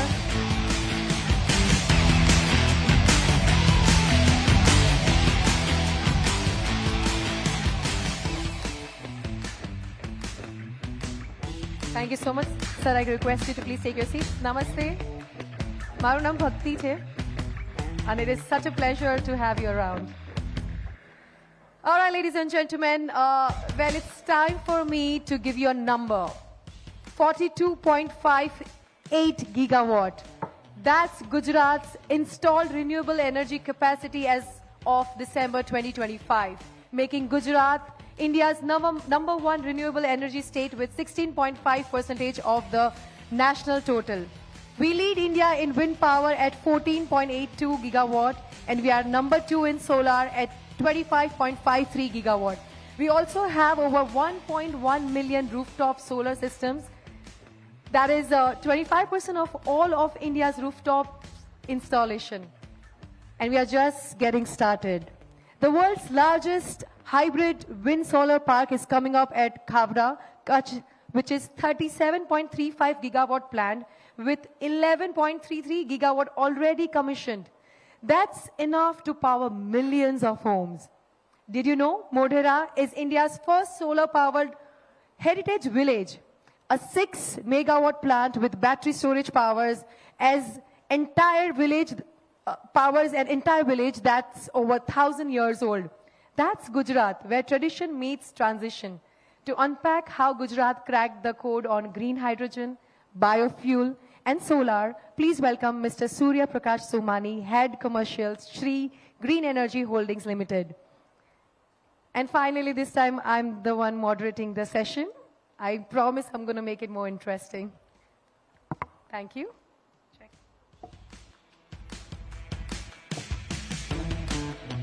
Mr. Prakash Somani.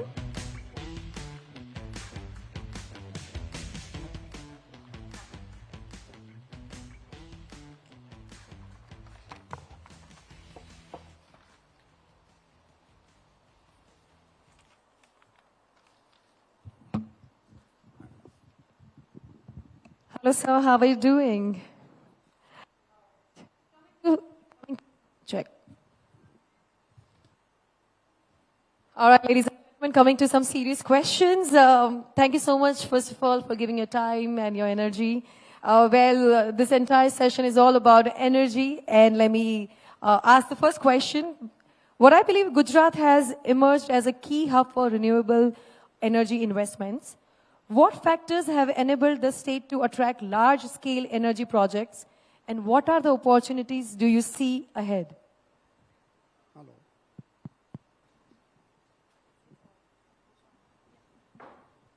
Hello. You have to just keep it very close to your mouth. So, see, Gujarat has been blessed with solar. Means the solar irradiance is very good. Overall, it is very good for India, but especially Gujarat, rainy days are very less. So what happens is government has facilitated looking to the potential. Our Honorable Prime Minister Narendra Modi, during his days of chief ministership and then the national policy. So Gujarat has been already blessed with all those things. Only the policy initiative was needed. Now, like in Khavda, 37 gigawatt of the solar plant coming. It's the biggest in the world, which is coming up. Biggest in the world, 37,000 megawatt of energy being produced, and then it is to be used. It's a big, big policy which has been planned. And the second thing is, so much land is also available. The third advantage Gujarat is having, it's a very big coastline. Even to make hydrogen, like our minister, Mr. Patel said, their focus is totally on green hydrogen and other things. India is importing $200 billion of energy every year. $200 billion means 20 lakh crore rupees is going in foreign exchange from India. And India has a potential, not only this 20 lakh crore of stopping imports, India has potential to export 20 lakh crore of energy in form of hydrogen and ammonia and ethanol and methanol and so many things. We are having so much land. Unused land is lying. It is not that the agricultural land will be used. There is so much unused land lying which can be used to produce such form of energy. Only policy directives are needed. Capital at a slightly lower cost. Government can give some interest subsidies yes. and other things. And the direction has to be there, a consistent policy has to be there, which already the government is working. So Gujarat has immense potential, I will say.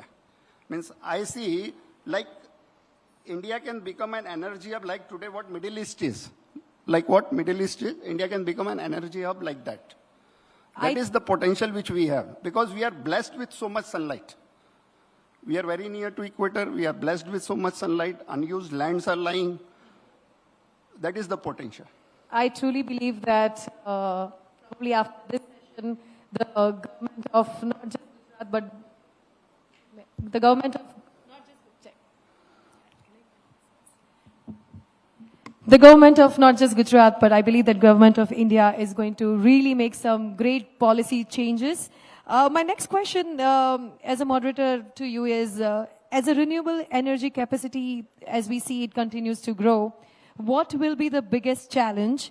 Is it the financing, infrastructure readiness, storage solution, or demand integration? What do you think is the biggest challenge we'll be facing in near future? I don't see any major challenge which cannot be solved. Challenges are there, we have to solve them, then only the things work. There is nothing is very easy anytime. Huge demand, international demand is there for energy. They want to transition from the legacy energy like coal to green energy. So transmission lines have to be built.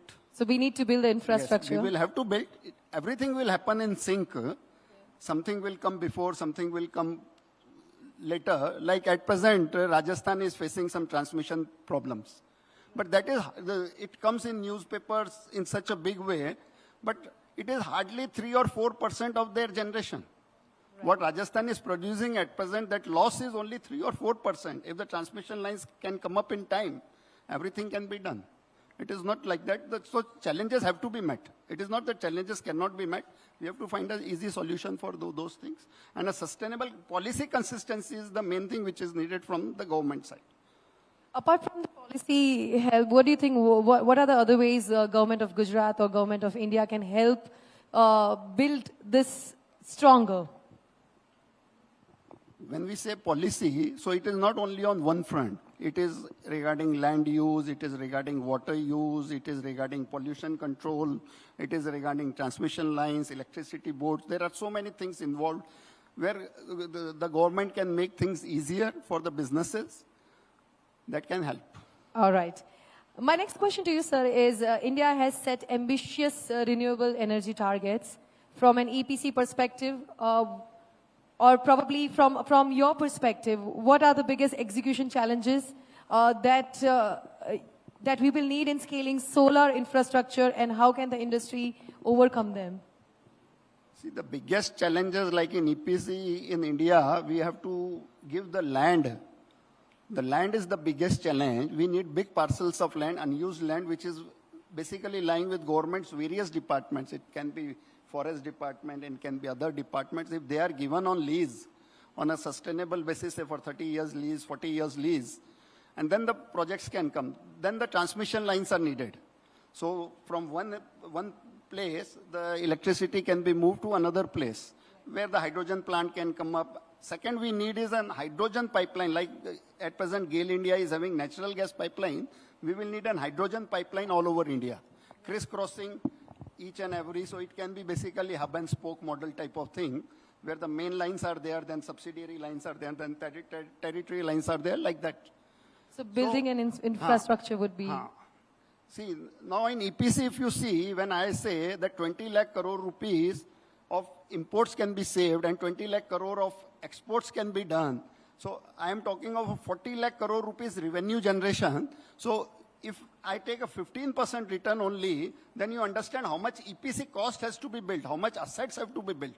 That will give so much employment, that means so much capital is needed, so many people are needed, housing is needed, other things are needed, roads are needed, everything is needed in that. So it is not going to be a, say, 5 trillion economy or 6 trillion economy.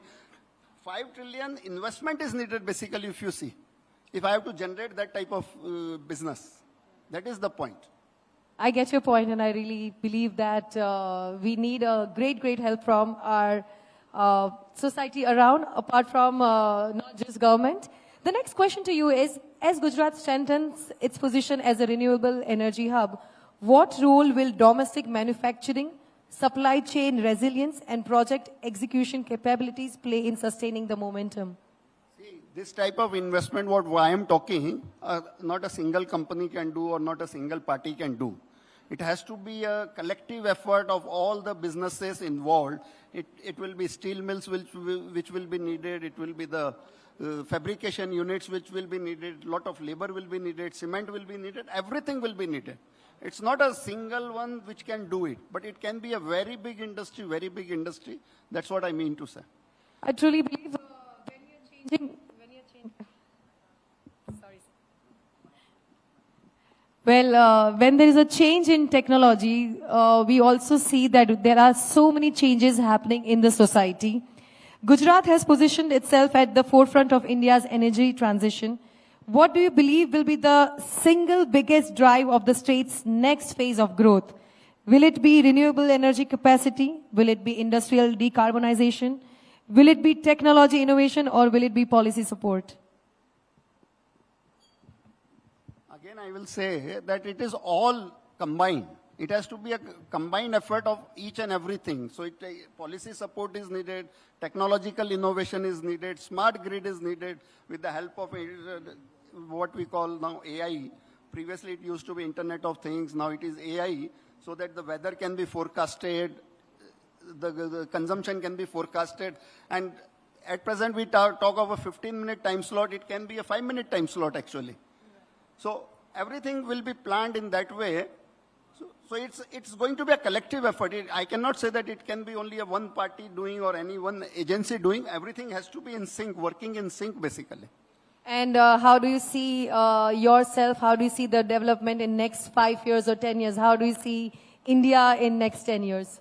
So we ourselves, like at Sri Green Energy, we see that we will be having a big business out of this thing. We will be a major player delivering sustainable solutions, ready solutions to the industry, which can come up. And then India, as I suggested, India within 10 years and 15 years can be a very big hub of industry, and it can be a world example. See, previously the coal used to be there in UK and Canada, in UK and US. Then the energy shifted to what we call is now Middle East. Now it is going to shift to green energy. India being near to equator, it has great advantage. This advantage is not there for, say, Japan or Korea or other countries, because their solar irradiance is very low. And here we have unused lands also, vast tracts of unused land is there, which can be used even for biofuels also, for CBG and other things. Thank you so much, sir. I truly believe in your vision, and I also truly believe that with using green energy, we can... Sorry. So thank you so much. We truly believe in your ideas, and I truly believe that, you know, shifting the technology into green energy would be the next best solution that India can have, and I wish you all the best. Thank you so much. We would like to give you a token of appreciation, a memento, as our sincere thank from Times Networks. Thank you so much for joining us. Please stay back.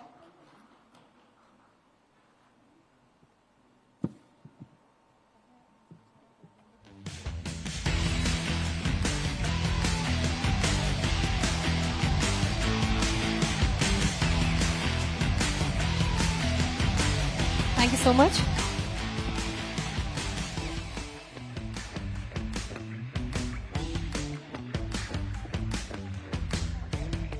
All right, ladies and gentlemen, from green energy to green emeralds, Gujarat's edge isn't just industrial, it's ornamental.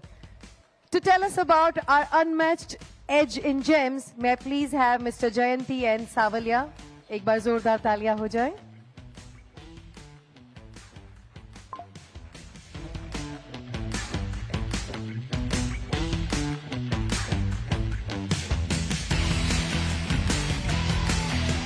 Hello, sir.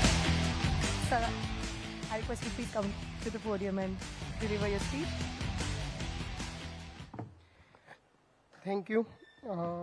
Today is Economic Times now.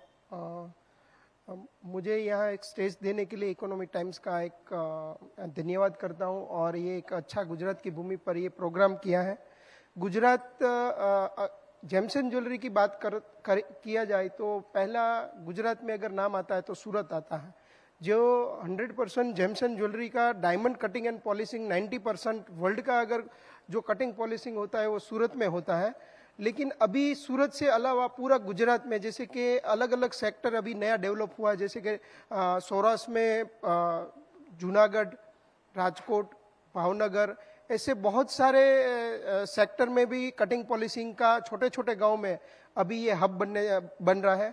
Gujarat के अंदर James and jewellery के जो बड़े बड़े city है, जिसमें राजकोट हो गया, अहमदाबाद हो गया, और सूरत के अंदर एक अभी नया जो ट्रेंड चल रहा है अभी लैब ग्रोन डायमंड, जो नेचुरल और कटिंग लैब ग्रोन डायमंड, ये बहुत सालों से जो अभी जो मंदी चल रही है उसमें जो अगर अपना स्वदेश का अगर कोई डायमंड है तो लैब ग्रोन डायमंड, और सूरत ने ये टेक्नोलॉजी जल्दी से अडॉप्ट किया और ये मंदी को अगर उसको निकाल पाए तो वो लैब ग्रोन डायमंड ने निकाला है. सूरत और इस मंदी में से निकलने के लिए लैब ग्रोन डायमंड ने हमारी जो रोजगारी कटिंग पॉलिशिंग की थी वो लोगों ने लैब ग्रोन डायमंड ने हमें दिया है.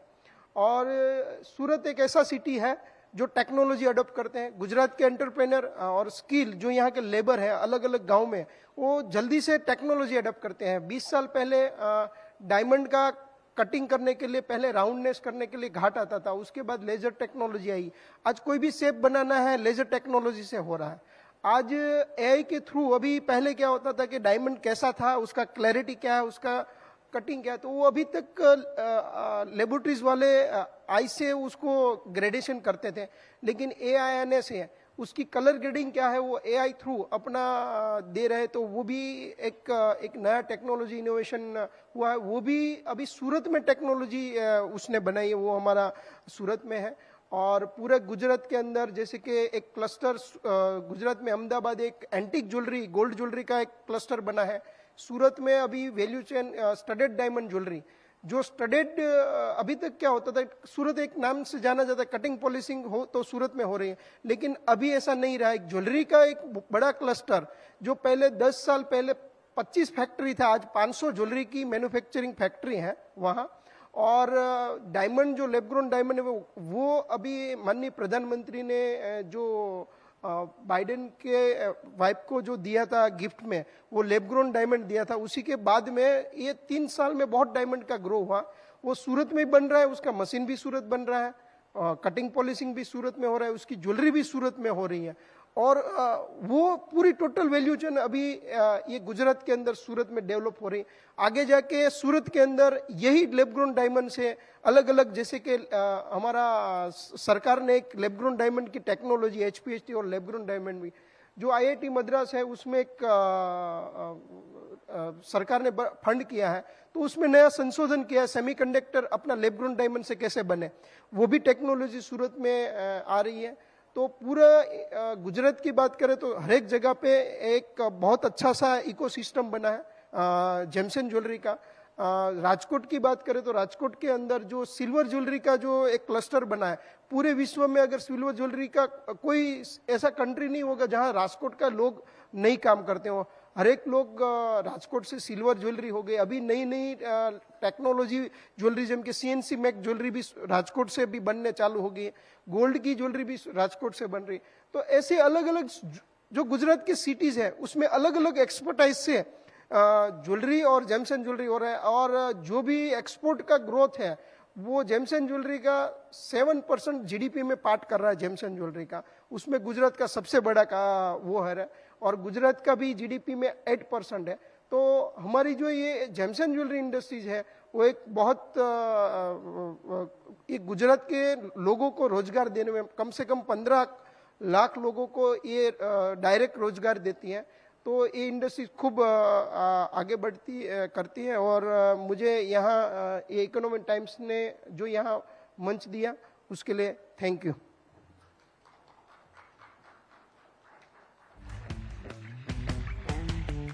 Thank you so much. We would like to give you a token of appreciation. Please accept this with all our heart and love.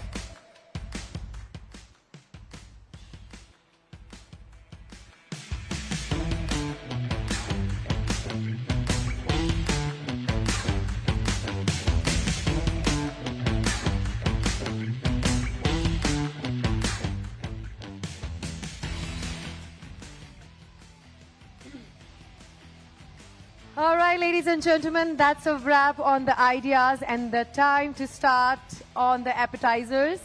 Today we saw Gujarat's story, 42.58 gigawatt of renewable energy, 1.1 million solar rooftops, the world's largest hybrid energy park, and a corridor from Ahmedabad to Gift City that's defining India's future.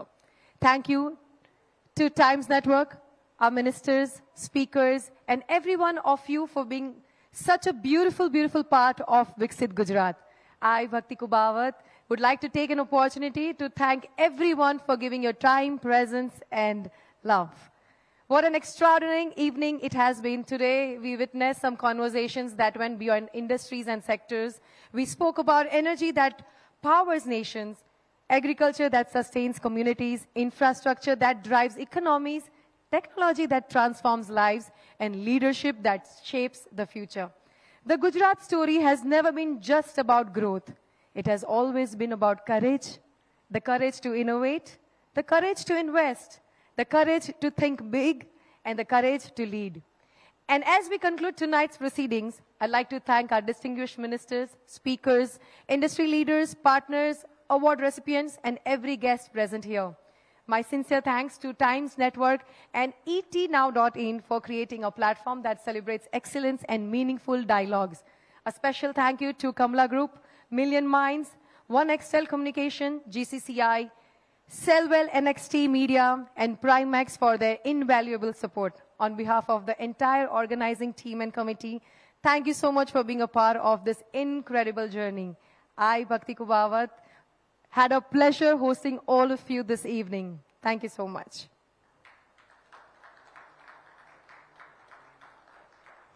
Please join us in networking and dinner, and please have a wonderful evening. Thank you so much to my entire team.